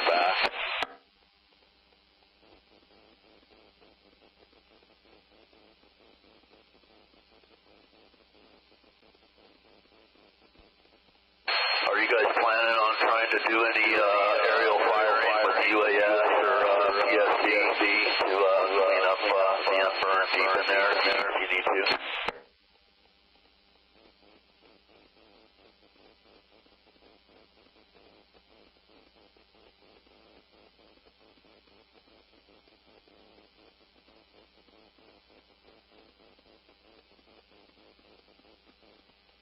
Well, right now I would say it's a much better day than it was yesterday. I thought this had the potential to do a lot more damage, but it's actually doing good. It did good. Got out of the hole.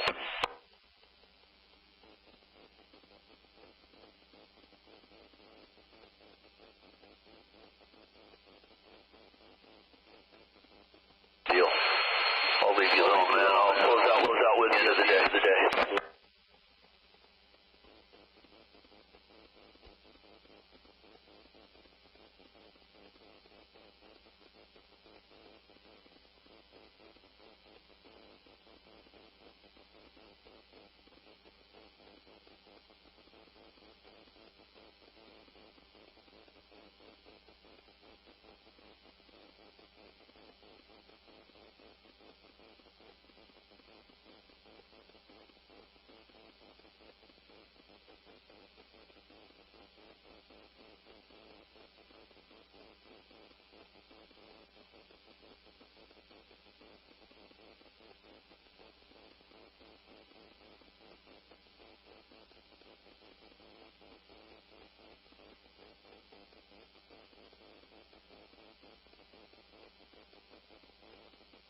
Upper Road Yard, this is 702.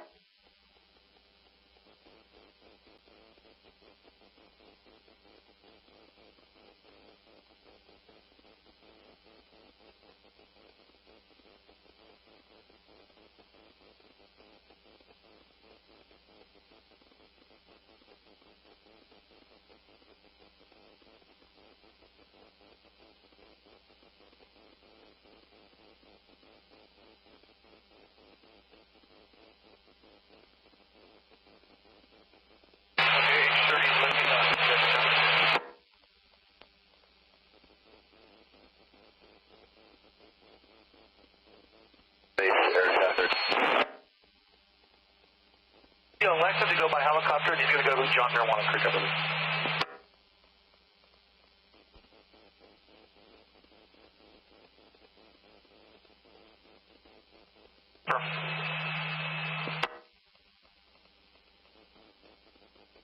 Helicopter beat Con. All times to 89. Do you have an identifier by chance? If not, we'll reach out to him.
Stone 3. Engine 624, can we know? Engine 624 is in service local. Engine 624, 12 time.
Helicopter 516, Fort Smith, Zone 4.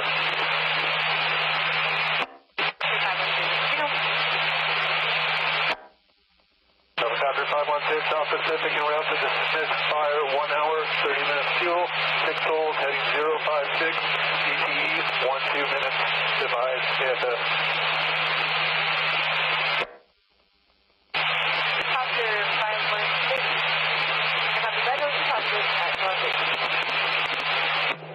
Camino, engine 622, Forest, Tone 3. 622, we know. 622 is in service local.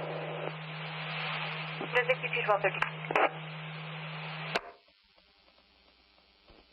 Identifier yet, but there is a PG&E rotor planning on working powered lines to the 89 intersection there. Haven't talked to them yet, but I was told they're in the area working their way east.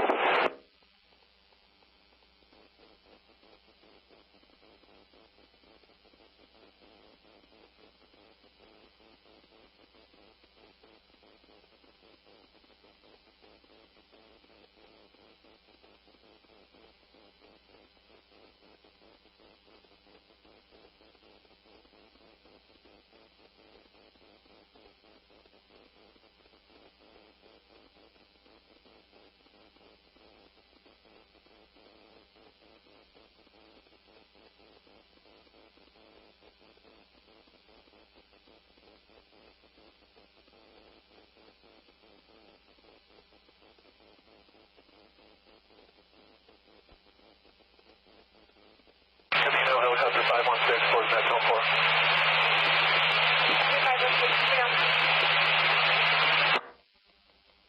516 is in contact with Caldor air tag. We'll close out.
Heat it at 50 routes and Cody, that's approved for delivery line.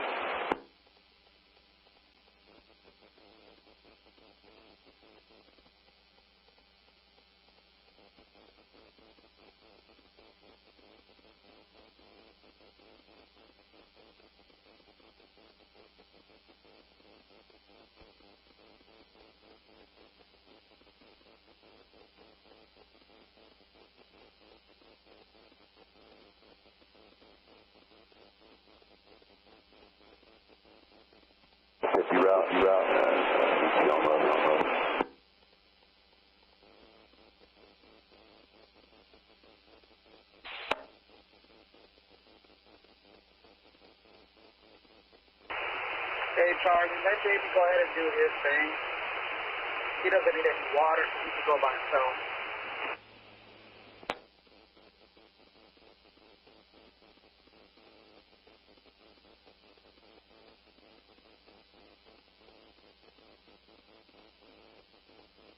We'll let him go about 20 minutes ahead of us.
get turned around.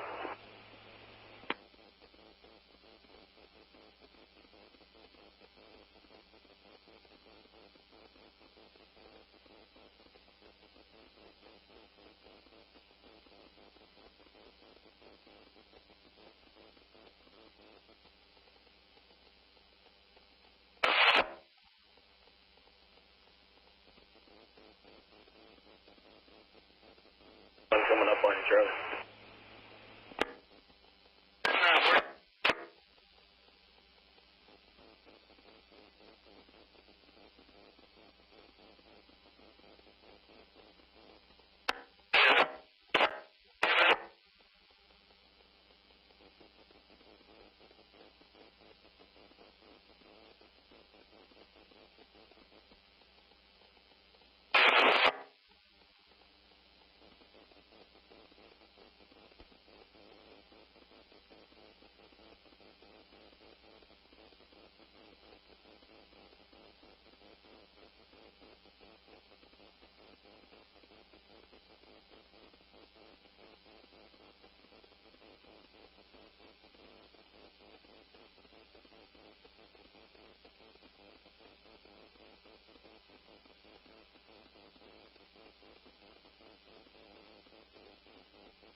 entering the CFR from the west, 10,500, 10,500. We'll be transiting through the CFR law enforcement aircraft, working in area 3 miles to the northeast of Lake Tahoe Airport.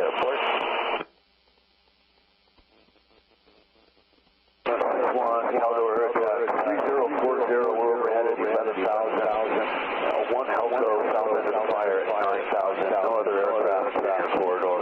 Say again, please. 761, we'll be looking for you. We're just going to be doing left-hand orbit in an area 3 miles to the northeast of the South Lake Tahoe Airport. So essentially the high ground there around Heavenly.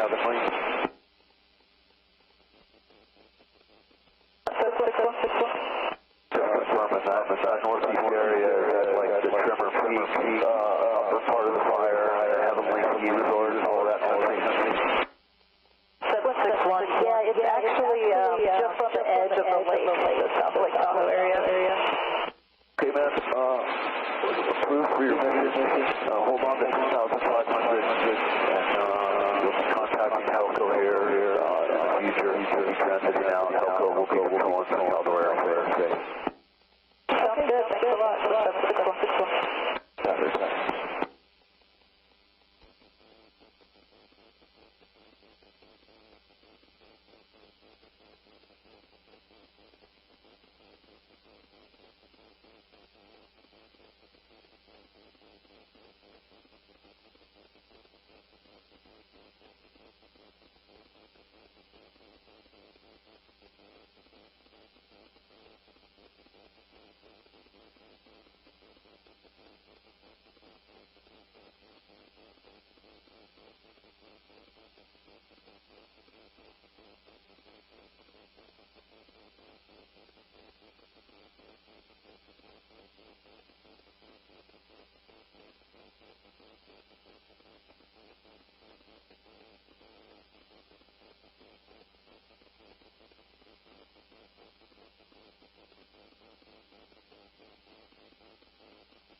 No positive policy.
Camino, engine 624, Forest Town 3. Engine 624,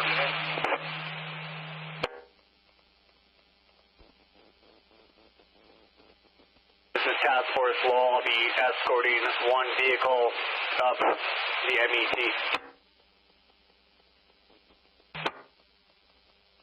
Engine 624 is changing location, Bald Mountain Lookout.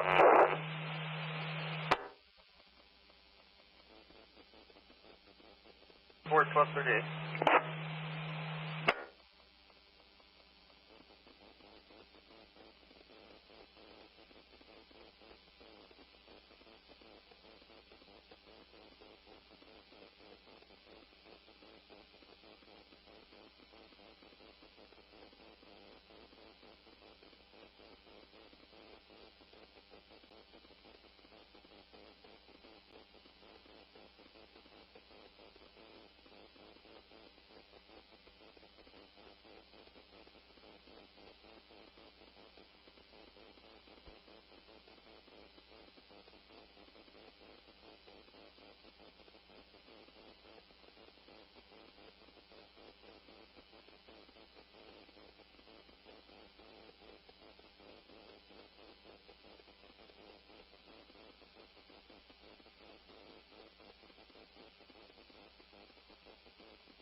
Division Quebec, Elko, where to ground command.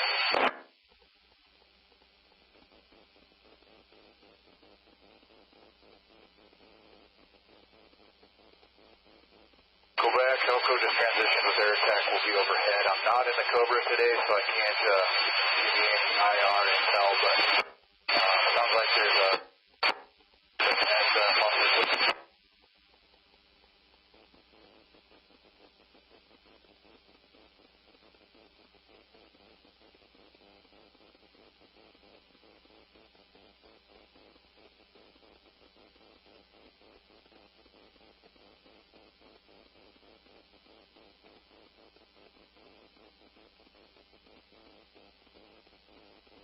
Alrighty, flaggers, let's do this.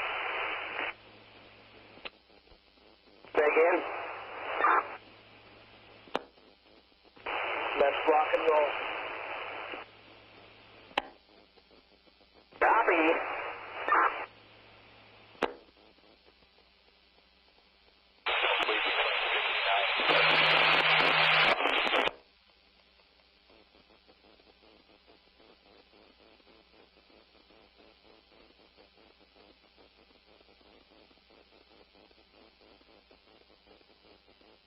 You're going to be in behind me? Come on out, water truck.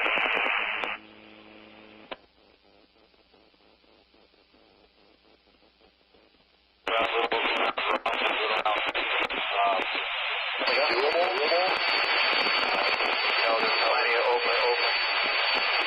Straight line, flying, it's almost doable with 6 lanes. It's probably doable, most of it with 6 lanes, so it's an option for sure.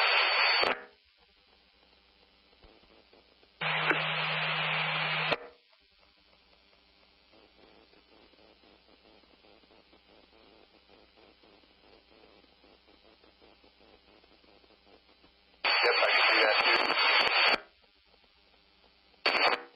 I'll notify you on my spot before I would order speakers, or vice versa, you know.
Traffic eastbound. Copy.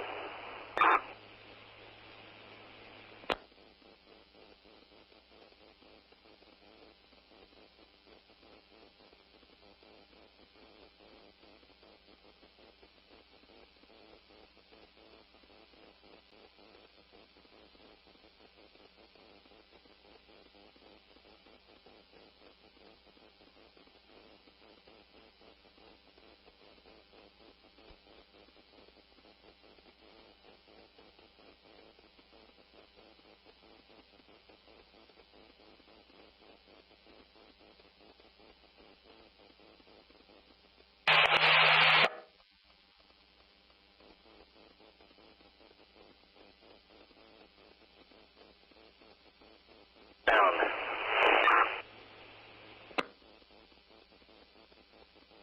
Hold on for a sec, I got one coming.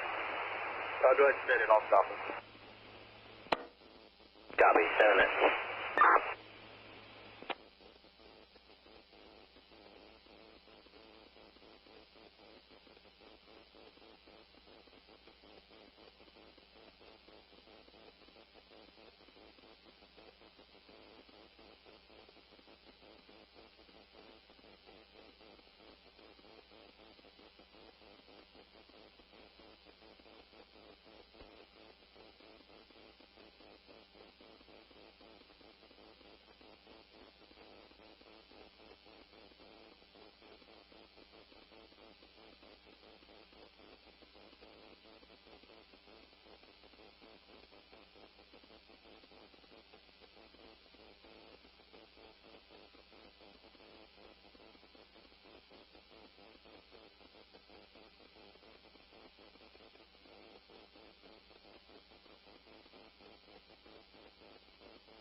Down traffic, two pieces of farm equipment.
Yeah, go ahead, send it.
Price I see 4 Central 4.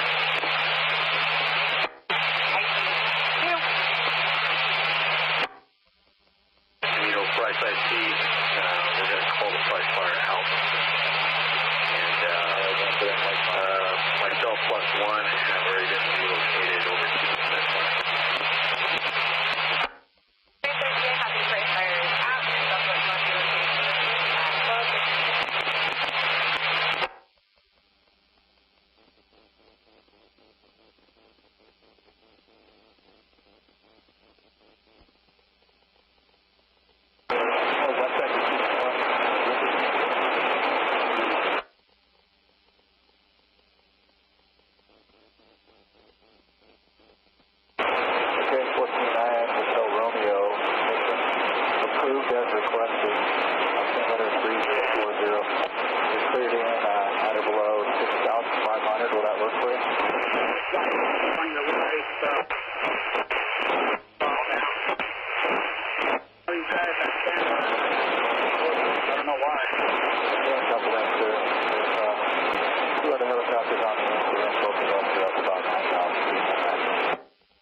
Sitting there.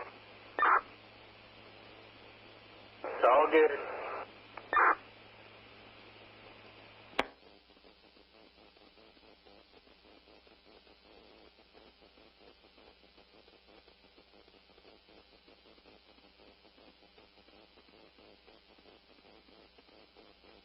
I just get in there and get it done.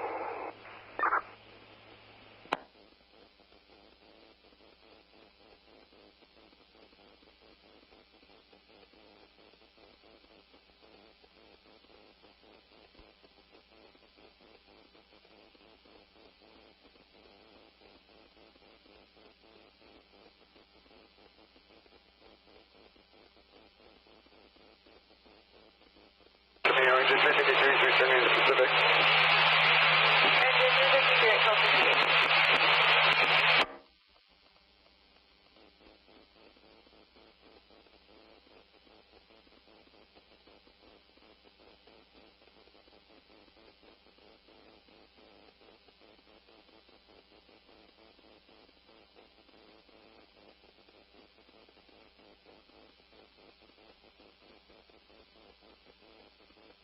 Bring my way out and go get some more water.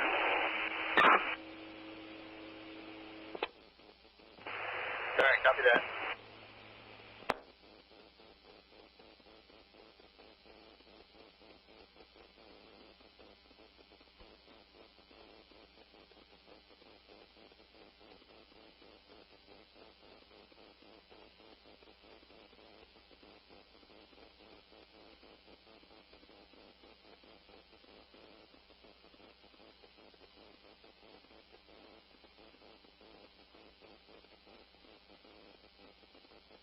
Pretty clear for us all to back up.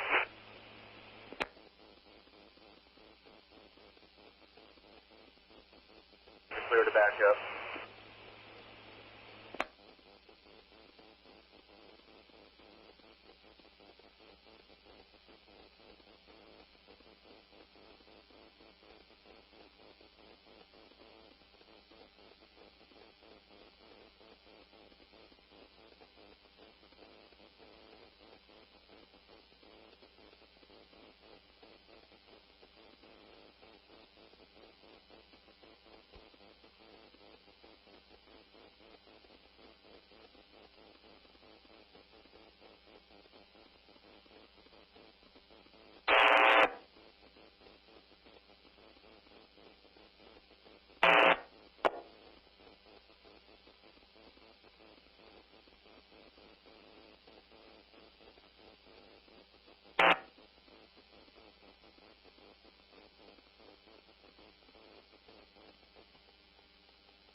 One coming westbound.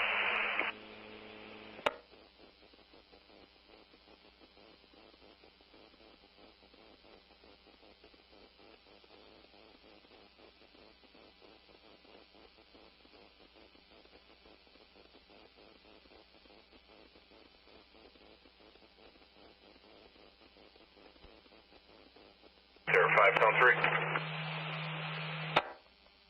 5, yeah.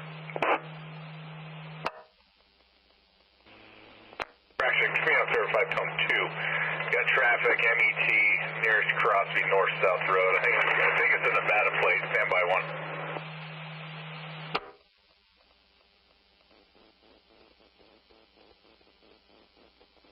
Clear up, and then we can back up. I'm going to hit that little section right there. Traffic light.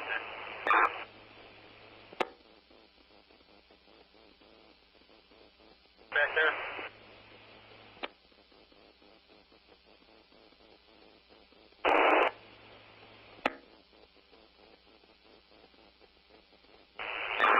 We have one to send to you. Clear in the front.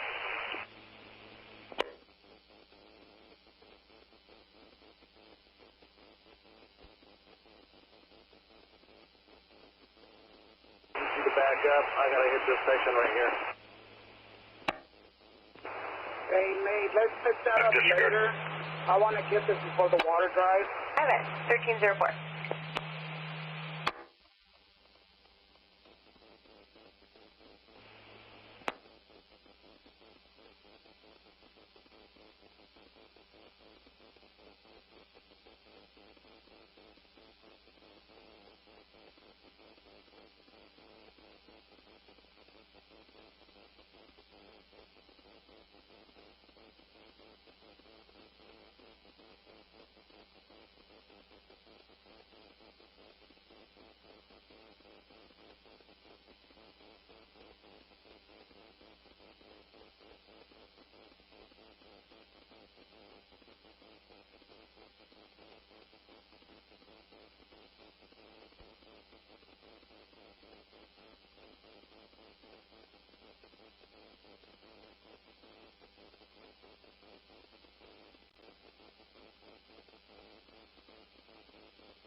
One westbound.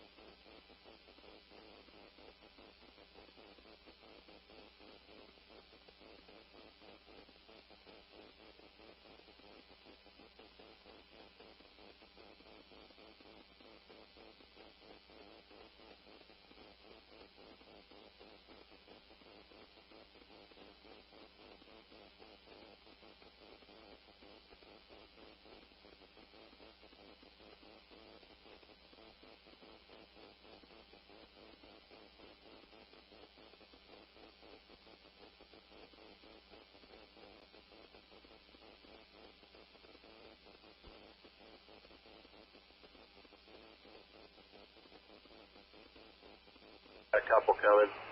One's at a distance.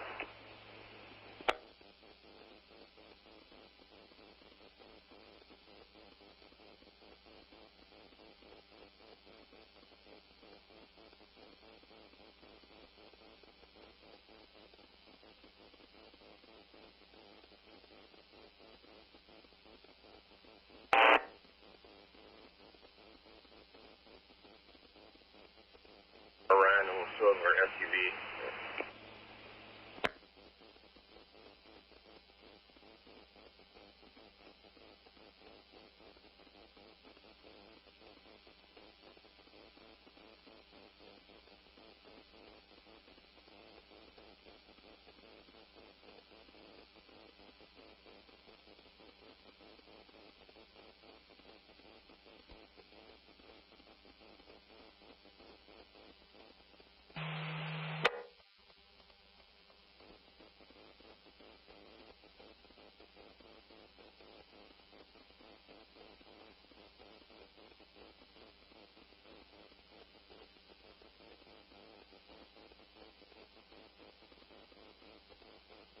Either way, a motorcycle and a pickup.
Go ahead, send it.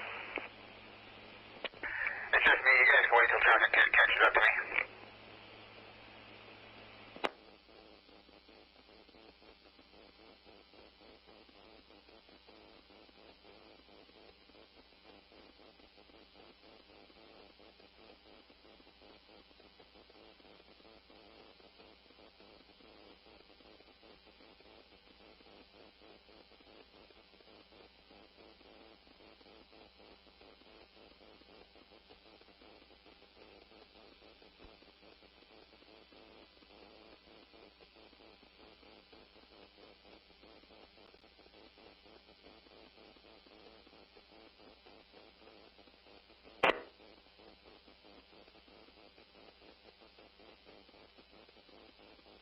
Got 3 behind you now.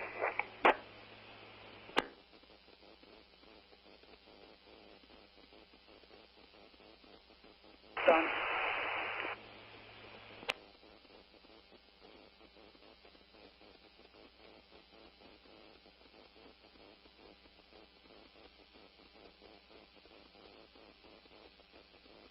The pass, just hold her, or hold the traffic.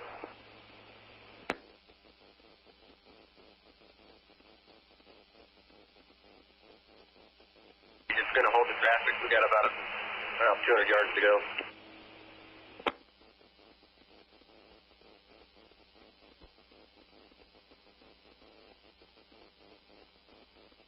If, do you copy?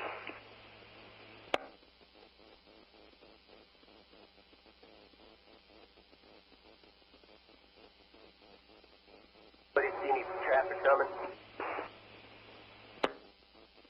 No, we're good, Mike. Let's finish this out.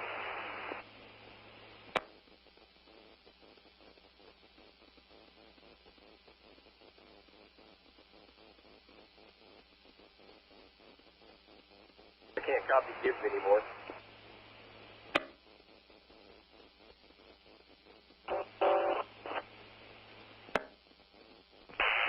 Copy, solid blitz again. Can I send traffic from the upper end?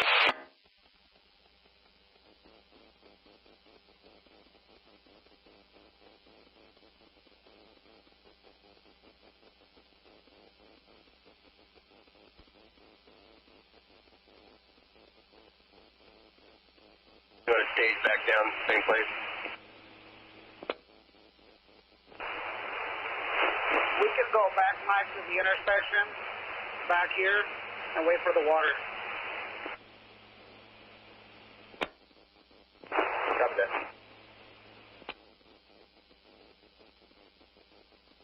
One eastbound.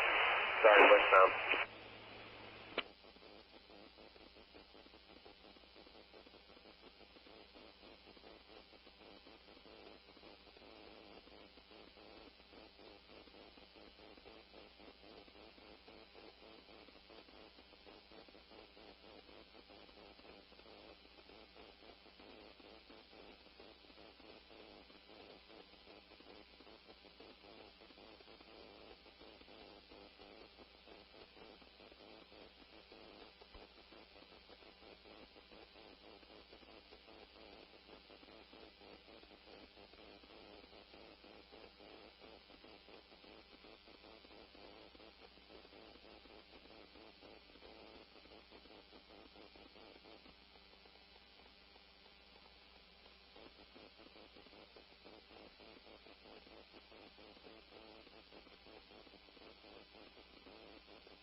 was going to tell me there was in that line of cars.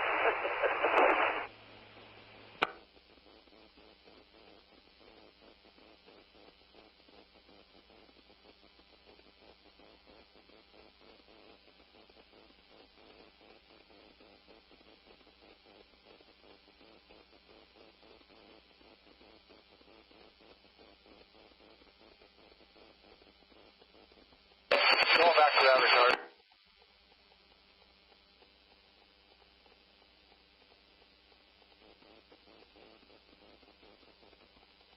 Trigger point to try to establish that, or do you have a trigger point for that?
All right, flaggers, we're ready.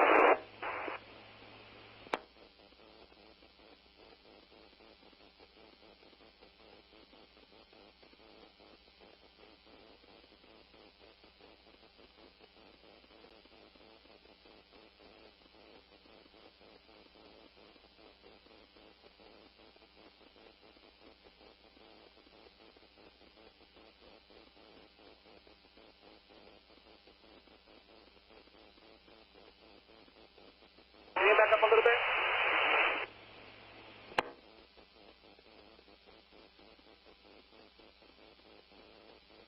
Around me.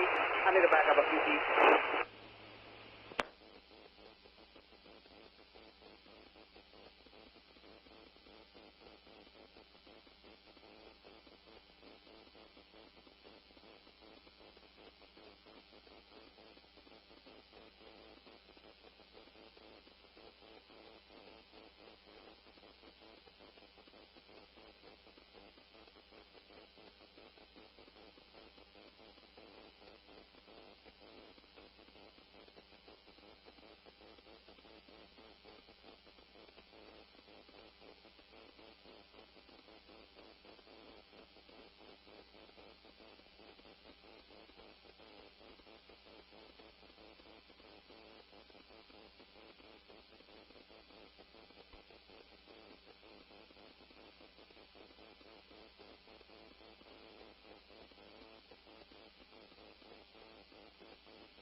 Is that almonds on the other side of the ditch?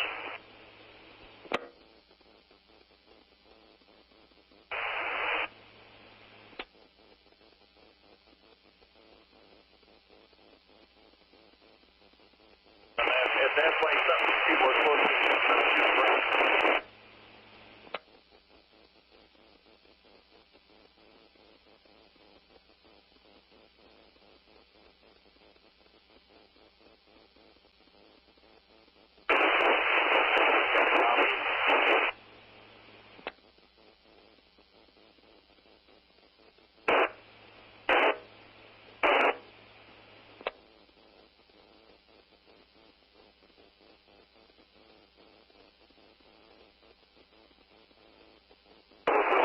From my message, I can't understand it. It's all broken up.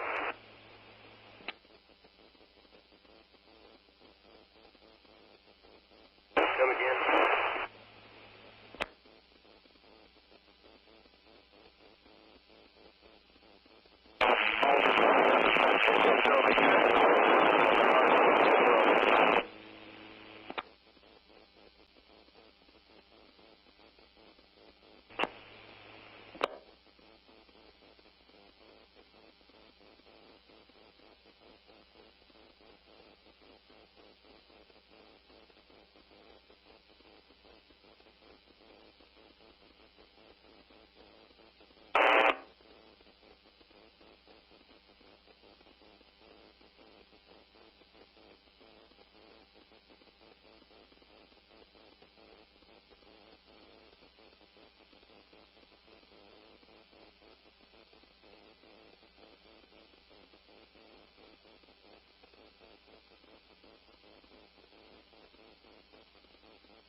Camino engine 624, force net tone 3. Engine 624, Camino. Engine 624 arrived, available, Bald Mountain lookout. 624 at 1345.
coming northbound.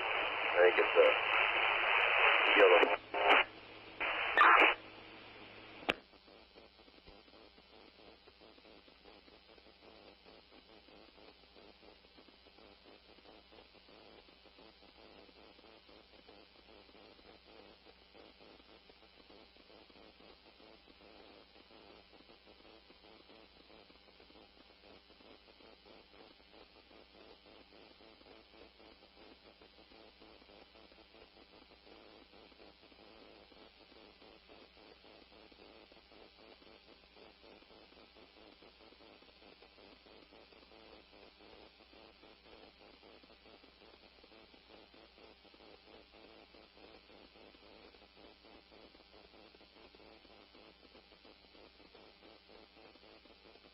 Camino engine 622, 4 Stone 3. Yeah, west is. 622, Camino. And 62 is available at Bald Mountain Lookout. Sorry, intersection.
Just gonna go find someone.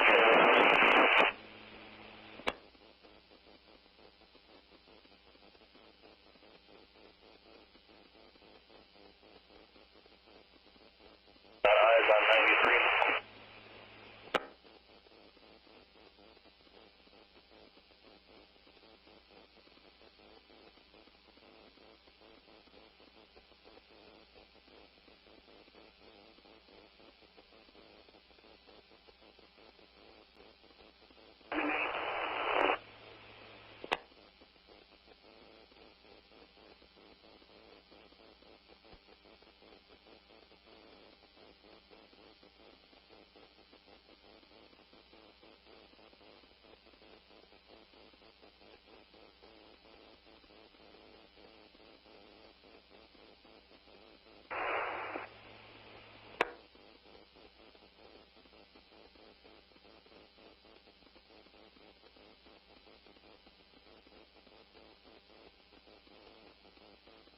Camino engine 053 back to quarters.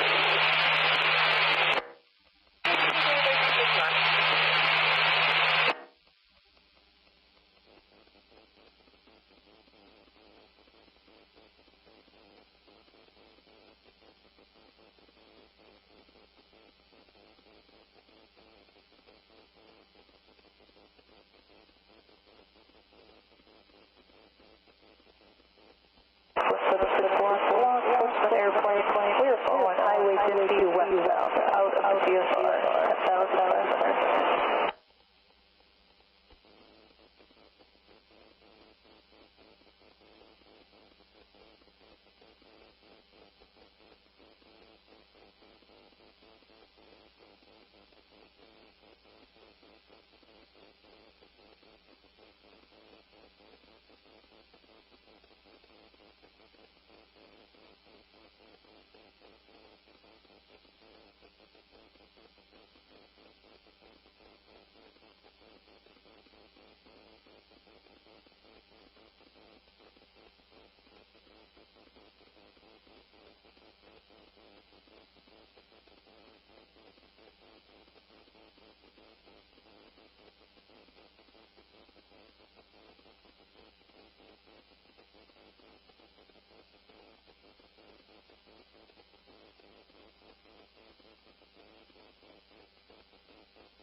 Just have that pass to do on 95 heading south.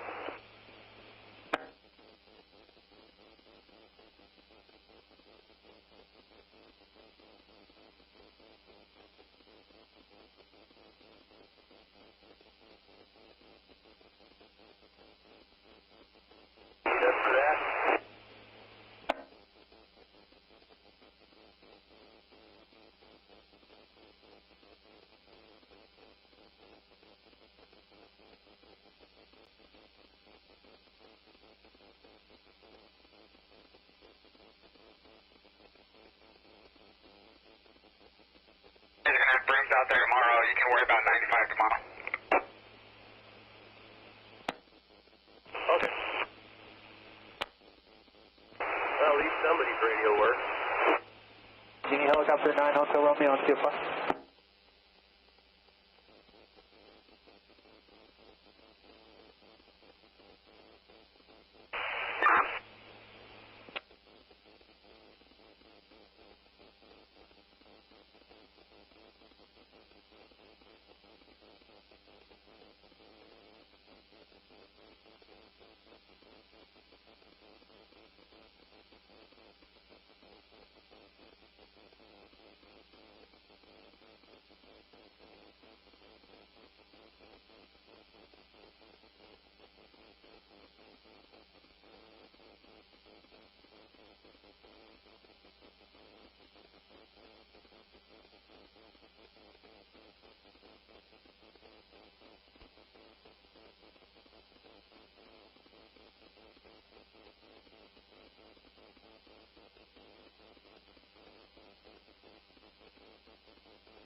Captain 334, Fort Sonate.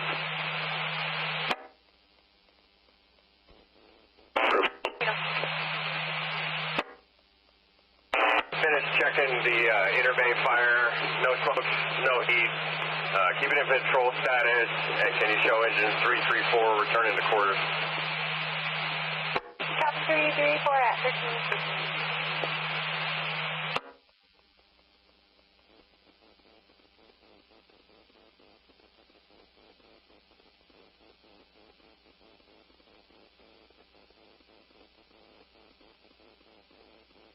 On the 31 and 95 and blow my broom off and then I'm out again. Sounds good. Thank you.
All stations and field units, Camino, check for an open mic on admin. Everybody, please check for an open mic on admin.